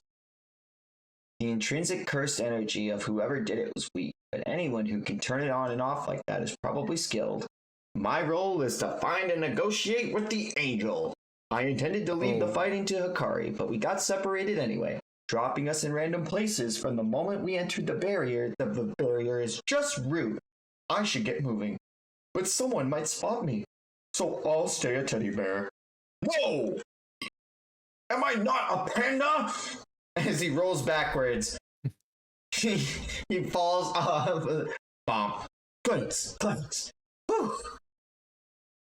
And we see the hottest femboy of the old sorcerer era. Oh no. Hajime Kashimo. Did you escape from Ueno Zoo? That's right! Oh, walking upright was too hard, huh? Kogane, is that a player? What? That is a player! You can use Kogane like that? Hajime Kashimo, without missing a beat, immediately tears through the stuffing inside of Panda. And Panda says, this player, it's extremely fast and powerful! Takes the other end of its staff and drives it inside of Panda and knocks him into the shipping containers behind him. It's like Fusiguro's Nue. This player's cursed energy is like a current of electricity. They're in a state of constant electrification. Immediately, Panda turns into gorilla mode and says, in other words, they're impossible to defend against. Cool. But so am I. Immediately driving its fist into Hajime Kashimo using unblockable drumming B. Good for internal damage, not bad. Kashimo immediately twirls around the arm and tears it off of Panda and says, but not very good either. You're incredibly average. Kashimo throws Panda's arm back at his face, trying to block his vision, and he says he's had enough of that. As he grabs his face, he goes down and grabs a freaking clump of rocks and tries to throw it at Kashimo, but Kashimo meets it with a flurry of fists and deflecting everything before Panda can even let it out. As he looks at the battered body of Panda before him, he says, actually, make that super weak. Do you know where Sukuna is? Panda looks up and thinks to himself, what do they want Sukuna for? I doubt it's for anything good for Itadori. No, That pause tells me that you do. If you tell me, I won't kill you. I think I might have had an uncle with that name. Don't mess with me. And don't you mess with me! My big sister is a big shy girl. Anyone who meets her gaze, she kills to hide her embarrassment. Before Panda, we see him turning into the sister. And on the next page, it looks like... Oh, looks really sick. A crack of electricity between the two players of the culling games happens, and we see the narrator explain. Kashimo separates the cursed energy's charges like electricity when striking an opponent. A positive charge is transferred, and the negative charge in Kashimo is discharged to the target without losing any electricity to the ground. This results, and we see the cursed core of Panda's sister ripped apart with electricity. In lightning that rends the air and can't miss without the need to cast a domain. And Kashimo states, now, where is Sukuna? On the next page, we see character, chapter 185, their rough sketches. I don't like that. We see the gorilla and the triceratops, panda, and the dad. On the next page, it's chapter 185. Bye-bye. Your body's wide open. Ow! Your body's wide open. Stop it! Your body's wide open. Stop! Big sis! Big bro's being mean! Why are you picking on Panda? I ain't picking on him. We're fighting. Like Kusanagi from that game. Oh, so then it's Panda's turn up next. Fine with me. Go on. Try fighting back sometimes.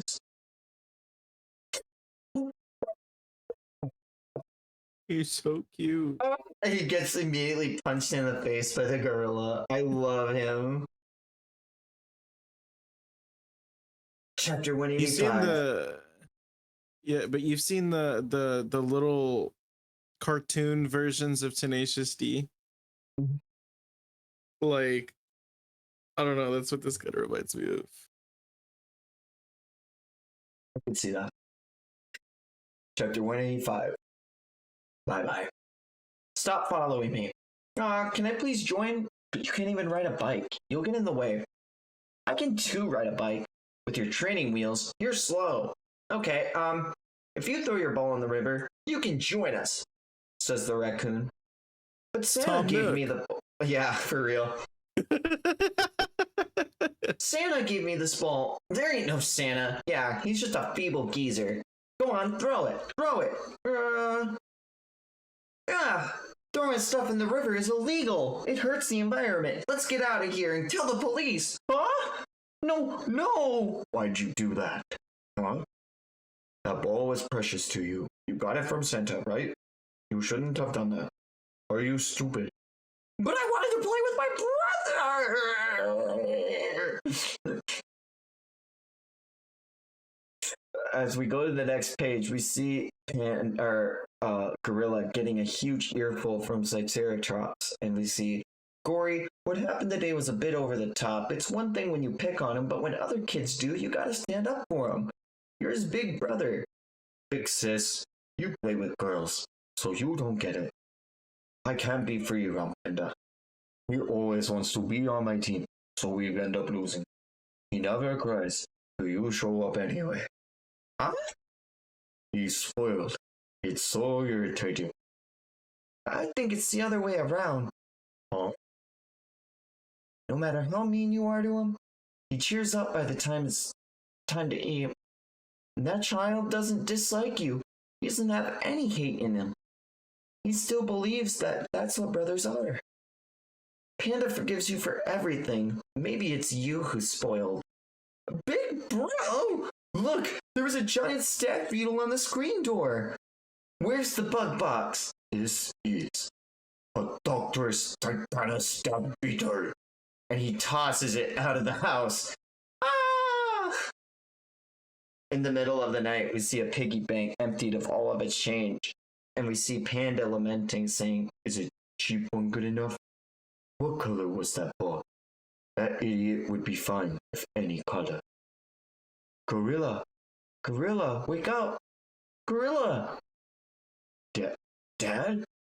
What you doing here? We're Panda. We can't stay with Panda. Why? Never mind that. For how long? Forever. Big bro, big sis, where are you? Panda, let me go. Gorilla, that's enough.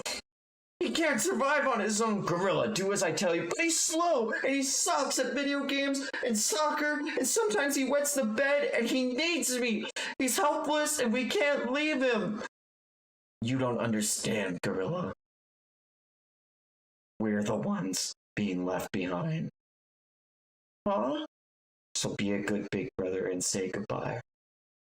But, bro, the ball. I was gonna buy one tomorrow. We need him because he's the one who calls out to the shopkeepers instead of Big Sid. And we see as Gorilla, Triceratops, and the other part of the core of Panda leave. We have a double page spread of the brothers crying, lamenting over each other. And on the next page, we see Panda in a pool of his own blood before Hajime Kashimo. Kashimo states, I didn't get any points, so you must still be alive. It's hard to read your features. He takes his staff at the base of his neck. Now tell me about Sukuna. And he picks his head up, and Panda says, sorry, pandas are tight-lipped. Oh. And I'll make sure you never open that mouth again.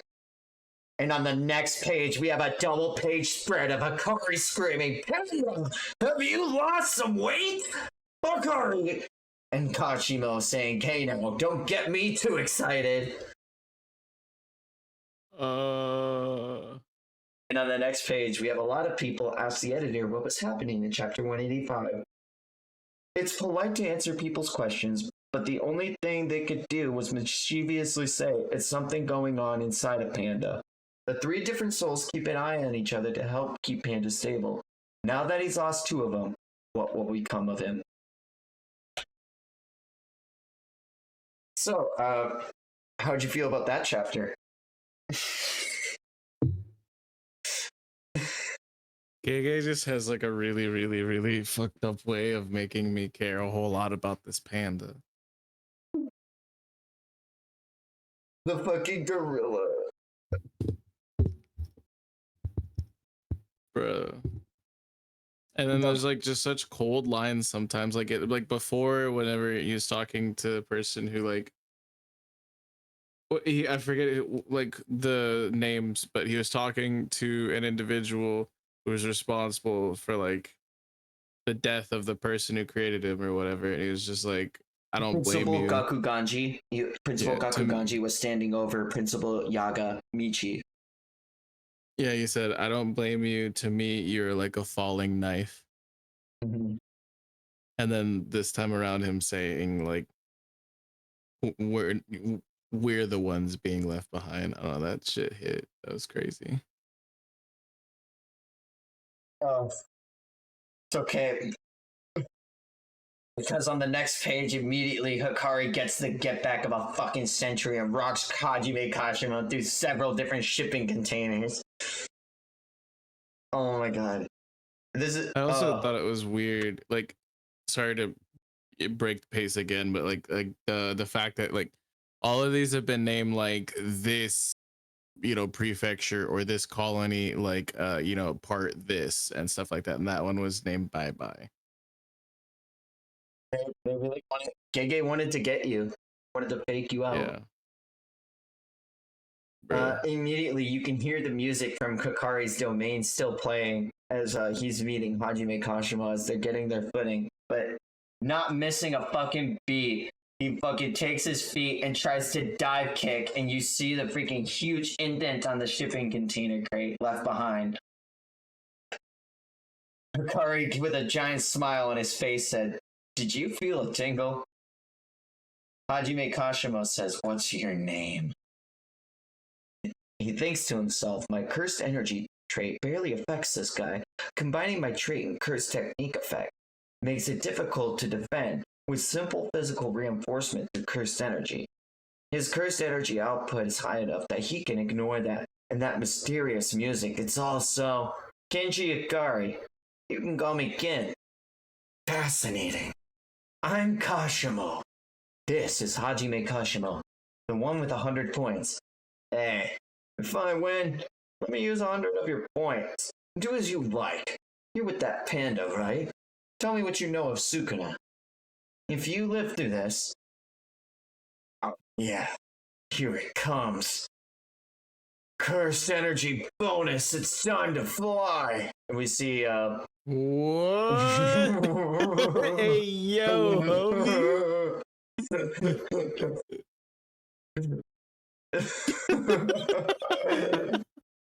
No shot, homie. You gotta put on a loincloth or something.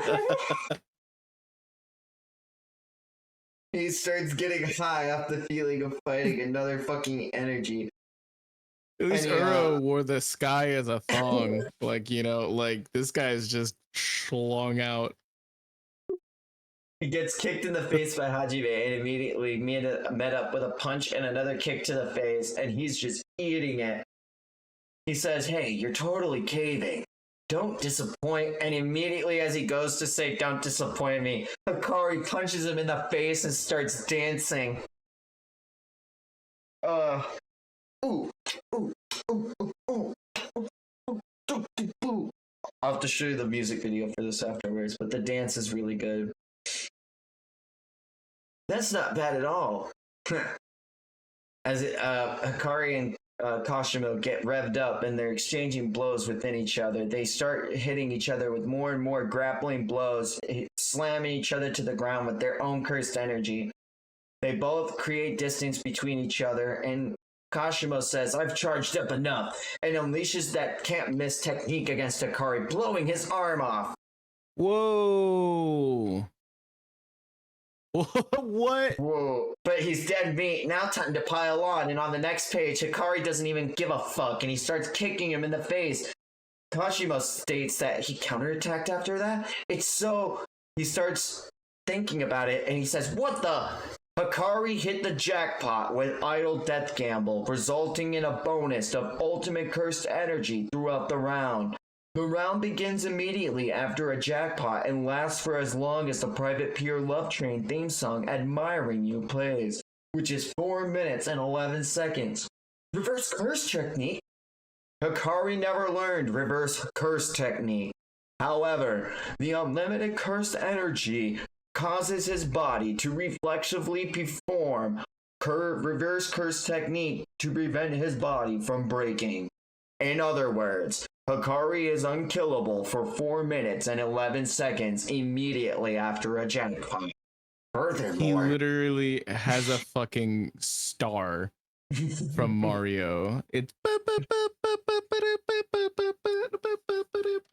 the music like ended and his cursed energy is starting to recede.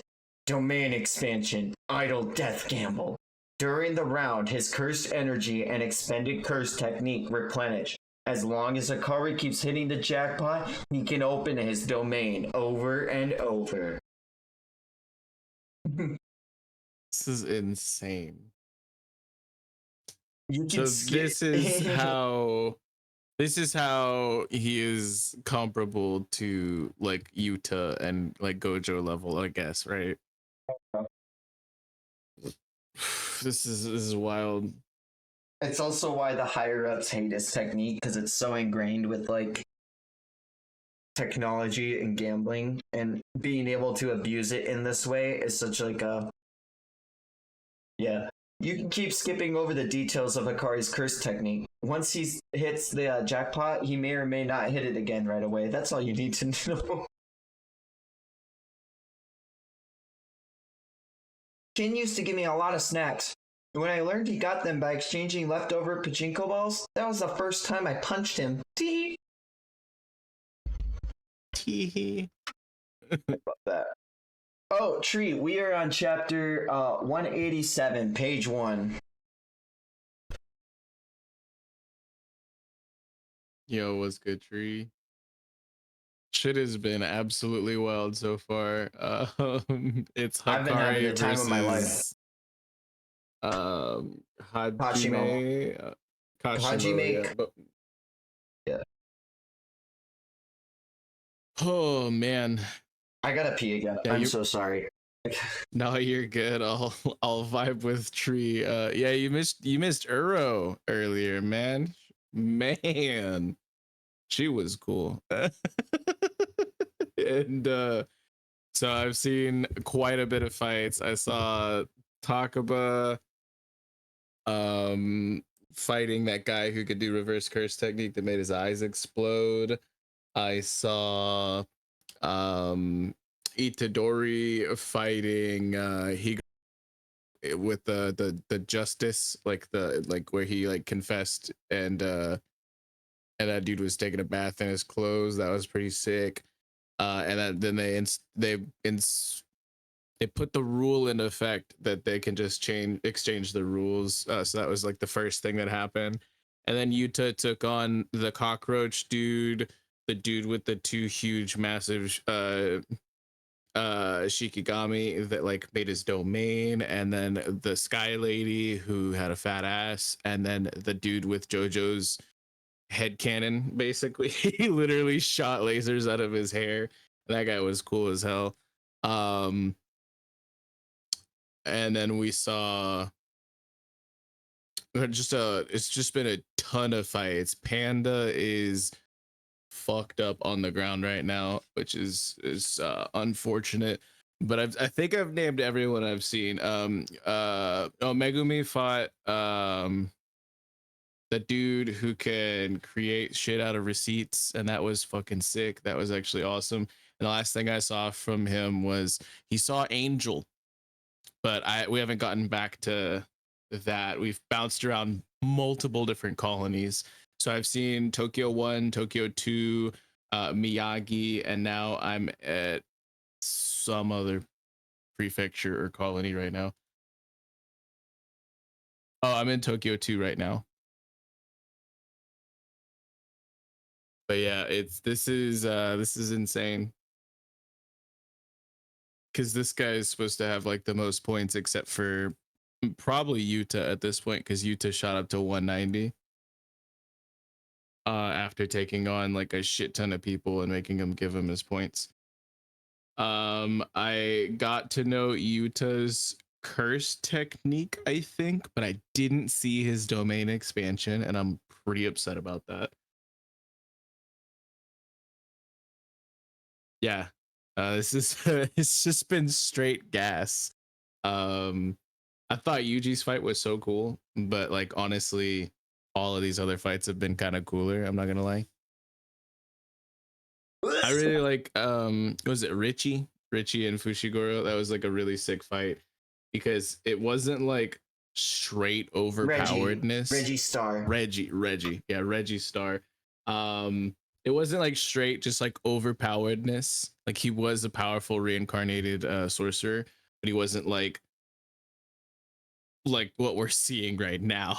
You know, like it was just big brain, and I like big brain shit, like Shikamaru vibes, you know what I mean? Which Fushiguro's always kind of giving me like those vibes because he's really smart about the way that he has to ration. He doesn't have just like infinite regeneration or like ridiculous bottomless wells of like a cursed energy or anything like that. He's just really smart. But so far that's what's happened, and currently, yeah, we're seeing Hakari versus Kashimo. Yeah. All right. So after we get through all of that, since the guaranteed hit in Hakari's domain is harmless, he can be aggressive, and his curse technique activation is passed. He hit the jackpot earlier, which resulted in unlimited cursed energy. Furthermore, the conditions of his cursed domain are continuing from the last time. He was even faster than Mahito and Shibuya, who was like arguably comparable to the 0.2 domain expansion of Gojo Satoru. The domain of praise by Kashimo of the rules of idle death gamble faster than he could give up on attacking Hollow Wicker Basket. Private Pure Love Train isn't the special type, so it's the probability loop type. Last time, he lined up 3 odd numbers and 3 symbols, so now he's likely to keep hitting the jackpot. I'm excited. I'm so excited. This next double page spread is beautiful. Increased probability. And we see bam, bam, bam. We see all the other little characters going off and around Hajime Kashimo. And he says, you're doing pretty good for yourself. I am. What about you? Give me a break. You aren't unkillable right now. And Hikari says, that's right. Not right now.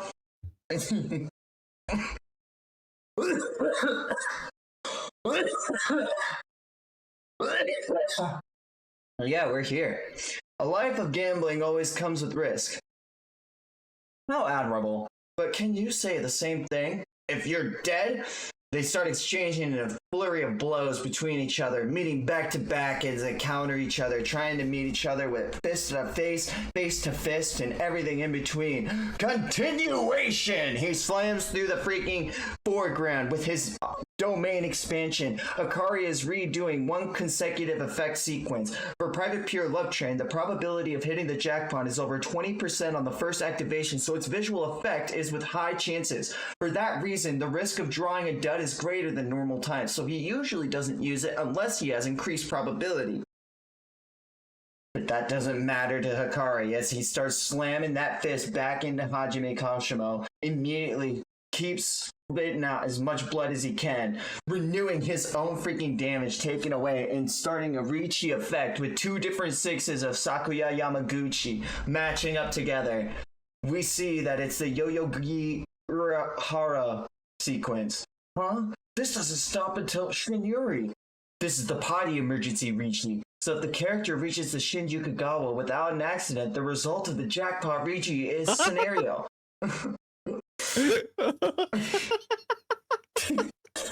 Bro, what? We see that they keep trying to break the different sides to make it go to the different button, but that doesn't matter to Hikari and them, because we know that it's just a visual acclamation. Bam, bam, bam! 3 different Sakuga Yamagichis match up together to cause a jackpot. Wah! And it's time to start the music. Wah, wah, wah, wah, wah. And Hikari starts doing the signature freaking dance for 4 minutes and 11 seconds. He literally just hit a star. Like he's. It started. The unkillable mode that lasts for 4 minutes and 11 seconds immediately after a jackpot. That means he has no restrictions on cursed energy and fully automatic reverse curse technique. But this jackpot music was with an even number. Even if he opens his domain again after 4 minutes and 11 seconds, the increased probability will have ended. That means he won't hit the jackpot again as quickly. If I can get through the next 4 minutes and 11 seconds, I win. But that's how losers think. And he starts charging up his cursed energy against Hikari's dance, and he says, because this is a funeral for the living! For 4 minutes and 11 seconds, you may be unkillable, but I'll kill you anyway. And the two meet each other, and we see on the next page a double page spread. Ah, you're here. Kenjaku? Well, did you have any fun? Not at all. I should have fought you. No, spare me. I'm not fit for fighting right now. It's a really cool freaking double page spread. What? Hold on. What? Whose face is that? He has the stitching, so we know it's Kenjaku. No, on the ground. God, I don't know, but that's a face, all right. Just a random person. Okay. But I heard something interesting in Michinoku. The greatest cursed energy output to ever happen in a date with a province. A veritable cannon. And we see that that's actually the same guy. That's Ryu Ishigori. On the next page with that pipe and everything. That's JoJo head. So he's from the same time as Kashimo.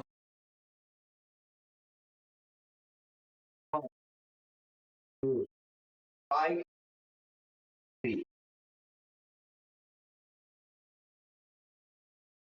Oh, is this a flashback? I was like confused. Wait, hold on.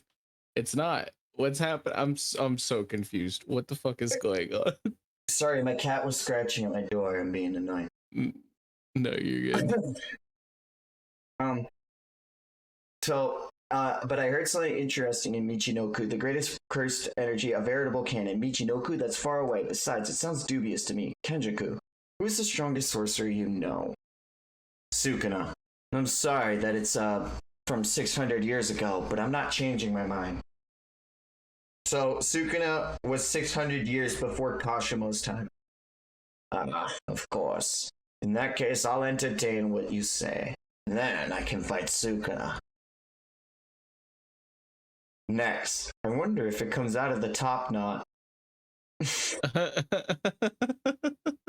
Okay, so this was not even like a Heian era flashback. No, they're not even from the Heian era. They're from That they're just from a random point in time where Jutsu sorcerers are old and strong. wild.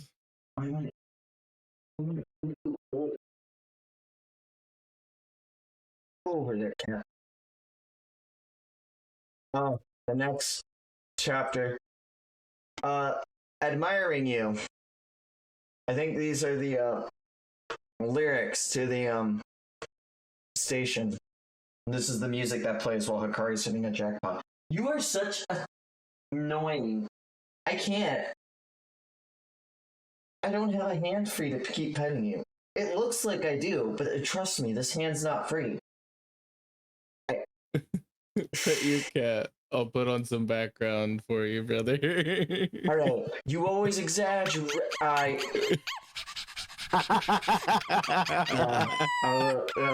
Well.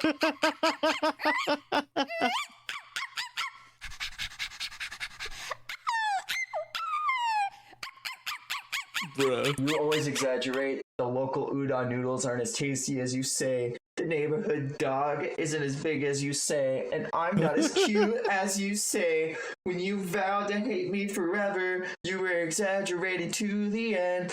But it might actually be true. Each night in the bath, I think of you. 8 years ago, and your verbal slip. What a hairy back. Papaya, papaya, papaya. What a hairy back. Papaya. Everyone exaggerates, even if you don't find love. Like lose that hair or change your job, things will work out. What if they do not? Sometimes I exaggerate about my makeup, fake tears to relive the pain. Now I'm getting off the next station alone. That's what's playing the whole time as Hikari and Kashimo are chasing each other around these shipping containers. Hikari flies himself over into Kashimo, slamming a freaking container over at them. Kashimo stops over in the freaking side and punches the container back at Hikari in the midair. And as Hikari meets that gaze of the container, he meets it with a smile, and Kashimo next, as they punch the container into each other. Like a freaking JoJo fight. For real, if you look, that's like a freaking actual shipping container. We both know how big those things are, right? Yeah. They're huge. And they're just like meeting each other in the middle, and then freaking BAM! He punches through, but Kashimo jumps over freaking Hikari's punch and goes to freaking slam him with the doors that are there. And he meets half of his face off with the freaking door of the shipping container. As you can see, Hikari's face is torn off in the next page. But Yikes. Kashimo starts thinking, curse energy comes from the gut, but you have to use your head to direct reverse curse technique. No matter how powerful his reverse curse technique is, if I crush his head with a single blow, he'll die. I'll use my lightning to target his head and split it open. Hikari says, uh-oh, this fight's getting dangerous. But I can heal while I break. And he starts spewing out the electricity cursed energy out his nose on reflex while he's healing. As he heals his damaged brain, he ejects my cursed energy out his nose. At the bottom panel, he says, "I almost died there, Kashimo." Time remaining in the round, 8 seconds. Hikari starts meeting Kashimo with even more and more blows, and he says he's getting even faster. There must be a trick to that attack, which means Kashimo can't use it again right away. I'll go hard and heavy, and he starts hitting him with a multitude of freaking right jabs to the face, but Kashimo freaking starts meeting them head on as it seems to take little to no effect on him. As he goes to meet Hikari's gut with a freaking, it almost looked like, fucking hell, Pat.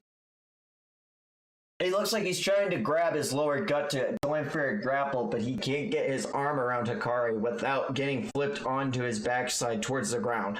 "I'm unkillable, so I can get loose," says Hikari, and totally beat down my opponent. "As for accumulating electrical charge, you are not the only one, Hikari."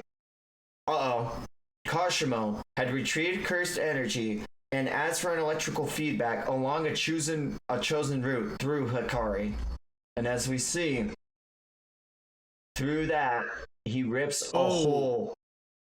Yeah. Hikari's round ended at that moment. Kashimo states that it's over.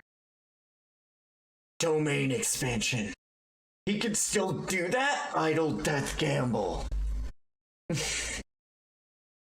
What is it? A 1 in 239 chance? I can't. This is brother. This is a lot. This in the anime is gonna be absolutely ridiculous. Mm-hmm. I'm sad.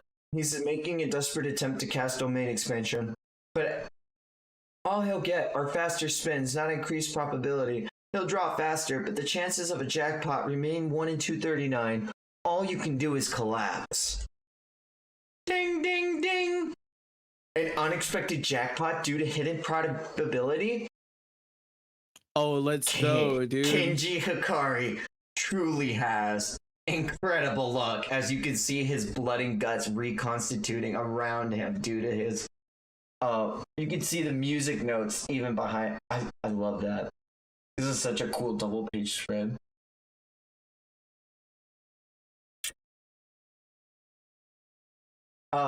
He spits out and he goes, "Psh, I'm impressed, Kashimo. I've never faced death this many times in one day. And thanks to manga and manga otaku, I've got manga brain now. You like manga?"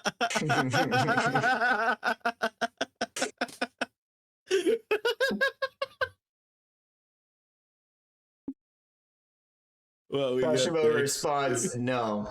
He says, "Oh, what's this for electric? Up and down. Here we are. I'm over the sea." Did he shift his barrier coordinates? What a dirty move. And so now he dropped his barrier. He dropped his domain while they're over the sea. "But dropping me into the sea is a good idea. My cursed energy is like electricity, so once it starts discharging in the water, it won't stop until depleted. I can release my cursed energy until it's gone, or shut it off until I return to land. But in that sea, Tokyo 2 colony holds a lot of Tokyo number 2 is the sea."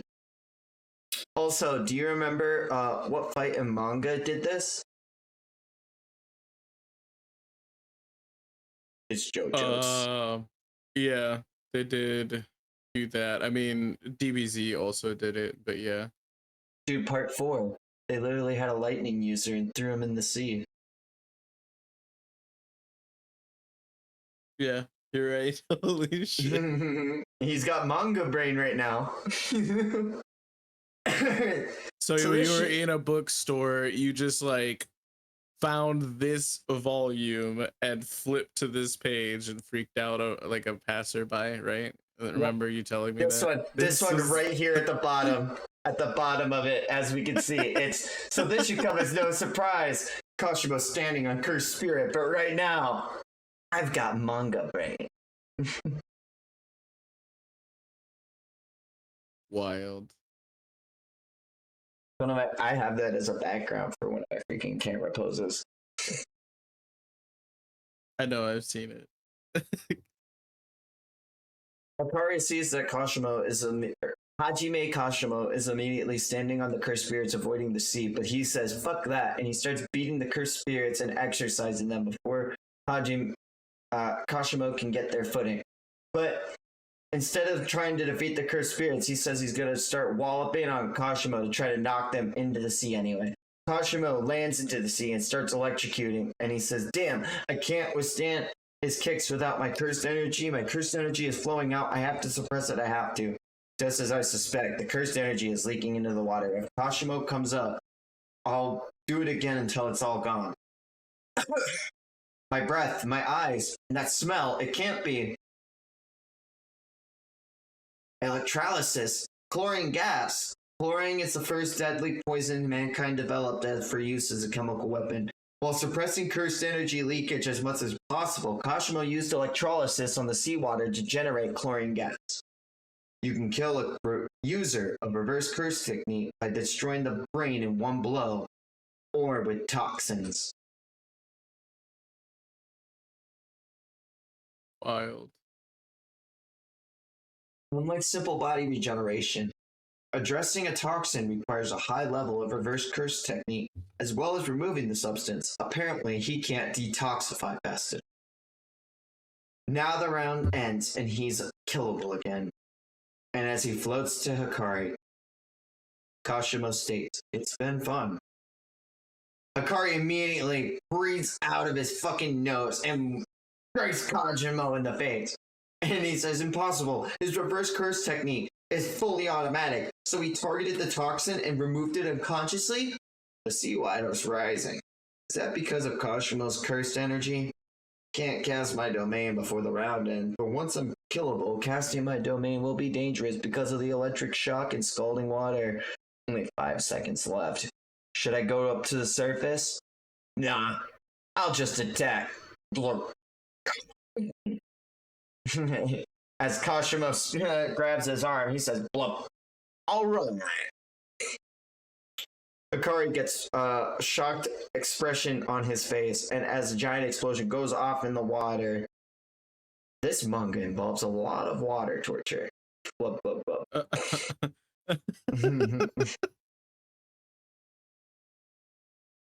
It's raining. Chapter 190, Tokyo number 2, Colony, Part 9. Little Panda screams out for Hikari. Little Panda. He's just a little guy. Out of the water, we can see Hajime Kashimo. Huff, huff. I'm out of cursed energy, but now and he looks satisfied with a big smile. On the next page, Hikari gets out of the water and slams his fist into Hajime Kashimo and screams. Kashimo had suddenly released a cursed energy whose outflow he had been suppressing before electricity could travel through the seawater and turn it into thermal energy, resulting in an explosion of steam. Why? You should have been ripped to pieces. Why didn't you want me to open my domain again? 'Cause I was heading for increased probability. So in case I somehow survived the explosion, you tried to at least take my arm off. That way I wouldn't be able to make the hand sign. But I sacrificed my left arm so the rest of me could live. He survived the explosion through a spur-of-the-moment binding vow, sacrificing his arm and shifting the cursed energy that would not normally protect the rest of his body. Go on, kill me. No, your 100 points would disappear. Alright, my points. Anyway, I don't consider this a win. You never used your cursed technique. I mean, it's incredible what you can do with just manipulation, characteristics of your cursed energy. How did you know? I was right? Call that intuition. But I can only use my cursed technique once, and I want to use it on Sukuna. Well, let's make a deal, Kashimo. Oh, it's Panda. You've gotten cuter. Excellent timing. Kashimo's on our side now, but not for free. Yeah, I got that. What? Why? Kashimo wants to fight Sukuna. And you don't mind, do you? I do mind. A Kohai should only obey a senpai. Anyway, I got someplace to go. You two, wait here. No, don't leave us alone. I'm scared. He's Sukuna's senpai? A player has added a rule of the culling game. Rule 10. Players may transfer a number of points of their choosing to another player. Why did you come back? And what happened to your arm? And what happened to your arm? Don't worry, I'll fix it later. Is that possible? Anyway, why? I forgot to ask something. You spare me any speeches about life. I've learned everything important from manga. But you feel better after fighting, don't you? After all, words aren't the answer to everything. The way of killing is also a way of healing. See. What's it called? What's what called? Your manga. Tell me. I'll buy it and read it. You misunderstand. I'm a noob. I haven't even debuted. I haven't even published a single graphic novel. You won any prizes? Not yet. Are you kidding me? Oh, that hurts! Why are you kicking me? A noob shouldn't even worry about an established creator. This fight will be over soon. Go draw. Draw like your life depends on it. Hey, that's actually good advice. Ikari. Familiar face as Momo Nishimiya appears from the freaking fray. Let's cut to the chase. Did you get the points? Basically, yeah. Make the points transference possible to prevent curse technique removal. That's the first one. Done. Oh my god. Oh my god, we're here. We're here! Second, the use of 100 points to create a substitute so individuals can withdraw from the culling game. 3. Remove communication block on colonies. 4.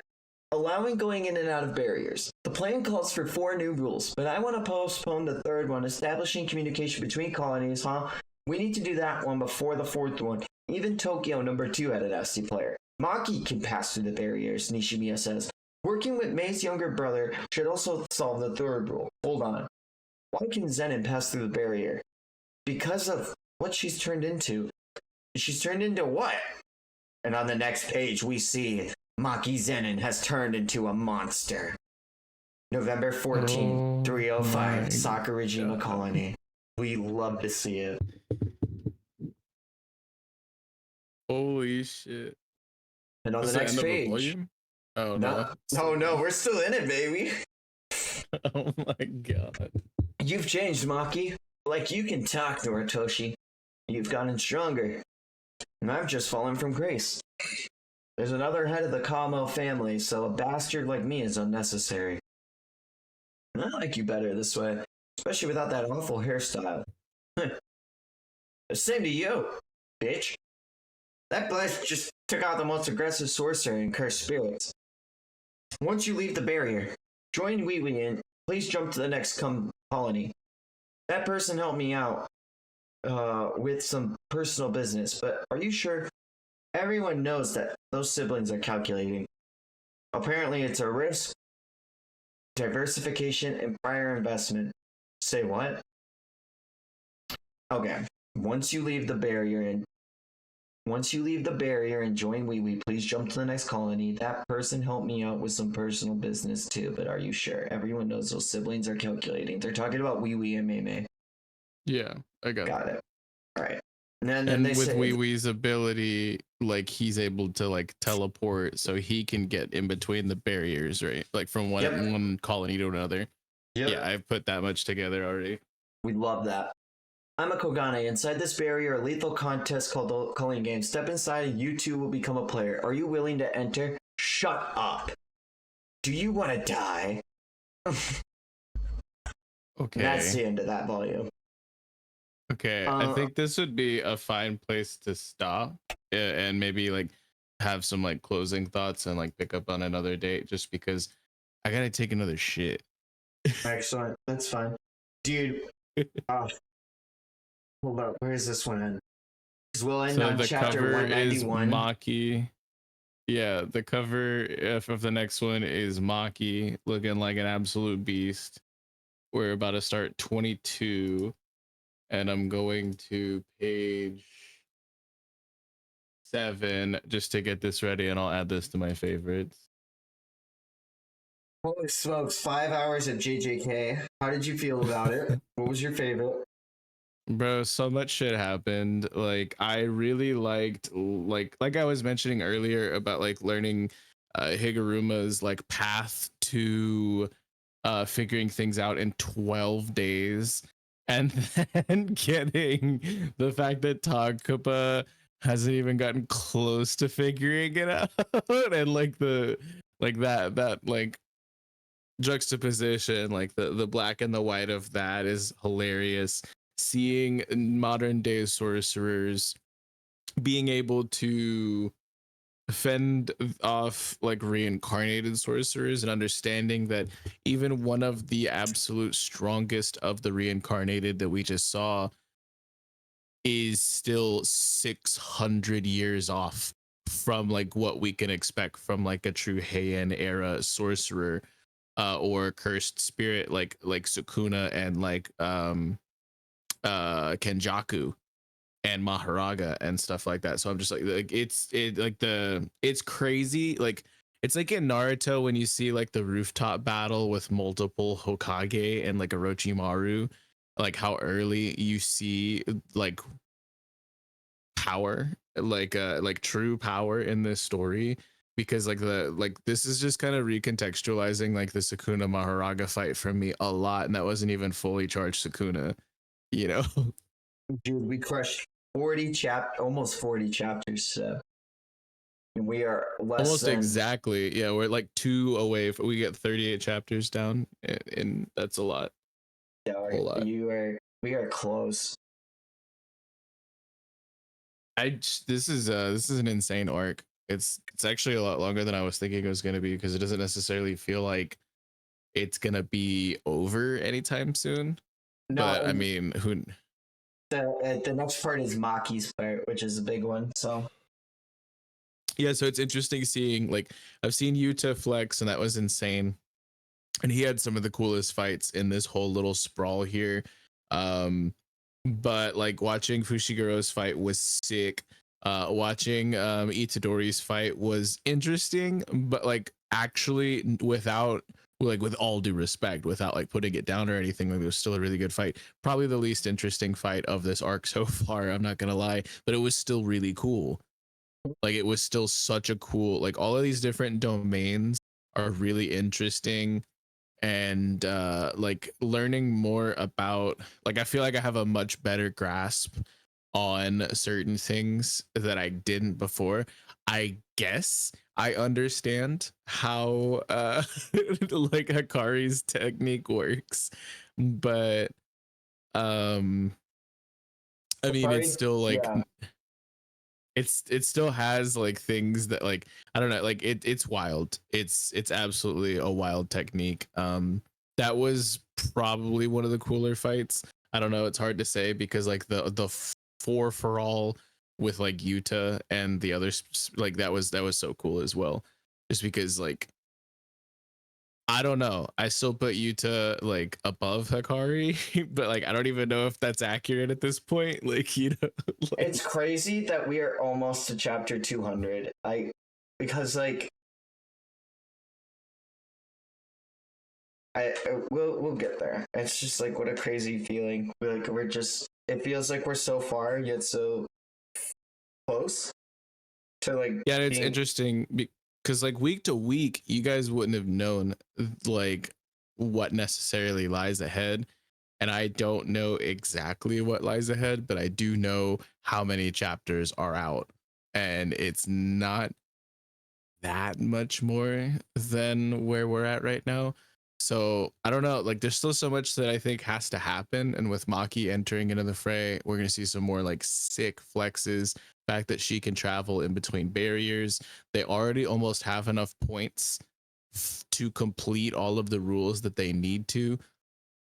because Yuta has basically 200 right now, and not that much time has passed, and then we just got an ally, presumably, which is insane, and Hikari is built so ridiculously different for just like kind of talk knowing at the end there. Seeing Kenjaku in the middle of all of this was also like ridiculously hype Talking about his because son Itadori.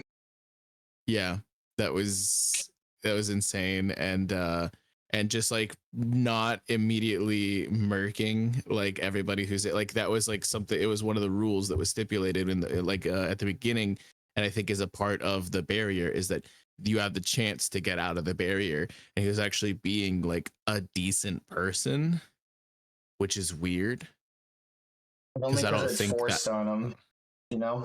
yeah, I don't know, like it's weird. I still just don't necessarily know how to feel, because even in that flashback, which we saw like a different face, like it was really, there's a lot for me to think about here, and, and kind of digest, and like I'll definitely have a lot more thoughts when I sleep on it, because most of what we saw was action, but there were like nuggets of like, oh, this is new information, and like it's really cool. Like I don't like, so if I understand it correctly, if the Shikigami that Yuta has eats the flesh of a sorcerer, then it is then able to copy their ability.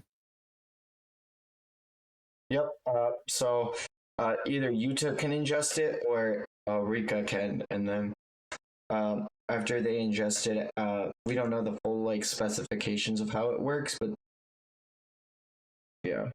Yeah, that's crazy. That is such a cracked ability, and I just like, I've written a character similar to that myself, and I know that like when you're like extremely creative and like you kind of like push like other people's powers like in more knowledgeable or more creative ways, and if you have more cursed energy than they do, like what that could entail, like, so it's basically he could like, it's not like a Uno reverse, it's like I could do what you could do but better now. Like I don't know, there's very few techniques that I don't see him just being more proficient with almost right away than the actual user, depending on the user, I guess, and depending on the technique. But that's insane, that's actually insane.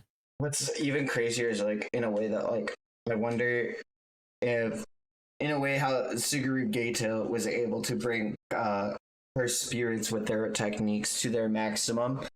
Could Yuta copy a technique to its maximum or reach a technique to a higher state than someone else could possibly use their own technique, like you were saying?